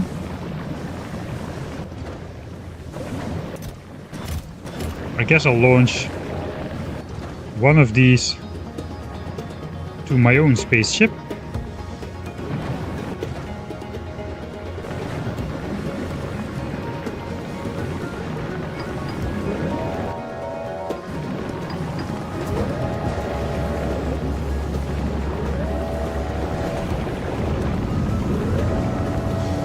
Have you considered moving research to Gleba to avoid spoiling?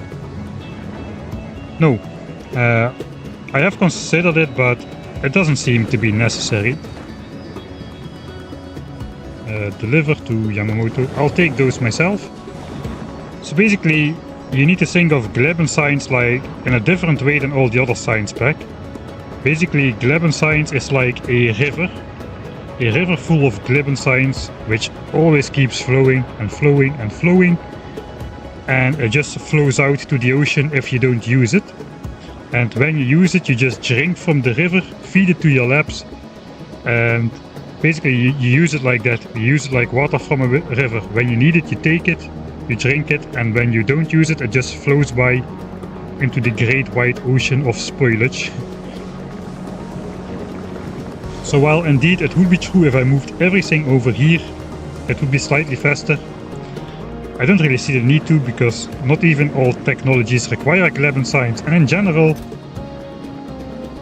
my research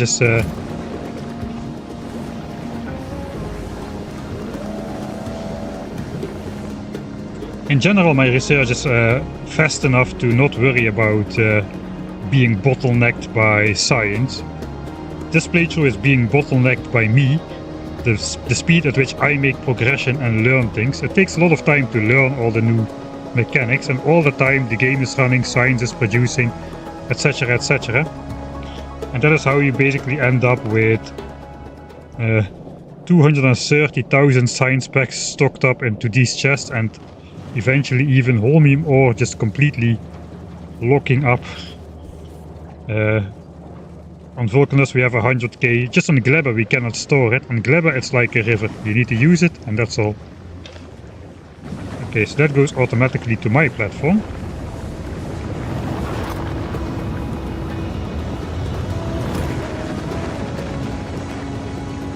Yeah, and if you really want to optimize your science per minute stuff, you should definitely move it to Nauvis once you unlock the biolabs, because those have some crazy potential for productivity bonus. They have like a multiplicative 200% productivity bonus built into them. They call it basically science pack consumption rate or one of those things. So basically science packs are consumed at half speed while providing full benefit. So if you then also insert productivity modules, that is multiplied. So you can insert like, let's say 40% productivity. Now your labs are running at 280% of their normal research efficiency.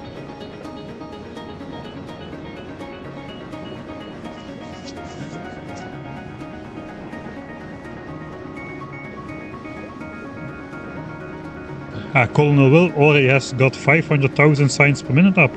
That is insane.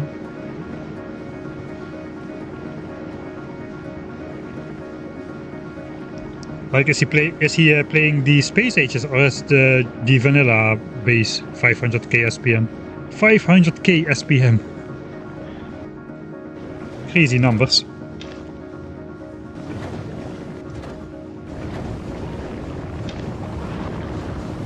Space age, oh that is insane.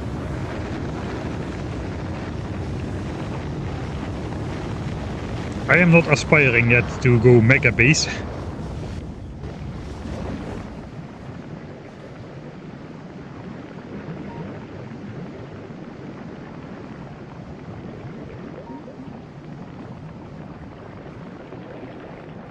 The ending of space age is not balanced with the tech tree. Ah, yeah, wait, I now remember. You can get even more research productivity, right? Bonus. There's a technology for that. And it's not even that expensive. Especially not when you have 500k SPM. That's like a second of research to get the first level. Oh, and they don't even double per level. 10% too, yo. That's okay, yeah, I see how you can get up to that kind of numbers. Okay. There's a very important distinction though between vanilla science per minute and space age science per minute. The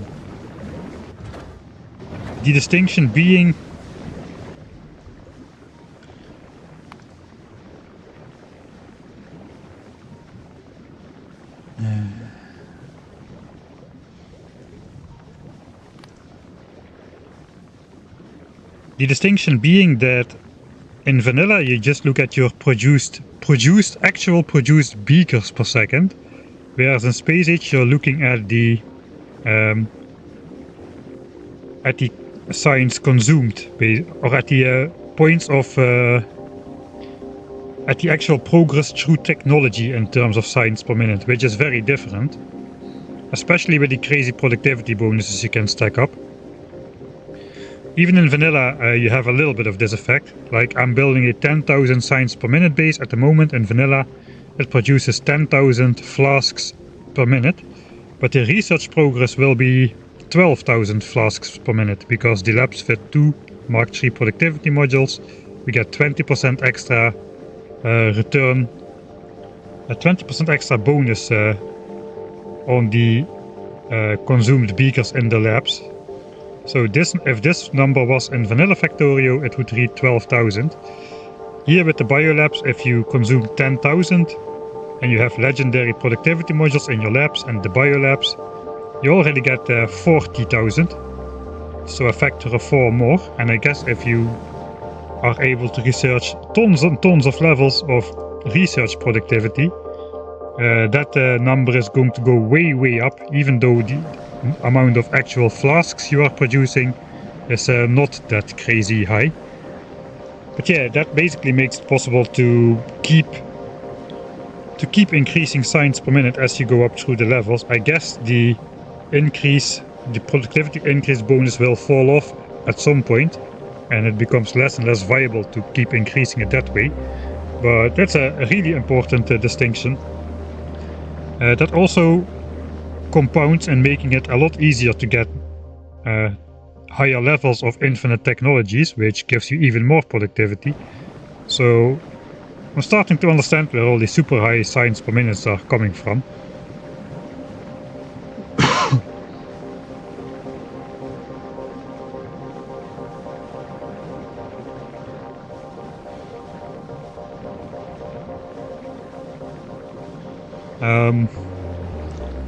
I would disagree that the actual produced beakers is the metric. We just used it in vanilla because there is no overview.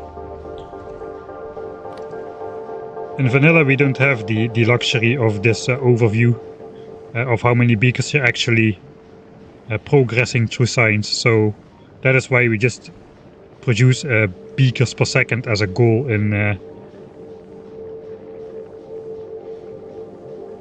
Factorio 1.1 basically.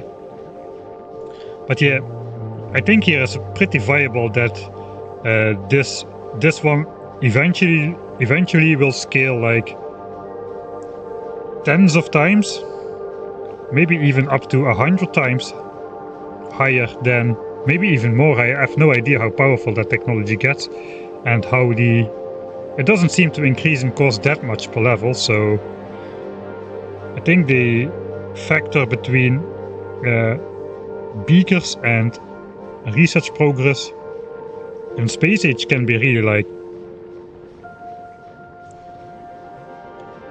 approximately 100 times for a big endgame bases which have very big progress in the infinite technology tree. Whereas in Factorio 1.1 the maximum factor you can get between that is 1.2. So not times 100, but times 1.2. Just the 20% productivity bonus in the labs, and that's all. There's a hard-coded 300% limit on all productivity. Does that apply to the...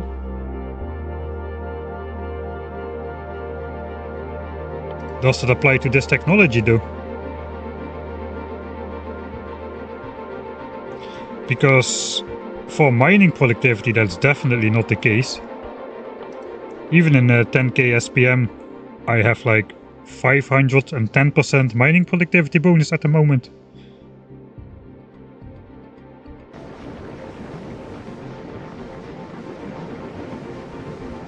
Yeah, I think so too. That's probably only stuff in assemblers and whatnot.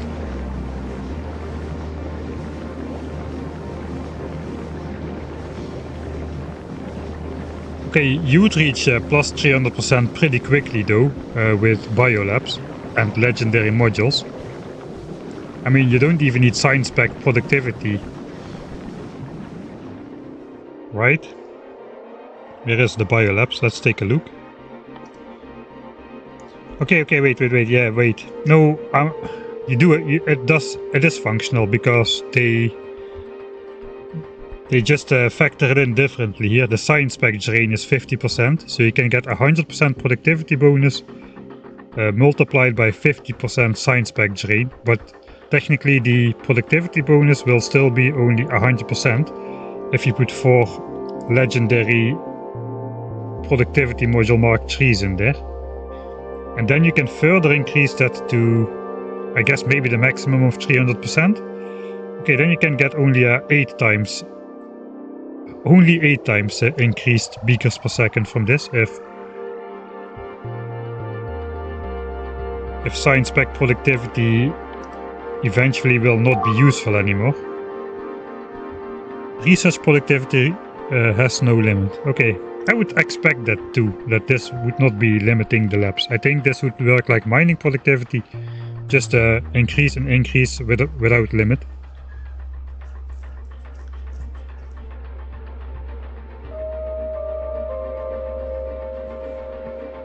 Yeah, I guess so. All the machinery will have the limit except for stuff which mines resources out of the ground and any kind of labs, because you're not actually putting stuff in there or getting stuff out of there. Yeah, biolabs have 4 module slots, it appears.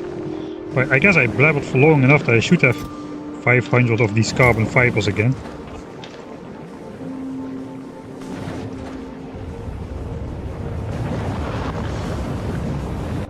And the Glebski Express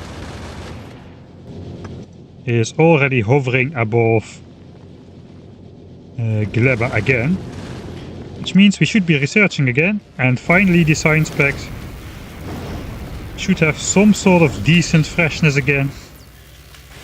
Ish. Well, not really. Alright, I guess I'm out of here. I'm not waiting for 500 more. Let's travel to the correct one. And on the way out we'll flip over the science pack inserters again. As I've spent I've visited Gleba more times in this stream than ever before, I think.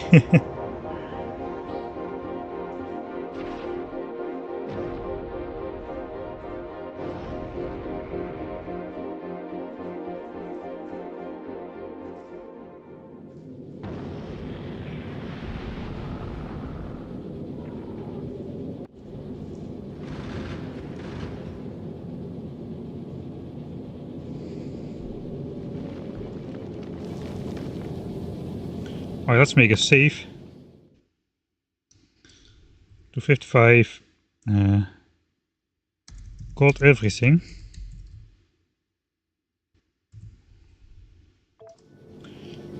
Alright, let's just quickly check that out. I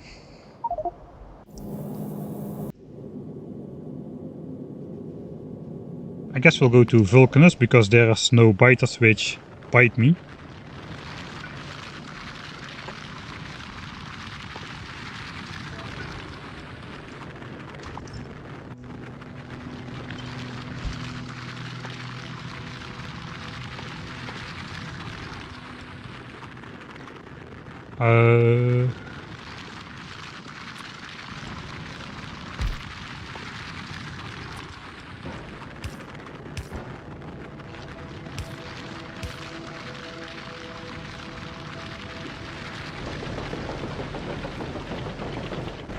Time is paused. Alright, so currently these things have 30% resource drain.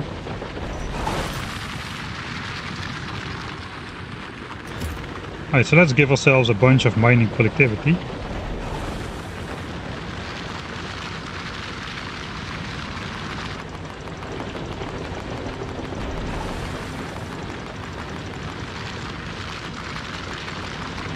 Okay, I'm at level 51 like this in my playthrough.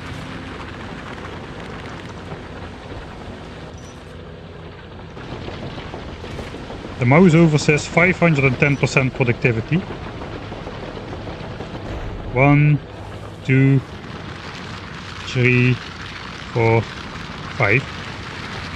So this does appear to be able to have more than 300% productivity. I guess we cannot really put a biolab on here.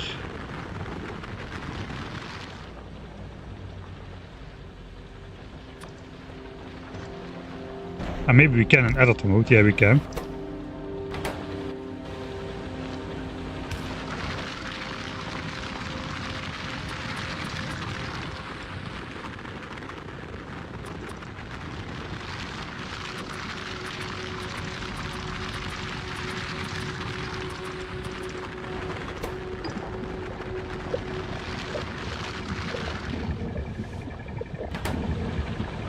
Okay, we need to research something actual.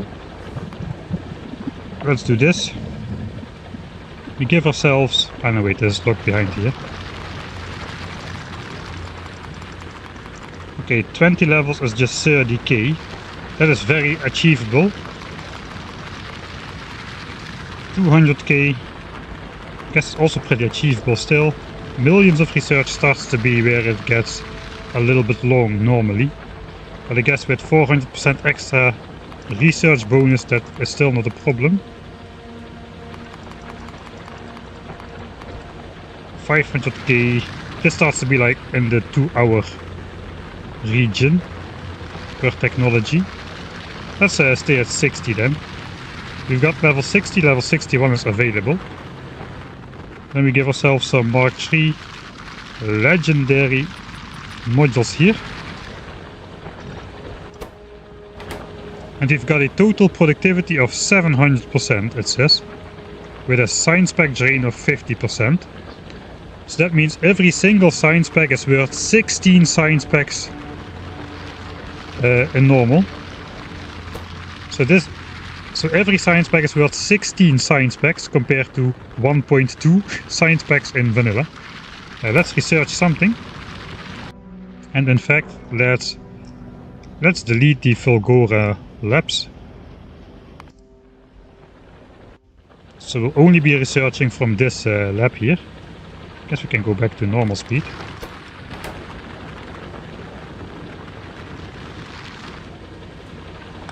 Alright, and then for fun, man, those big mining drills are loud.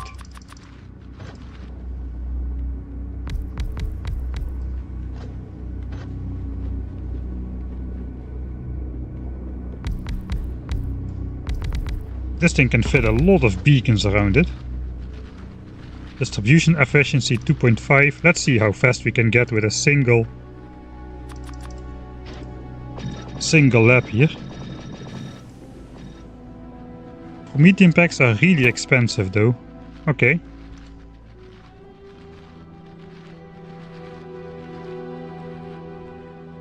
Okay, you get 10 a pop though for one quantum processor. Yes, I don't think that's too bad. Especially as you get this with productivity bonus as well. Okay, I haven't made any yet, I shouldn't talk too fast. Maybe these asteroid chunks are pretty hard to get.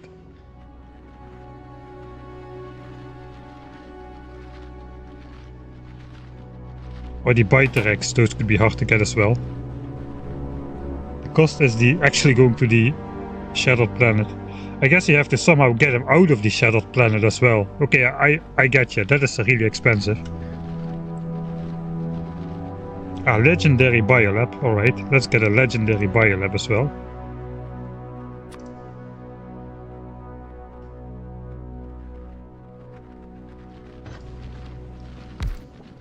Alright.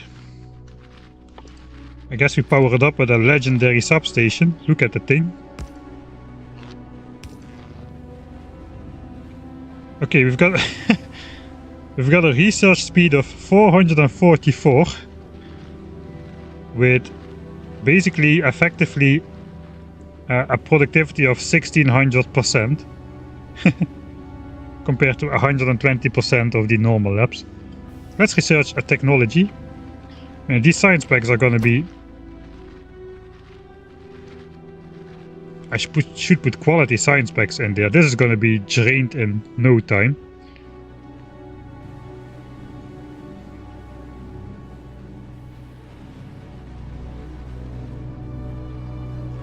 Okay, I guess let's start researching. Let's research captive biter spawners. It uses most of the text.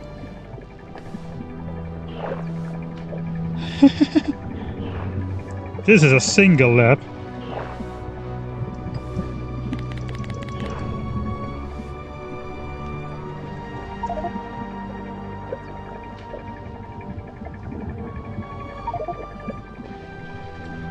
We cannot even see the productivity bar go up even at 1/20th game speed here. It is crazy.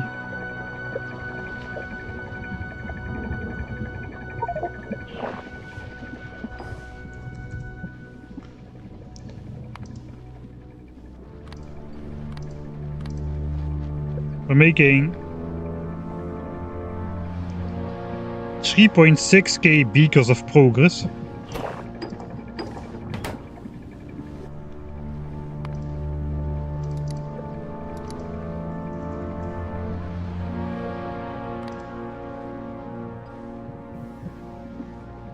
Alright, so there we got it. We are actually consuming like Let's try to get it to a full minute. Can I reach that? I think I can. Ah.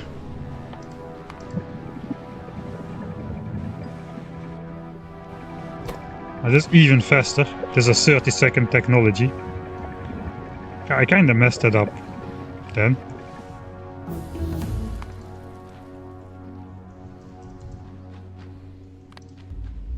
Alright. So we got like a science production, or like actually, we need to look here. Actually consumed beakers, say 232, research progress 3.7k science a minute from one single lab. From one lab. That is insane. That is insane. Also you can see indeed 230 times 16 is approximately 3.7k.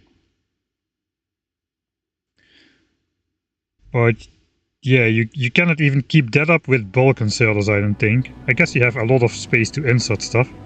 And it will take quite a while to get legendary beacons with legendary modules, I suppose. But the potential is really unheard of in a normal, if you compare it to a normal game. Okay, let me carefully load the save. Legendary bulk inserters. Yeah, I guess legendary inserters will keep up.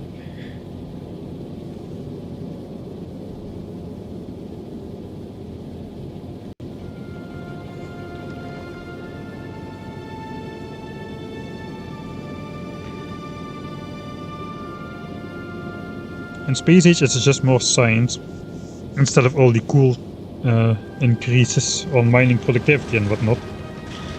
I guess, but I would very much like a research productivity multiplier in vanilla, for this matter. It allows you to go on for longer before you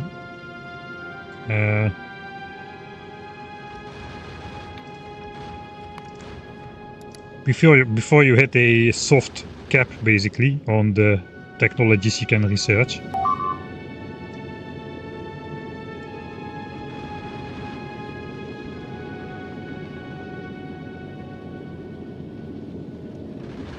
The Biterex spoil in 30 minutes.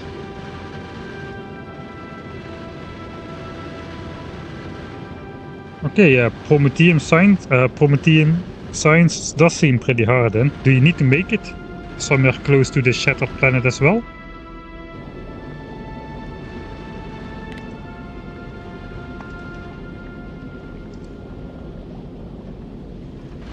Crafted on space platform.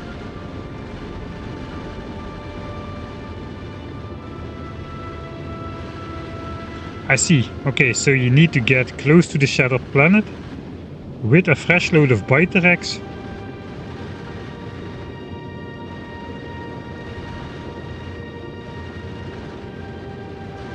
So you need a good deal of speed as well to get far enough out to the shattered planet before you start encountering these, I suppose. Okay, that does indeed seem pretty hard. This is not just a production challenge, it's actually a timed and DPS challenge, similar to fighting big demolishers, I guess. You need a lot of thrusters and a lot of turrets to be able to fly through the asteroid field fast enough so you encounter the Prometheum asteroids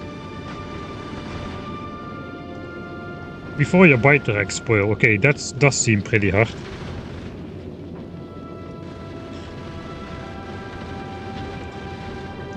I guess, yeah, no wait, I'm thinking about this wrong. You can just send the mission out to the shattered planet. You can send like a train of spaceships just making loops, going out slowly through the asteroid fields, gathering Prometheum chunks, coming back, etc, etc. I think you can even program train stops like that.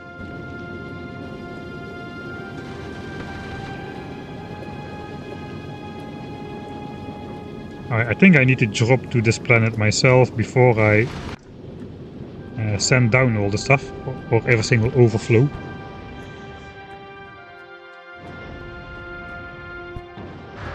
chunks stacked to 1 and you need 2.5 per pack.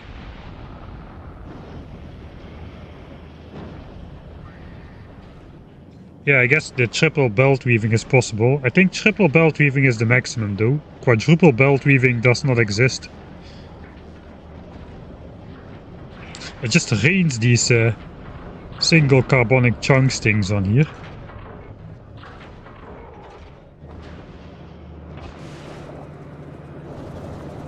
I think we've gotten through all the spoilage.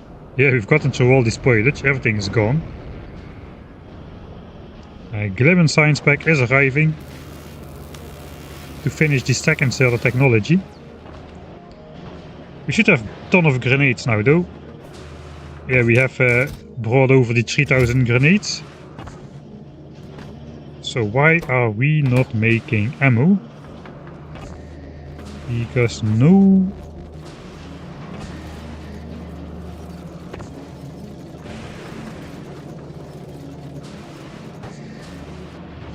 LDSs are making it across.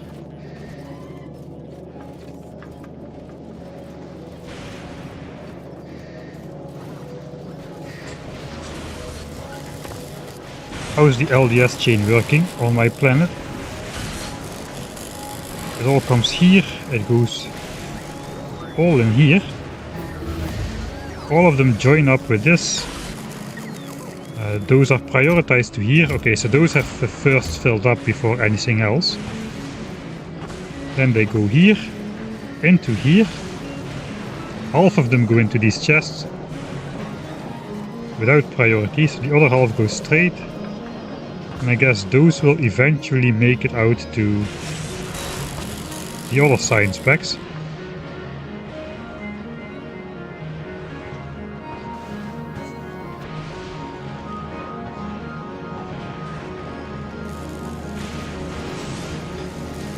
Some of them go here.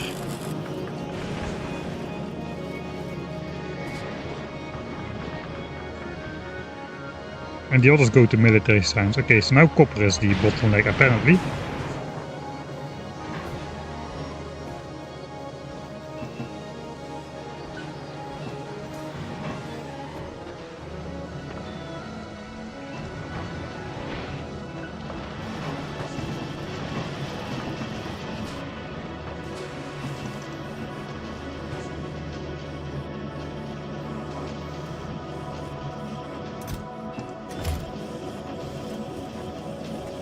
Alright, so we can at least do this.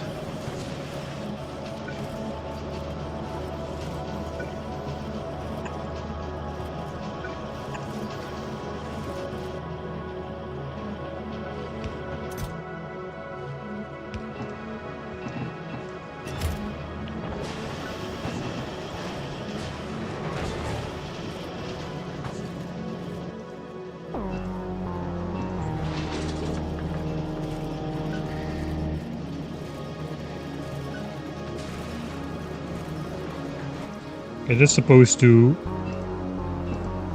output low, to crash low density structures. We can do this though. Alright, that will fire up those science packs again.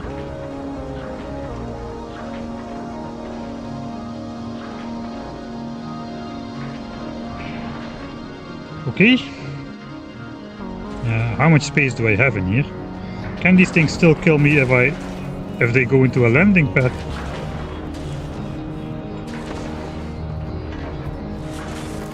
It doesn't appear they're hitting me then. Alright, that's good to know.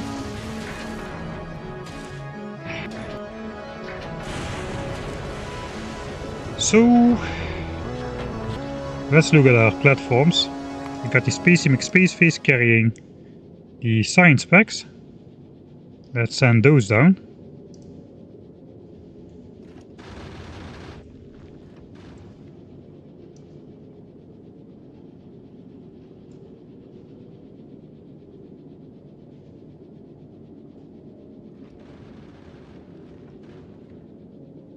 Any idea now? Okay, there it goes.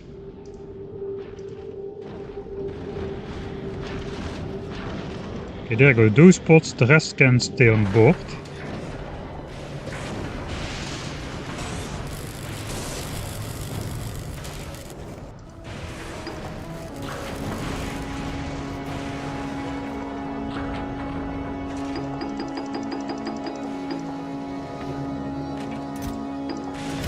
think I've set this to trash. Only space signs will be trashed, okay.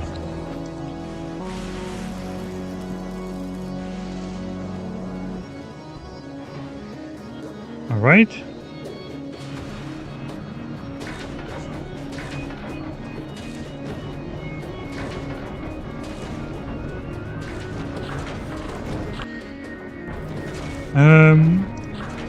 Okay, we've got plenty of space. I think I can send down all of this stuff. So the triangles will be 0. We need to set that to Fulgora. This will be 0 at Fulgora, and carbon fiber will be 0.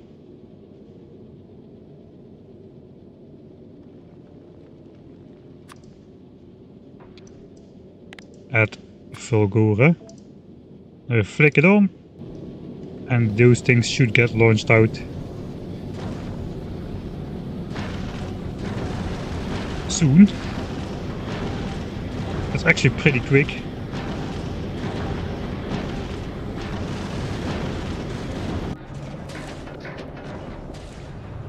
Here come the pieces of carbon.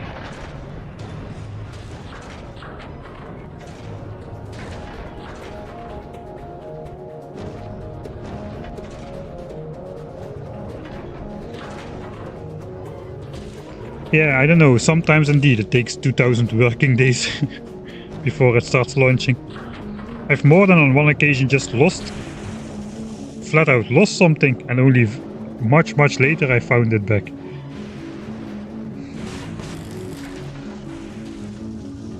Okay, this thing is pretty full now actually.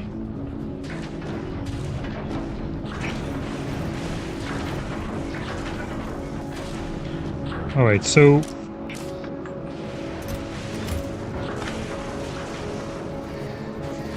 let's make a bunch of chests.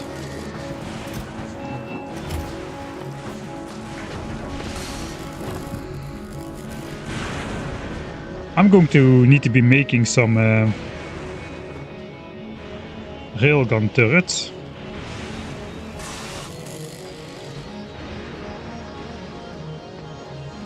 I think I'm just gonna go out here with all my resources, take them out here and do the thing.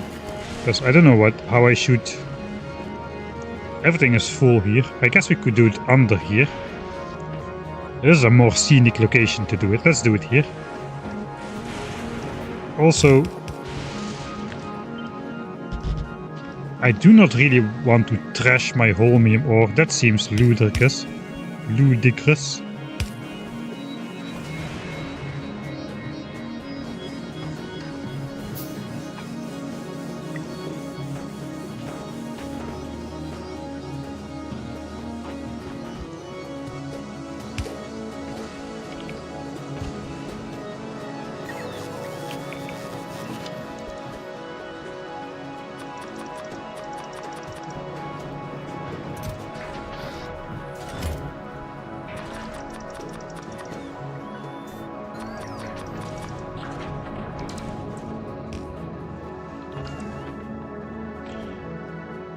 Alright.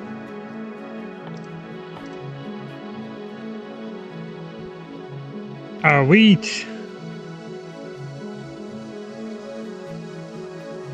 Oh, we need to make these in a cryogenic plant.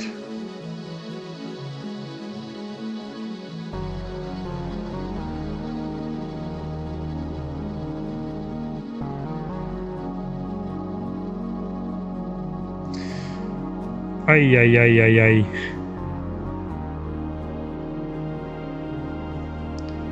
Please check Gillespie Express science request.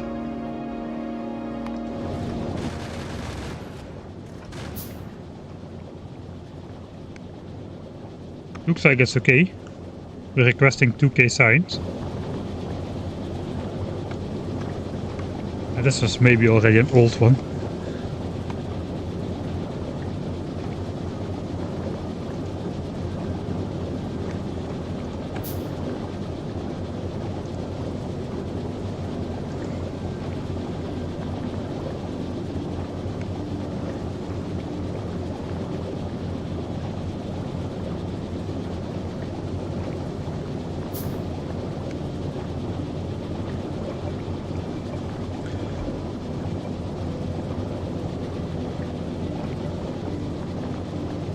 You can barrel fluoroketone.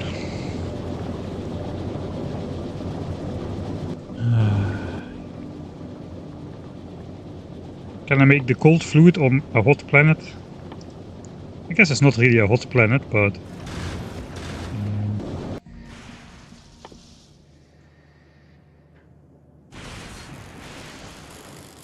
it requires lithium, so... I kinda have to make that on...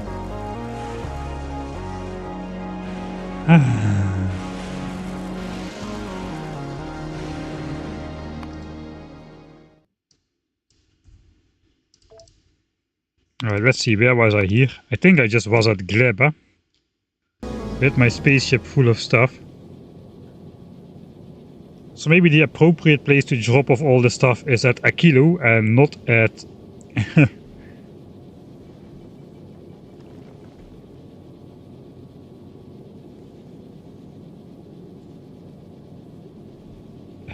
not at Fulgora.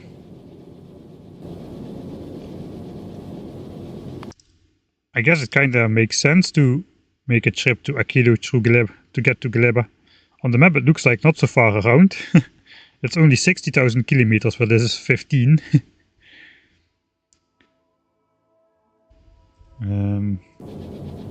Right, wait, does that go for everything which I want to make? I'm not going to send up another 100 rockets to load it back on the spaceship. Okay, so these are best made. These are definitely best made on Aquilo. I guess these as well. They also require the fluid. I guess these have to be made over here. So we need like superconductors and stuff.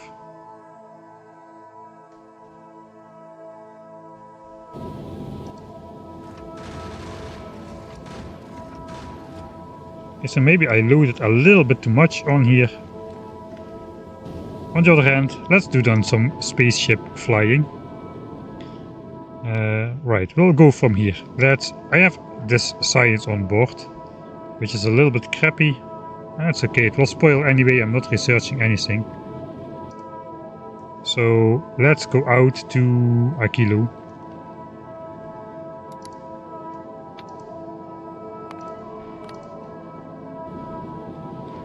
Let's see how that goes for us.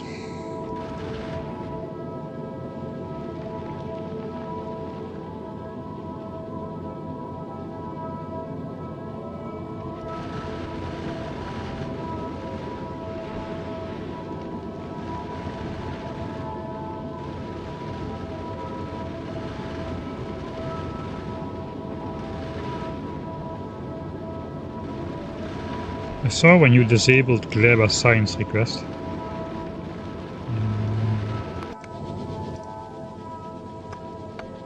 Okay, it's still on. Okay, we've got science packs on board as well. So it looks like it's working. We're going a little bit faster than last time. I'm going to set my back rocket turrets to also shoot the medium ones. Medium, medium, medium, medium.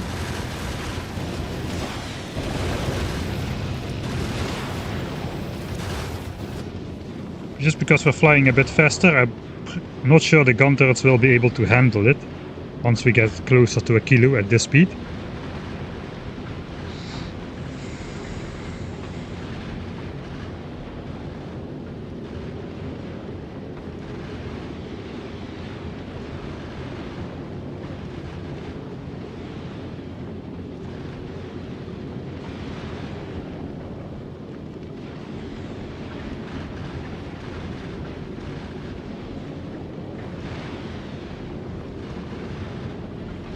Yeah, it's definitely true. In space exploration, you really just don't build like real bases much on other planets. You just get the resource you need out of there, and then indeed just on my first playthrough of, or on my only playthrough of space exploration. It was still 0.5, I think. I just literally launched everything to back to Nauvis with those things which look like meteor defenses, those like which basically just shoot it over the planet directly to a different planet. I didn't use the spaceships at all until the very last part when you need to go to the asteroid fields to get the arcospheres. For the rest I just literally shot everything from planet to planet. Delivery cannons, yeah, those things. I kinda forgot the name there.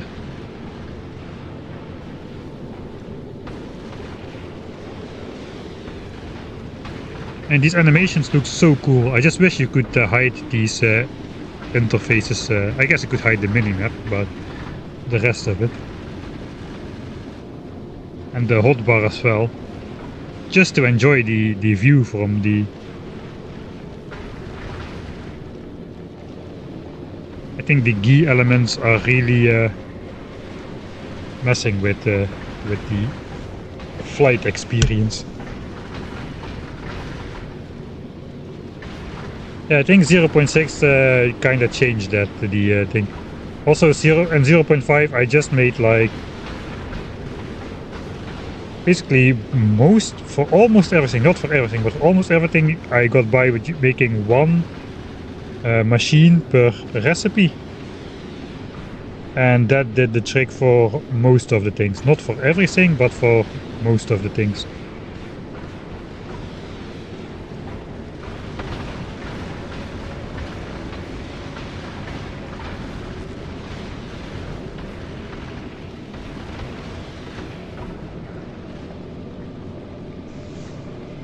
Alright, we stopped at Aquilo.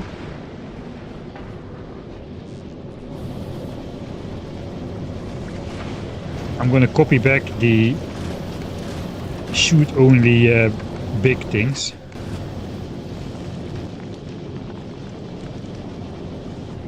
Since we are no longer flying through space. To save up some rockets. Actually, I'm not. I shouldn't go down to the surface. I will soft lock myself because I cannot get off of it. I'm just here to send down these things.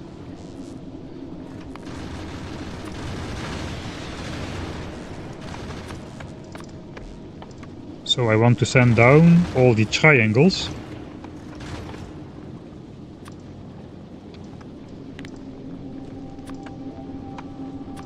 All the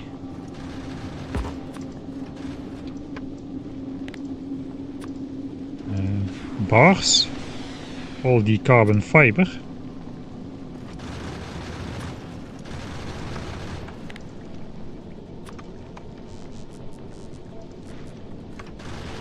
and I guess that's it. The rest will keep on board. We can send down some of the iron.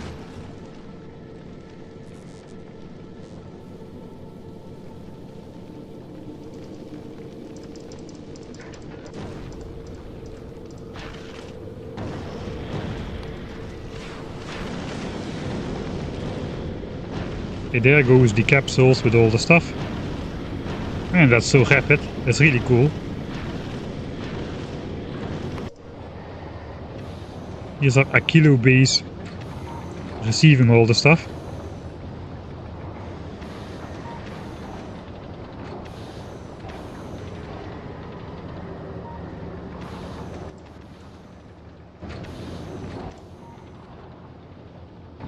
I guess we're getting some more.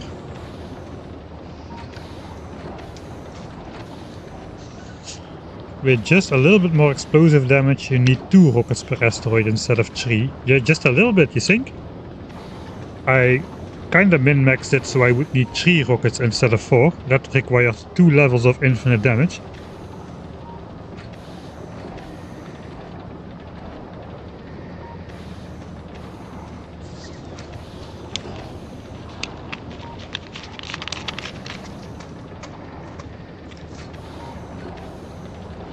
Let's take a look, because that's definitely interesting.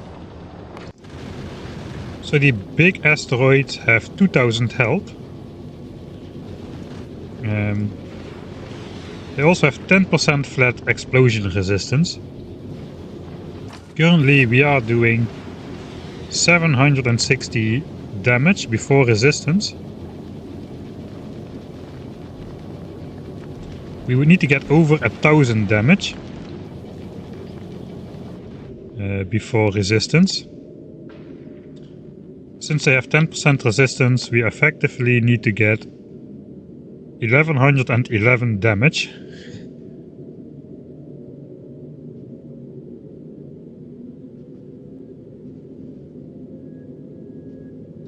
On our rockets.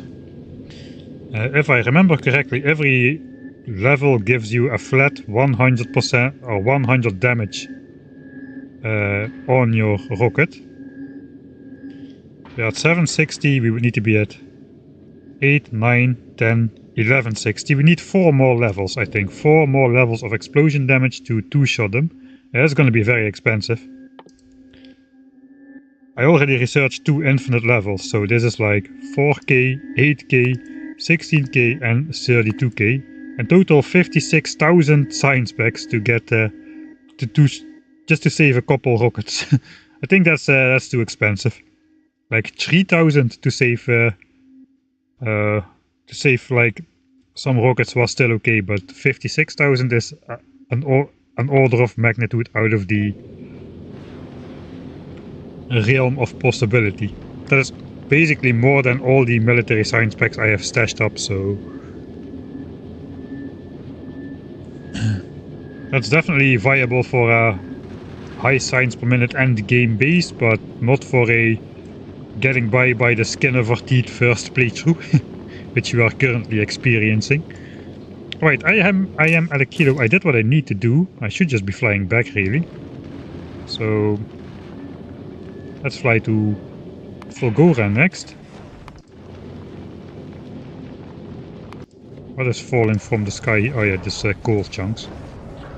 It's raining coal chunks. Okay, we're gonna be flying out pretty fast. I think that's a little bit dangerous. Let me just quickly pump empty this stuff a bit.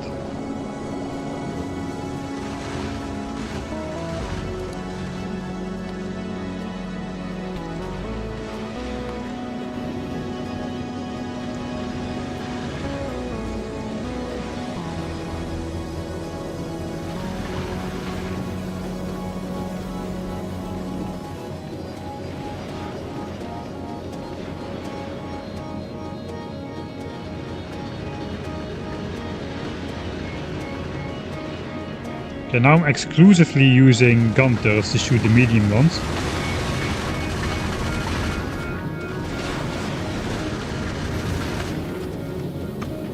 Yeah, it's not good, not good.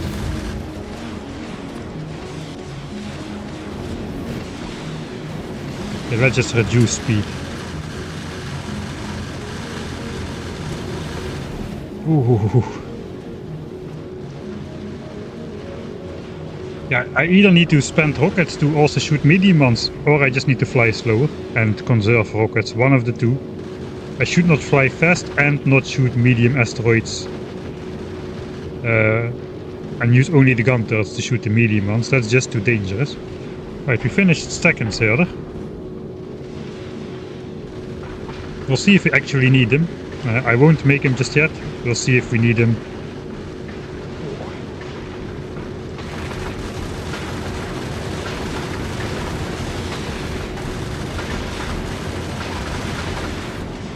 That is too close for comfort, really.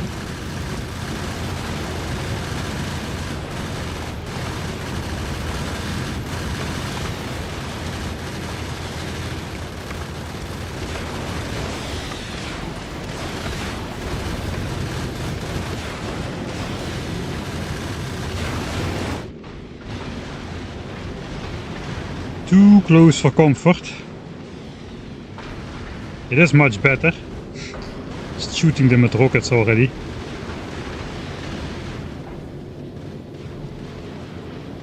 Because these elements are not very replaceable with their rare quality stuff.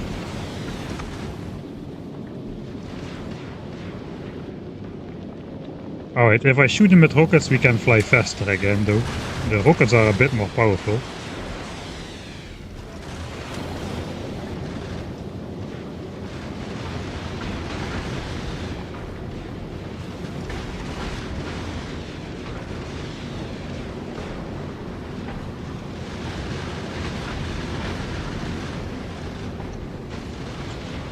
Yeah, they attack way to the side too, that is true.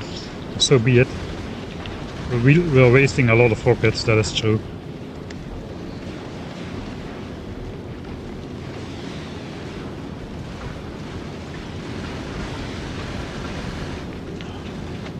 What is a 5-minute journey in a 200-hour game?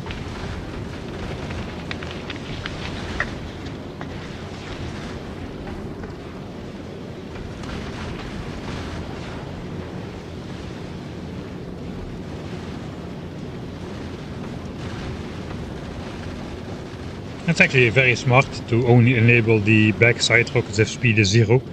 My spaceship is too small though, the rocket turrets encircle it completely. I originally placed them to the back of the spaceship because I thought the explosions would scatter the asteroids a lot more, but they just keep their forward momentum even if you shoot them, so should have just placed my rocket turrets at the front, but I didn't know that at the time. I think if I shatter them here they will just drift away and my asteroid grabbers will not get a chance to grab the crucial resources they need. But yeah, in the end it turns out these turrets take a little bit too much time to turn around. The travel time of the rockets, the reaction time after it breaks into a medium one to shoot them again. That is... all those things add up a little bit too much, and the spaceship is turned out to be not very safe at higher speeds, so we have to basically slow it down a bit. Now we're using a ton of rockets. We've already used like, I don't know, a lot of them.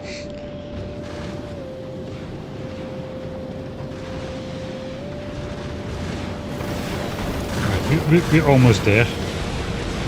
Let's copy back those recipes. I'll just leave the center 2 on medium.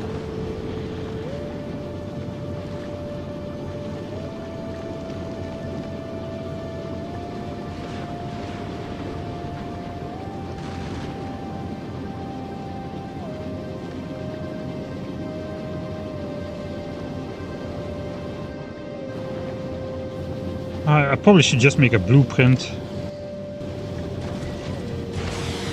with all the medium chunks. Yeah, let's do that. For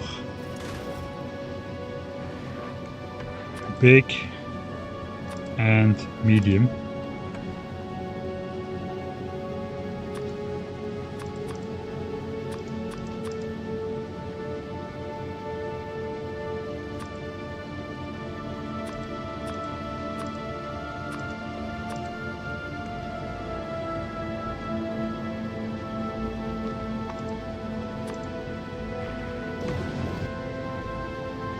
So I can just grab it from here and I can quickly paste it on top to set the request back to medium instead of having to manually do all of these things.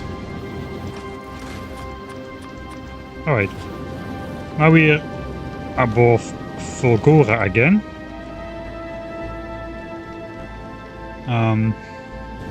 So I guess we need to do sort of the calculation again for the Fulgoran elements. Let's just drop down.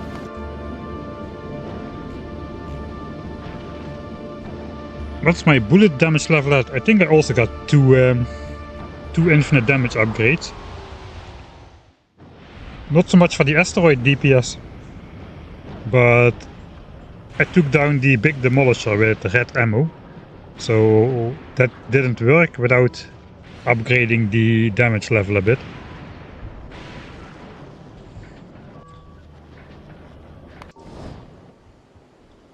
So we took down a medium one.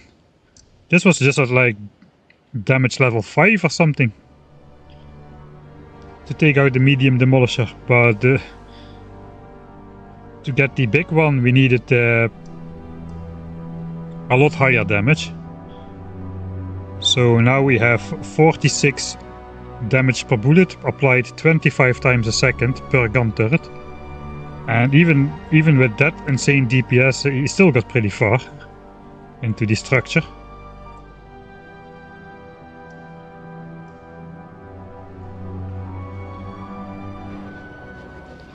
Alright, we are back. I guess I should send down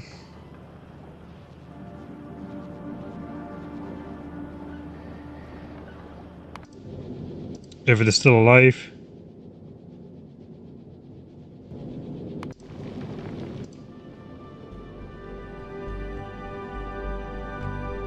Where's my Gleben signs?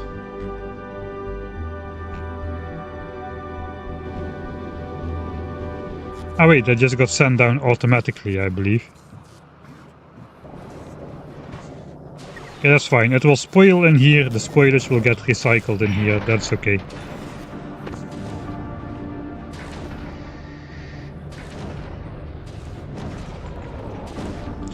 Railgun is the way to go against Worm. That's perhaps true, but Railgun is also very advanced technology, not simply red ammo which you unlock at the green science era on Nauvis.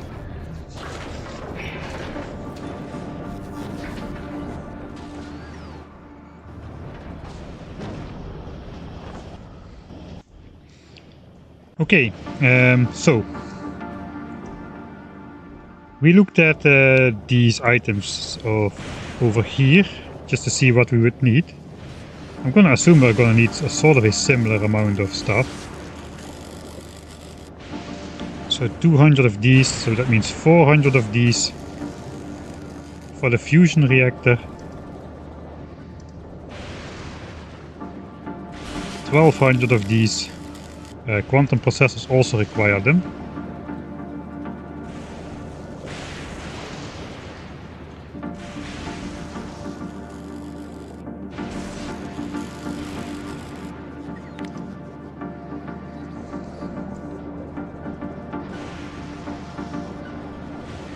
$17.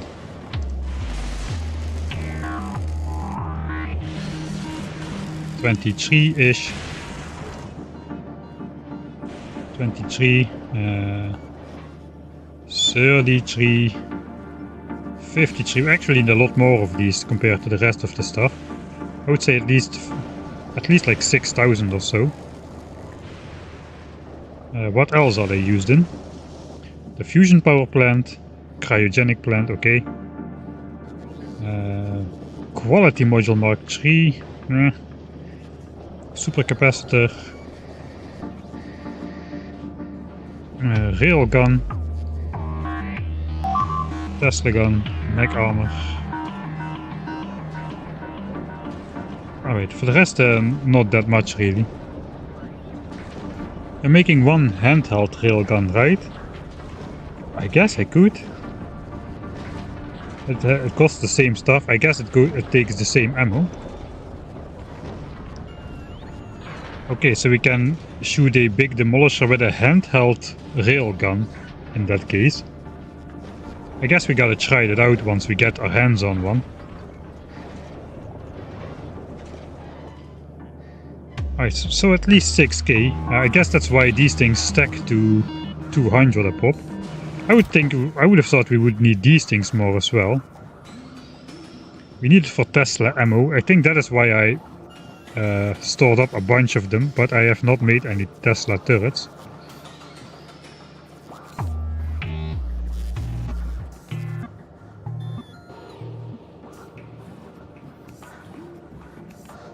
Okay, we do need these for the portable fusion. I should bring a couple of those as well. At least we'll be starting to use some holmium ore again if I do that. There's a full chest. That's 9600. Okay, we'll grab 10k then. 10k and 3k of these which we'll never use, but okay. So be it.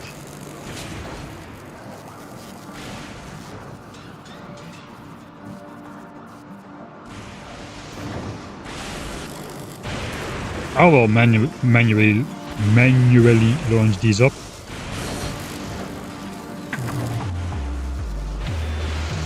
No! No, no, no! No!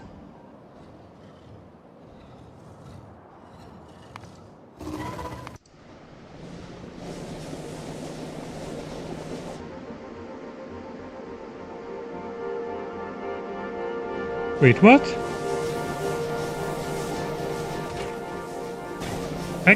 The eggs have hatched.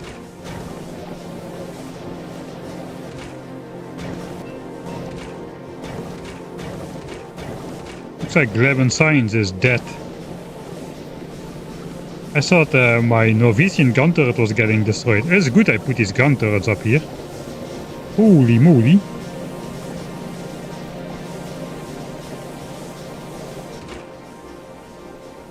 Okay, so what happened?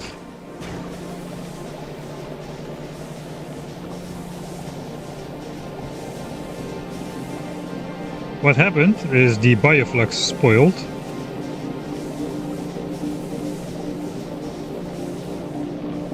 How though?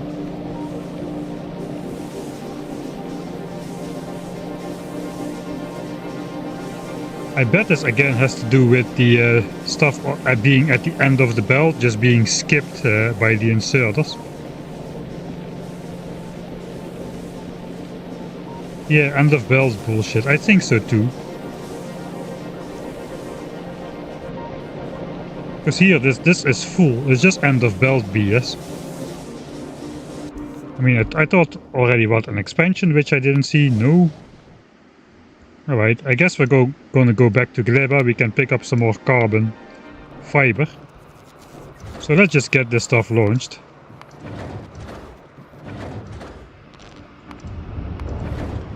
We'll use the other rockets here as well. The last ones which are ready.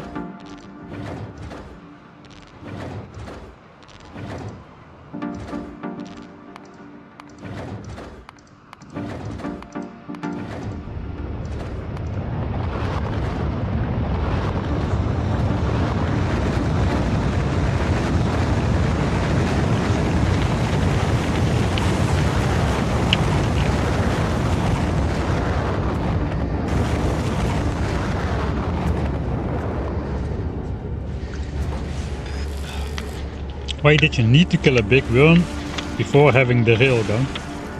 I didn't need to. I wanted to. Right, these are done. Yes, we'll do this manually because putting 1,000 items in a rocket with inserters is a bit slow.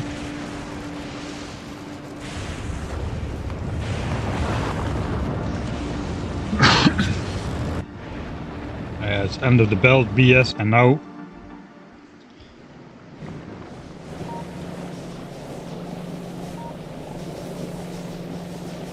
I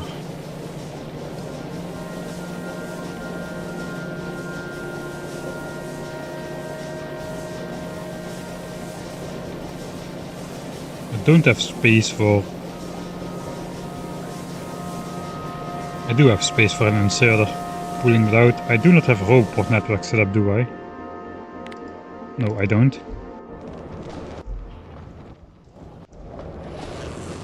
Where the heck am I?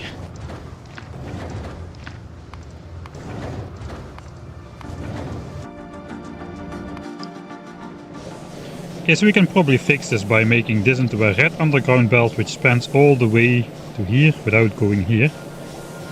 And then just grabbing any spoilage of the belt, just like we've been doing here. Here we are also dealing, where is it? Here we are also dealing with the end of belt being skipped by inserters. This inserter grabs the third and fourth one on the belt, ignoring the first two. So those periodically spoil, which means I need to put this guy here, just to be safe. Theoretically we should be safe all the time, but I guess something went wrong. Underground belt behavior is different than normal belt behavior, etc, etc. The most annoying thing is we're going to need to grab some new eggs here.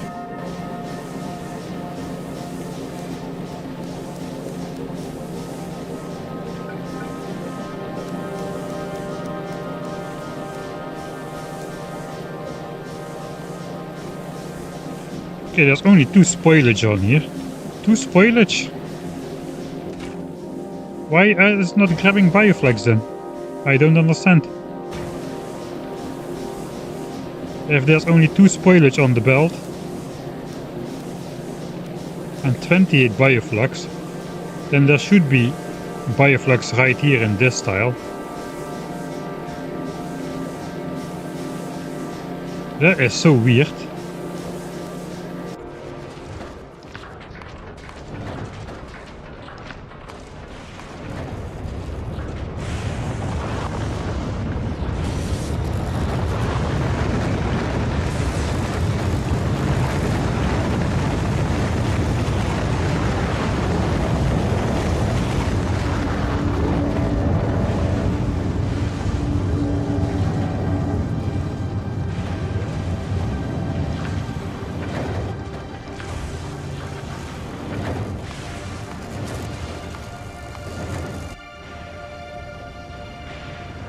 That's just BS though.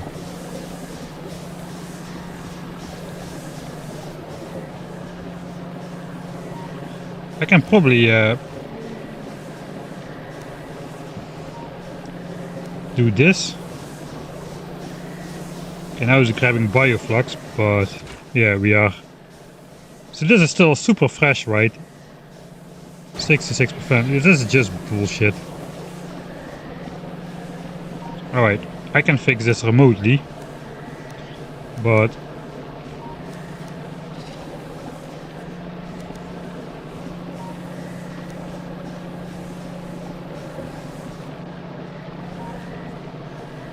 I don't want to accidentally mix bioflux in there though, so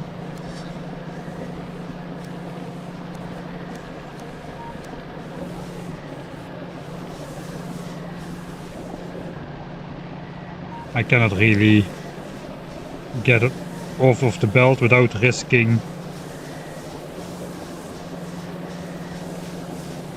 and now bioflux is in front on both sides. As you can see, it's not spoiled at all. So yeah, I declare BS. That was not a legitimate breaking situation for Gleba.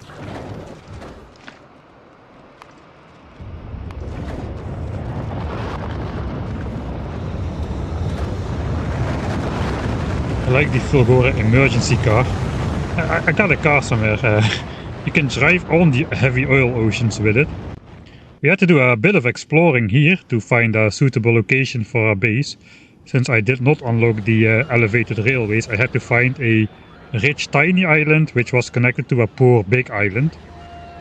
With the distance close by enough so that a roboport could span it. So that's how we've been getting our scrap from the tiny scrap mining island over to the big island for all this time. Right. I guess we are off. Off to...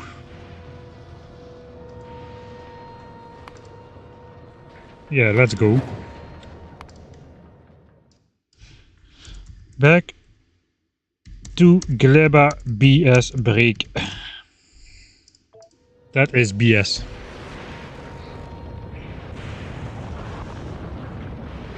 If you still had eggs there, you could change the recipe on the machine to accept the spoilage. Yeah, that's true, but you cannot store backup eggs in any way, so that is...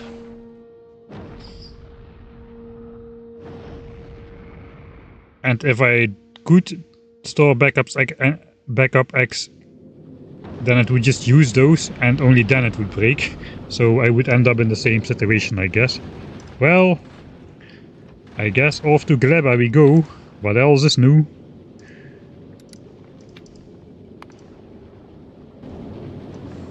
That's the way of Gleba. It even breaks when you think it shouldn't.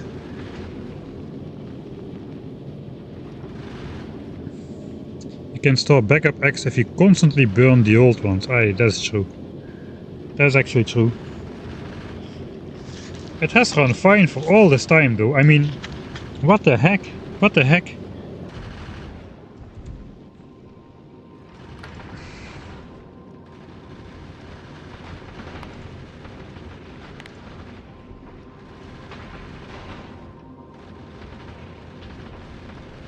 And maybe it, okay, I think the issue lays here. So, since 20 hours Gleba has just run fine completely, but I did some interruptions and I accidentally left the science packs perhaps in the chest. I don't know. Theoretically that should still not break it. I must have messed it up when I was building carbon fiber.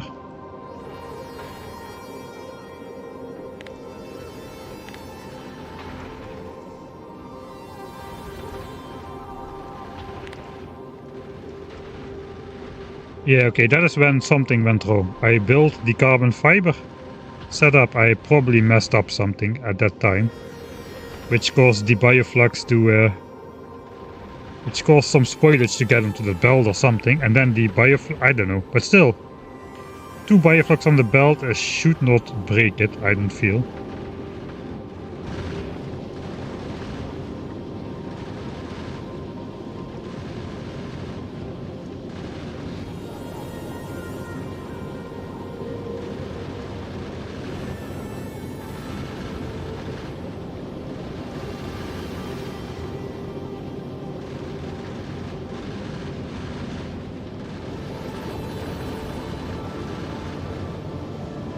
I guess on Aquilo you can nicely fly with the mech suit. That is true.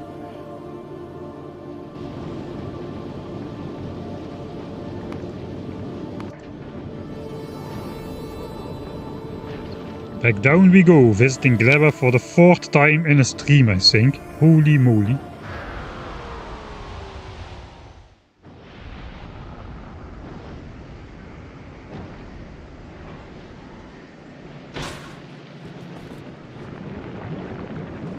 At least the entire base didn't break, it was just this area.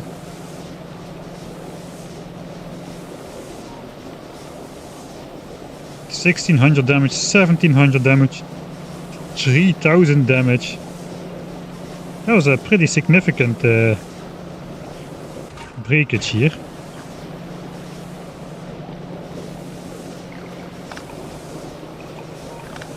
Yeah, literally 2 spoilage on the belt. That is just BS.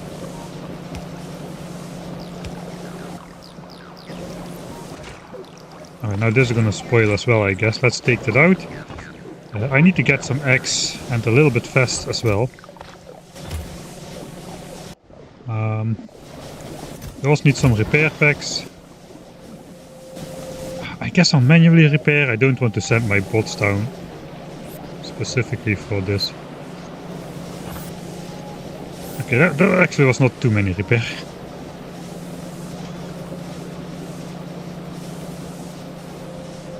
Okay. I got my combat shotgun. I left my combat shotgun on Nauvis. Okay, we just need 10 wood for that.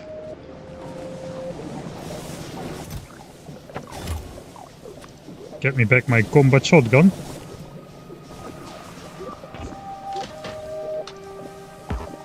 I guess I could try out rockets as well. Alright, send me down some rockets. Just a stack. Or 2. No, not 2, just 1.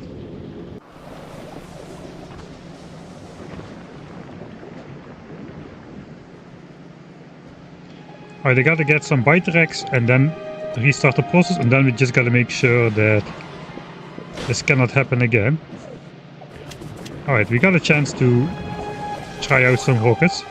Let's see, where is the closest ones?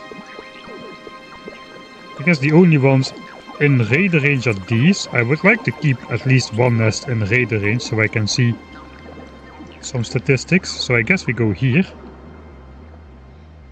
Yeah, let's go there. I don't have my extra legs, so I'm a bit slower. I do have some bioflux, so I can eat that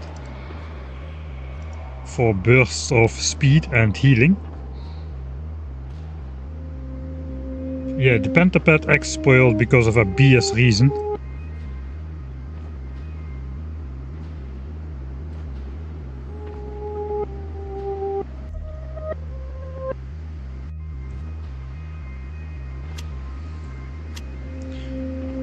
I guess the rockets will be pretty effective against also the dangerous enemy. Ooh, that's a big one. Yeah, I haven't fought a big one yet. Right, I think I'm going to save here. It's going to be a new experience. Fight big stomper.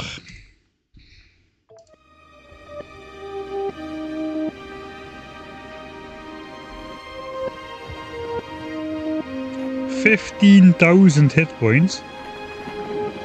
A lot of impact and laser resistance.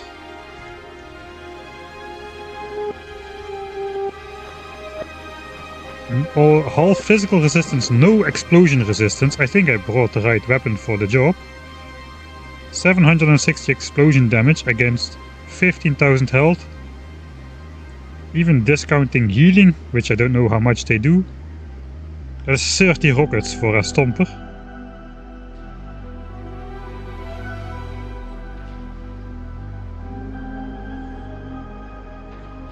Medium strafer. Oh, there's more guys.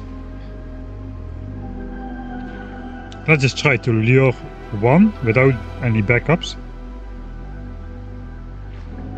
I'm not going to try to get stepped on by that guy.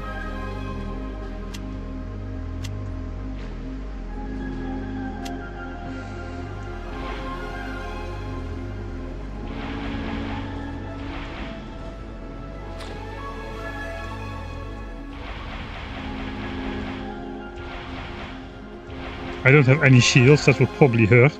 Okay, that went not so bad.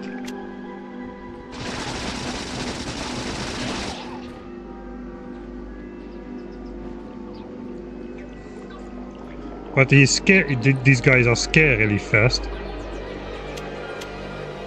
He's gonna go back to the nest. Okay, let's just shoot the nests. I'll just grab the egg. I got 9 eggs. Okay, that's good enough for me. Let's leave them be. That guy is fast, dude. Okay, we gotta get some bioflux power to get out of here. Tip for stompers, they are slow turners, alright. We are pretty agile with the mech suit.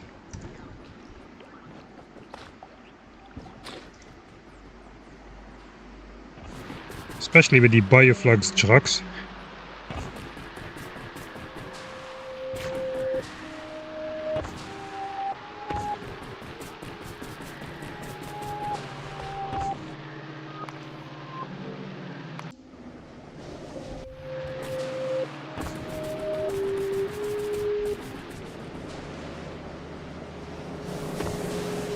It looks like I missed the repair of one inserter here. Alright. There we go, science restored. Hopefully this entire nutrient spoilage mess will sort itself out somehow. I think I'm just gonna grab some stuff over the belt here just to be sure.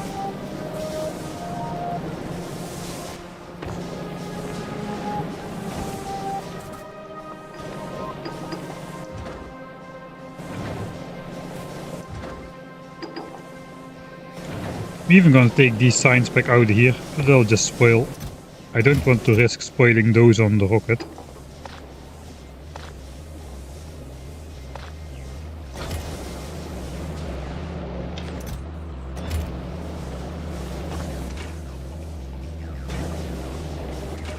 I'm an idiot.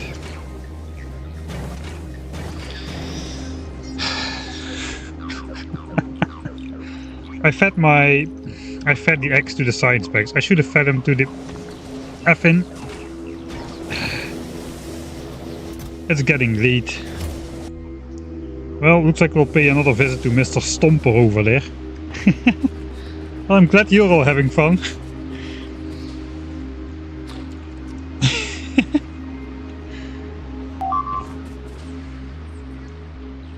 Can you recycle science pack for X? I'm going to say no.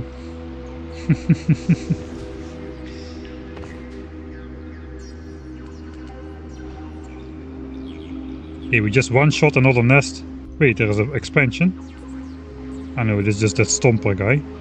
Okay, those are stuck there now. That could be good for me.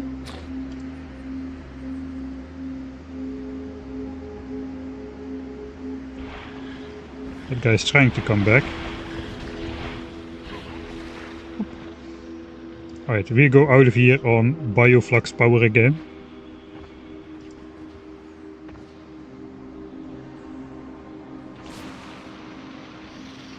Zippity zip zip zip.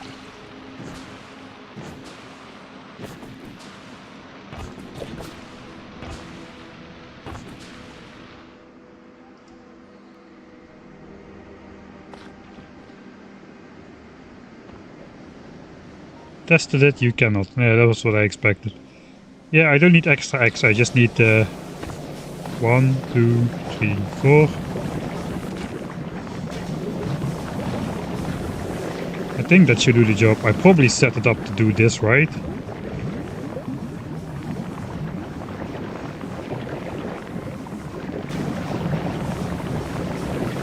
Ah yeah, we're just putting them on the ground like so.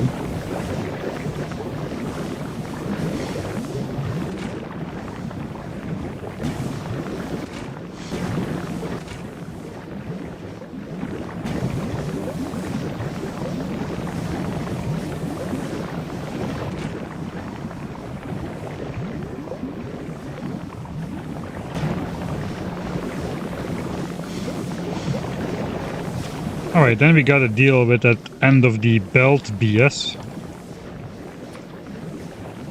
I feel that's an oversight though. That should not be an issue.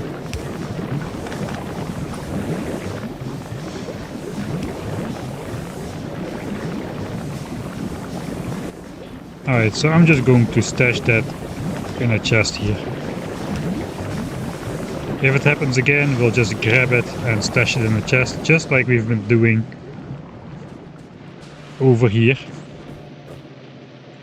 where this has spoiled 56 times the last 2 apples on the belt, because this inserter just skips grabbing those.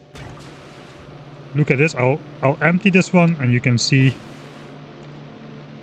this inserter will grab these 2. Let me zoom in a bit. Okay, 3, 2, 1, click. You see, it just skips the first 2. It just consistently skips them. That's not right, but I guess there's nothing much we can do. Thanks, Klepko Kleta. Thanks for the 25 Polish zlotys, if I'm not mistaken.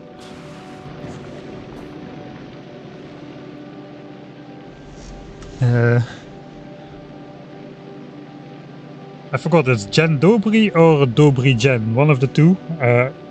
You have one and Slovakia has the other order. I can never remember which which order belongs to which country. Right, I got one more over here. Let's throw that in somewhere. Yes, we got X laying on the ground now. The first one, Jen Dobry. Alright.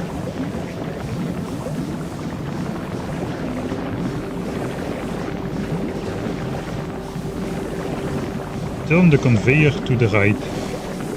Which conveyor? This I cannot turn. There is no space to put another belt piece.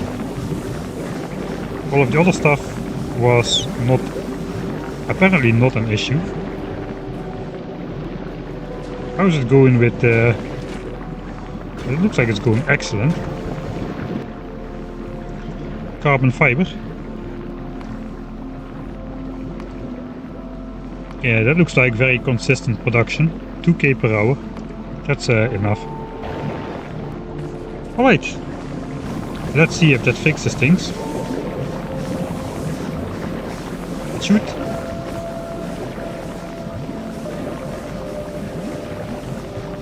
The one who skips the first two.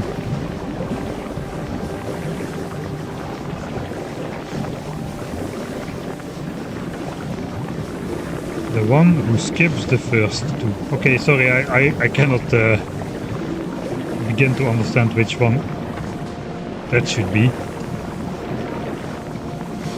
Is it a crucial mistake, or is it just something which, in your opinion, would look a little bit nicer? That's a very important distinction to make.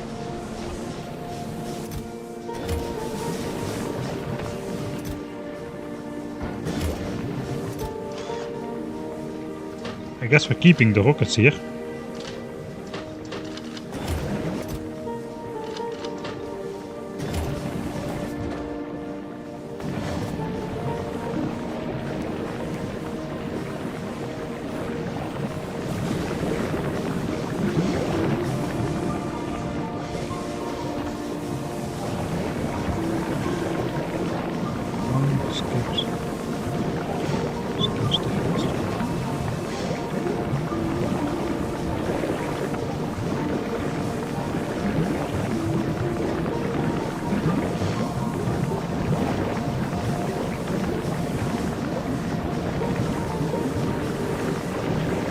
Means for the long instead skips the first two pickups, you can turn it. The long instead of... Ah, yeah, okay.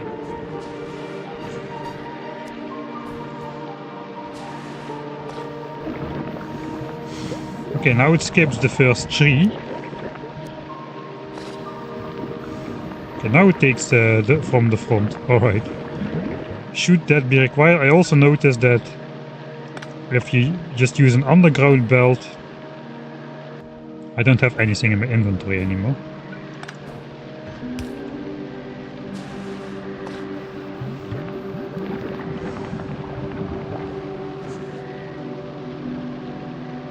It appears to take the first ones as well. It's a little bit hard to verify though. But I just don't want to rely on that stuff. I mean, that is one of those things which probably will work different if you copy and paste it and rotate it or flip it. It will work different, so I try to not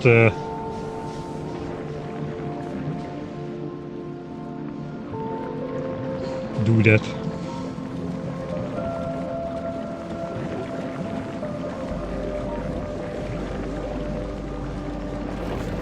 I guess that is also an option, to grab this bioflux here and then just let this end here. Now it looks nicely in the middle. So this will work as well. If this happens once every... I think this one actually does grab from... I think when they grab the first one which is visible and then just grab more.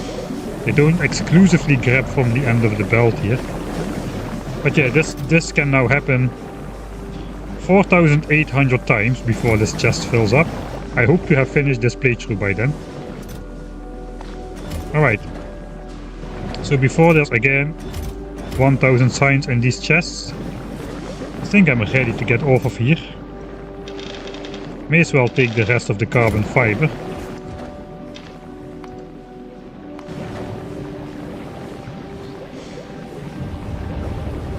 I do agree, Gleba is one of the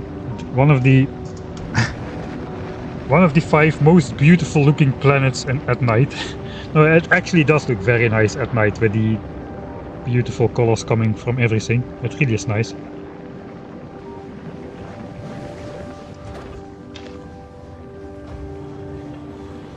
Okay, let's not overdo it. Let's head off ourselves. Here we go, off Gleba we go.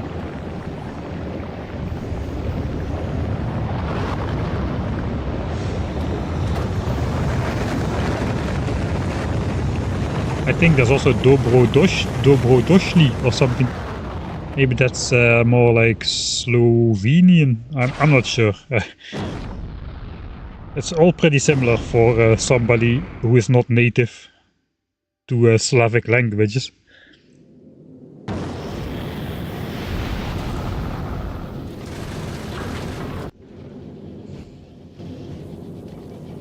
Alright, here we are, back at Gleba. We've got some stuff on board. Oh, dang it. I was gonna say, let's go to Aquilo.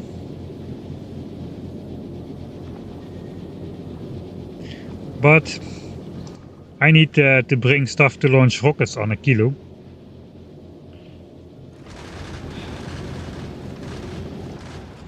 We had to just quickly go to Gleba to fix it. Guess it's easiest brought in from Fulgora.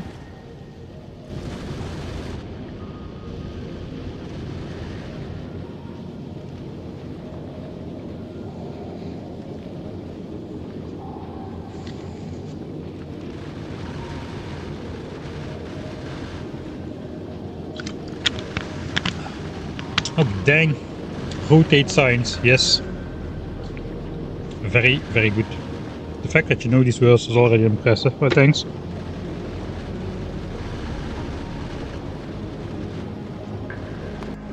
Mistake number 567. There we go. Still on time, no 1000 signs has amassed yet.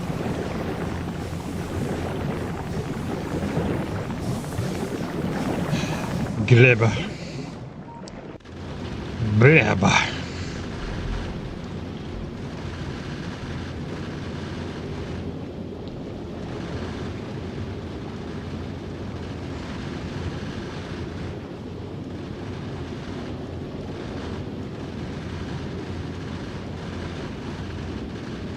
There's no copper anymore. Wait, what? No!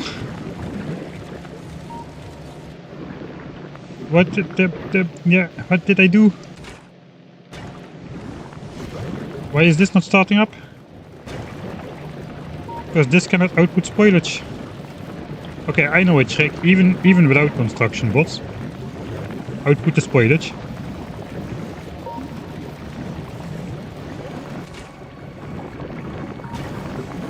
Start up the copper. Why did the copper stop though? What the heck did I do wrong this time?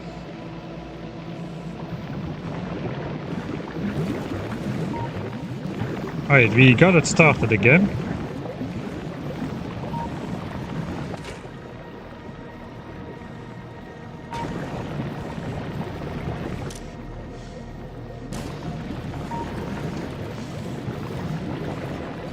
Okay, let's these things also should not be starving.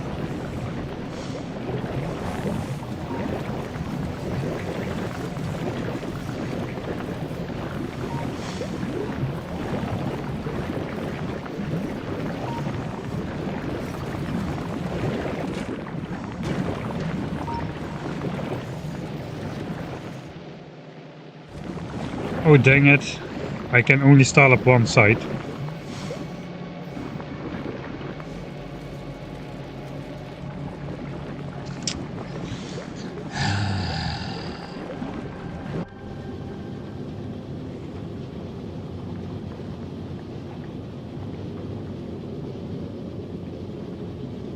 Yeah, Gleba is definitely the most annoying planet of the three. Actually, I don't. Gleba was running fine for all this time.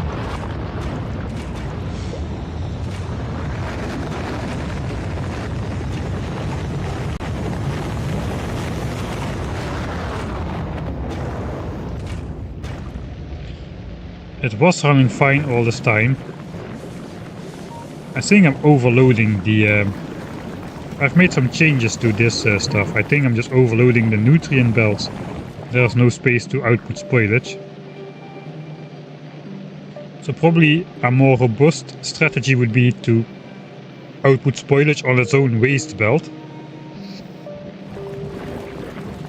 I just saw that mixed up with the fluid, with the nutrient belt, because the nutrients anyway need to go. Do I need copper for anything really at the moment?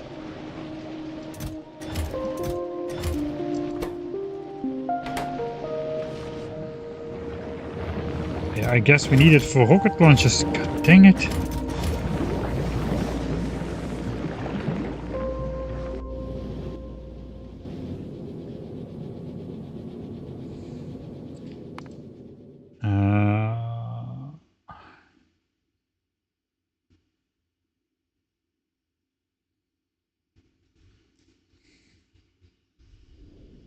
Yeah, let's save. I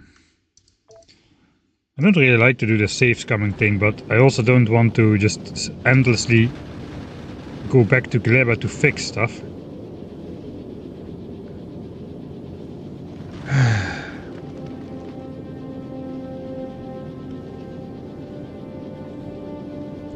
Okay, let's see where we were. I think that was right before I made the mistake to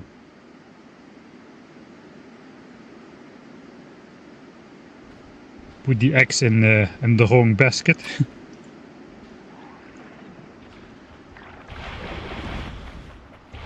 Okay, actually I can survive a stomp. I have double the health though.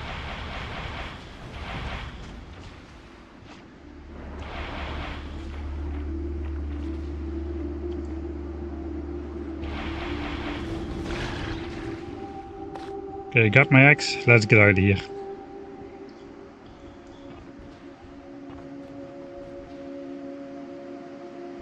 As long as science is going, you don't need the copper. No, that's not true. We need it for the rocket launches. So we're making the red and blue chips out of it to keep the rocket launches going. And without rocket launches, there is no science transport off of Gleba, and then that will eventually stop after the backed up chips. Okay, I kind of missed my base there. After we have no more ingredients for rocket launches, that'll back up basically.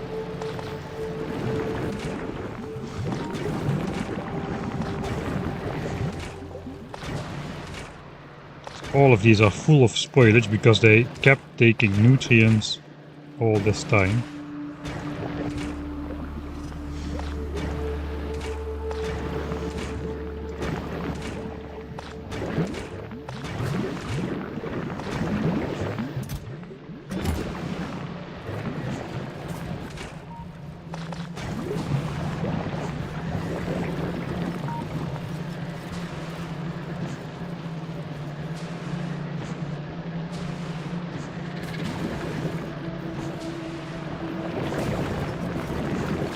Okay, let's try to...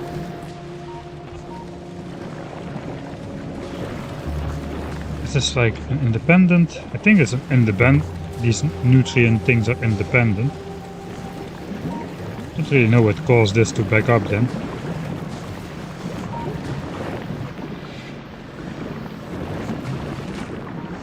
We've got some copper bacteria again. Those should also be able to start up this side.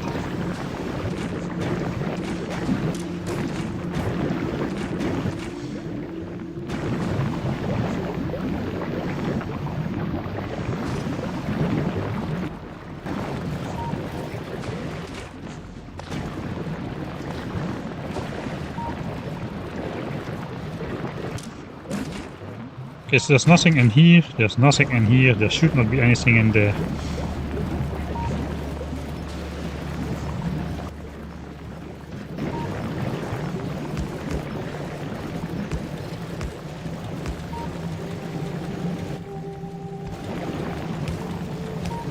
I guess let's speed up the last part of the belt.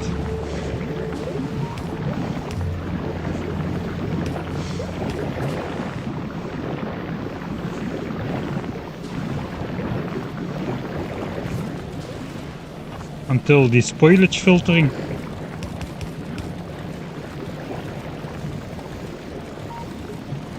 And hope that does the trick. Okay, that requires some more red undergrounds.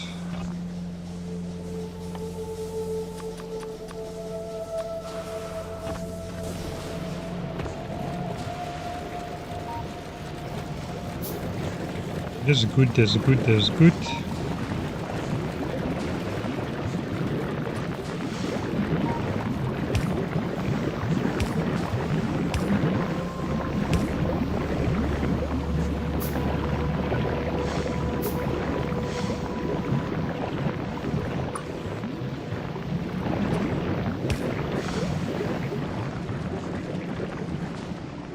Theoretically, I should be upgrading this side as well then, but this side has not crashed yet.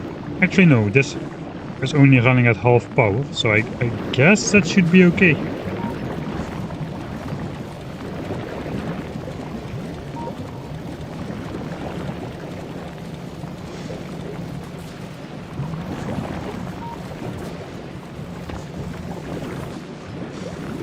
Okay, the culprit is this one, I think. This can basically cause this belt to be full, whereas here we are now side loading here. Only half a yellow belt of nutrients can go up now. Question is this half belt of nutrients going to be enough? Then we don't need these red belts here. You are just fine.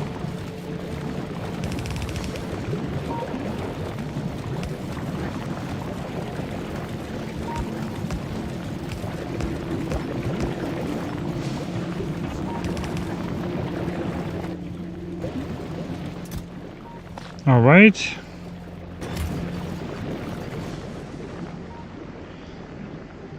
That should probably keep things up for a bit.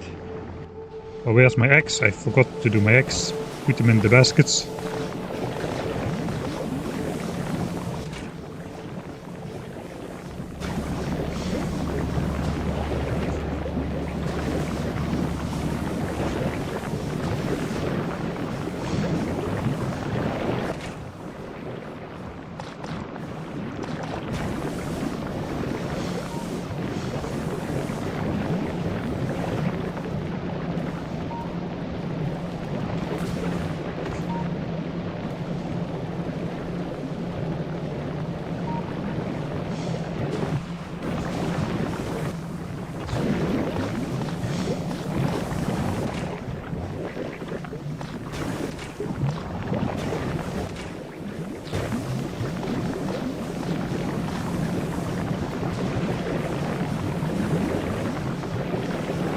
As I don't really want to make more changes to the system, which had been working fine for quite a while.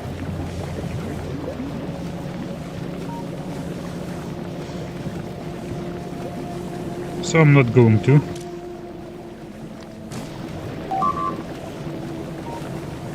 You need to fix the bio... Oh yeah. Yeah.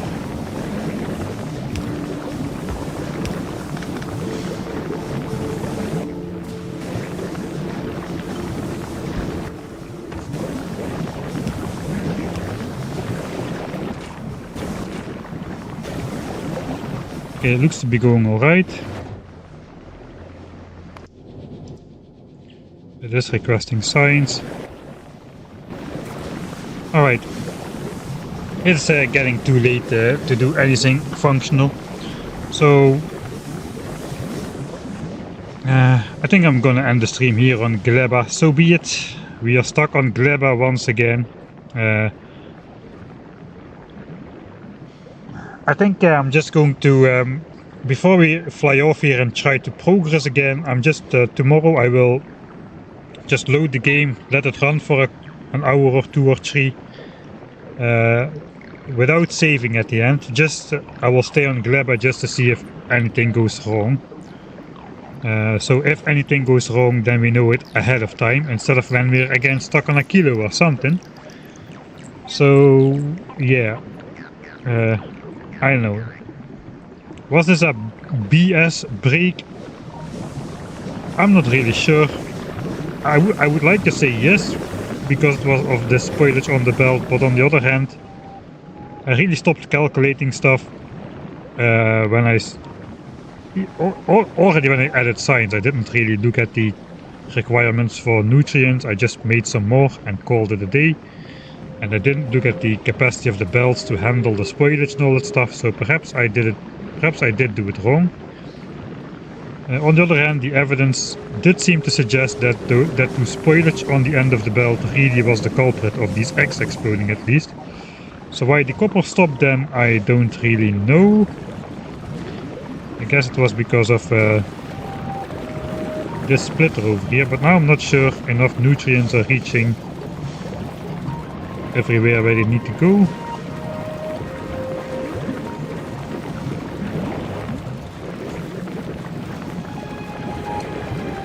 So yeah, it's a question.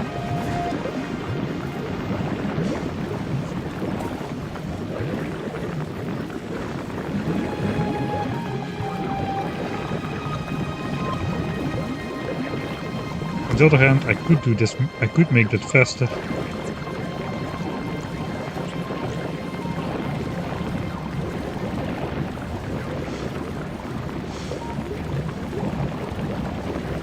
No, wait, this was not faster.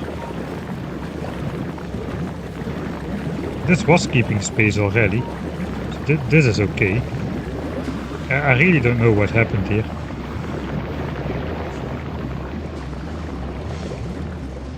And I'm not going to find out. I'm just going to wait and see if stuff breaks or not. If it breaks, I'll fix it again. If it does not break, then I will abandon. I will not save. I will just continue from this point on tomorrow. But then at least I will know I can leave Gleba with a peaceful heart. And we can focus on getting our spaceship up and running. With the new railguns and all the good stuff. But yeah, that's going to have to wait for the next stream then. With these unexpected. Let's burn this egg just for revenge. There you go. Science is running. All of this is running. Hopefully it will remain that way.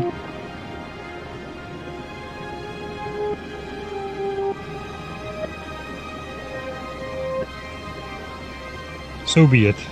I'm going to make my end of stream save here. End of stream save. Save 258 will be abandoned. That's going to be it.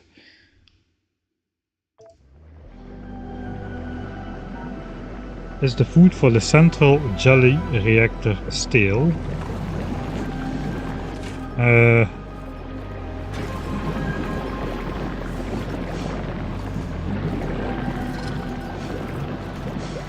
Yeah, but this doesn't matter. This only feeds rocket fuel. This only feeds rocket fuel, and rocket fuel is just backed up.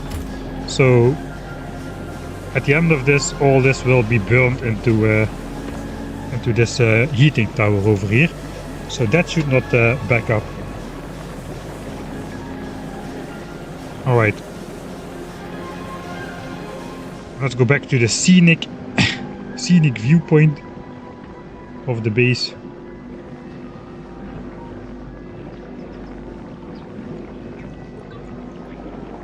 Alright everybody, that's going to be it for today. I'm not gonna have a long outro. So I'm not entirely sure I will be streaming tomorrow, but if not tomorrow then Tuesday for sure. I'll post it on YouTube a couple hours before I start, so yeah, maybe see tomorrow, and if not, hopefully on Tuesday. Anyway, it's been fun.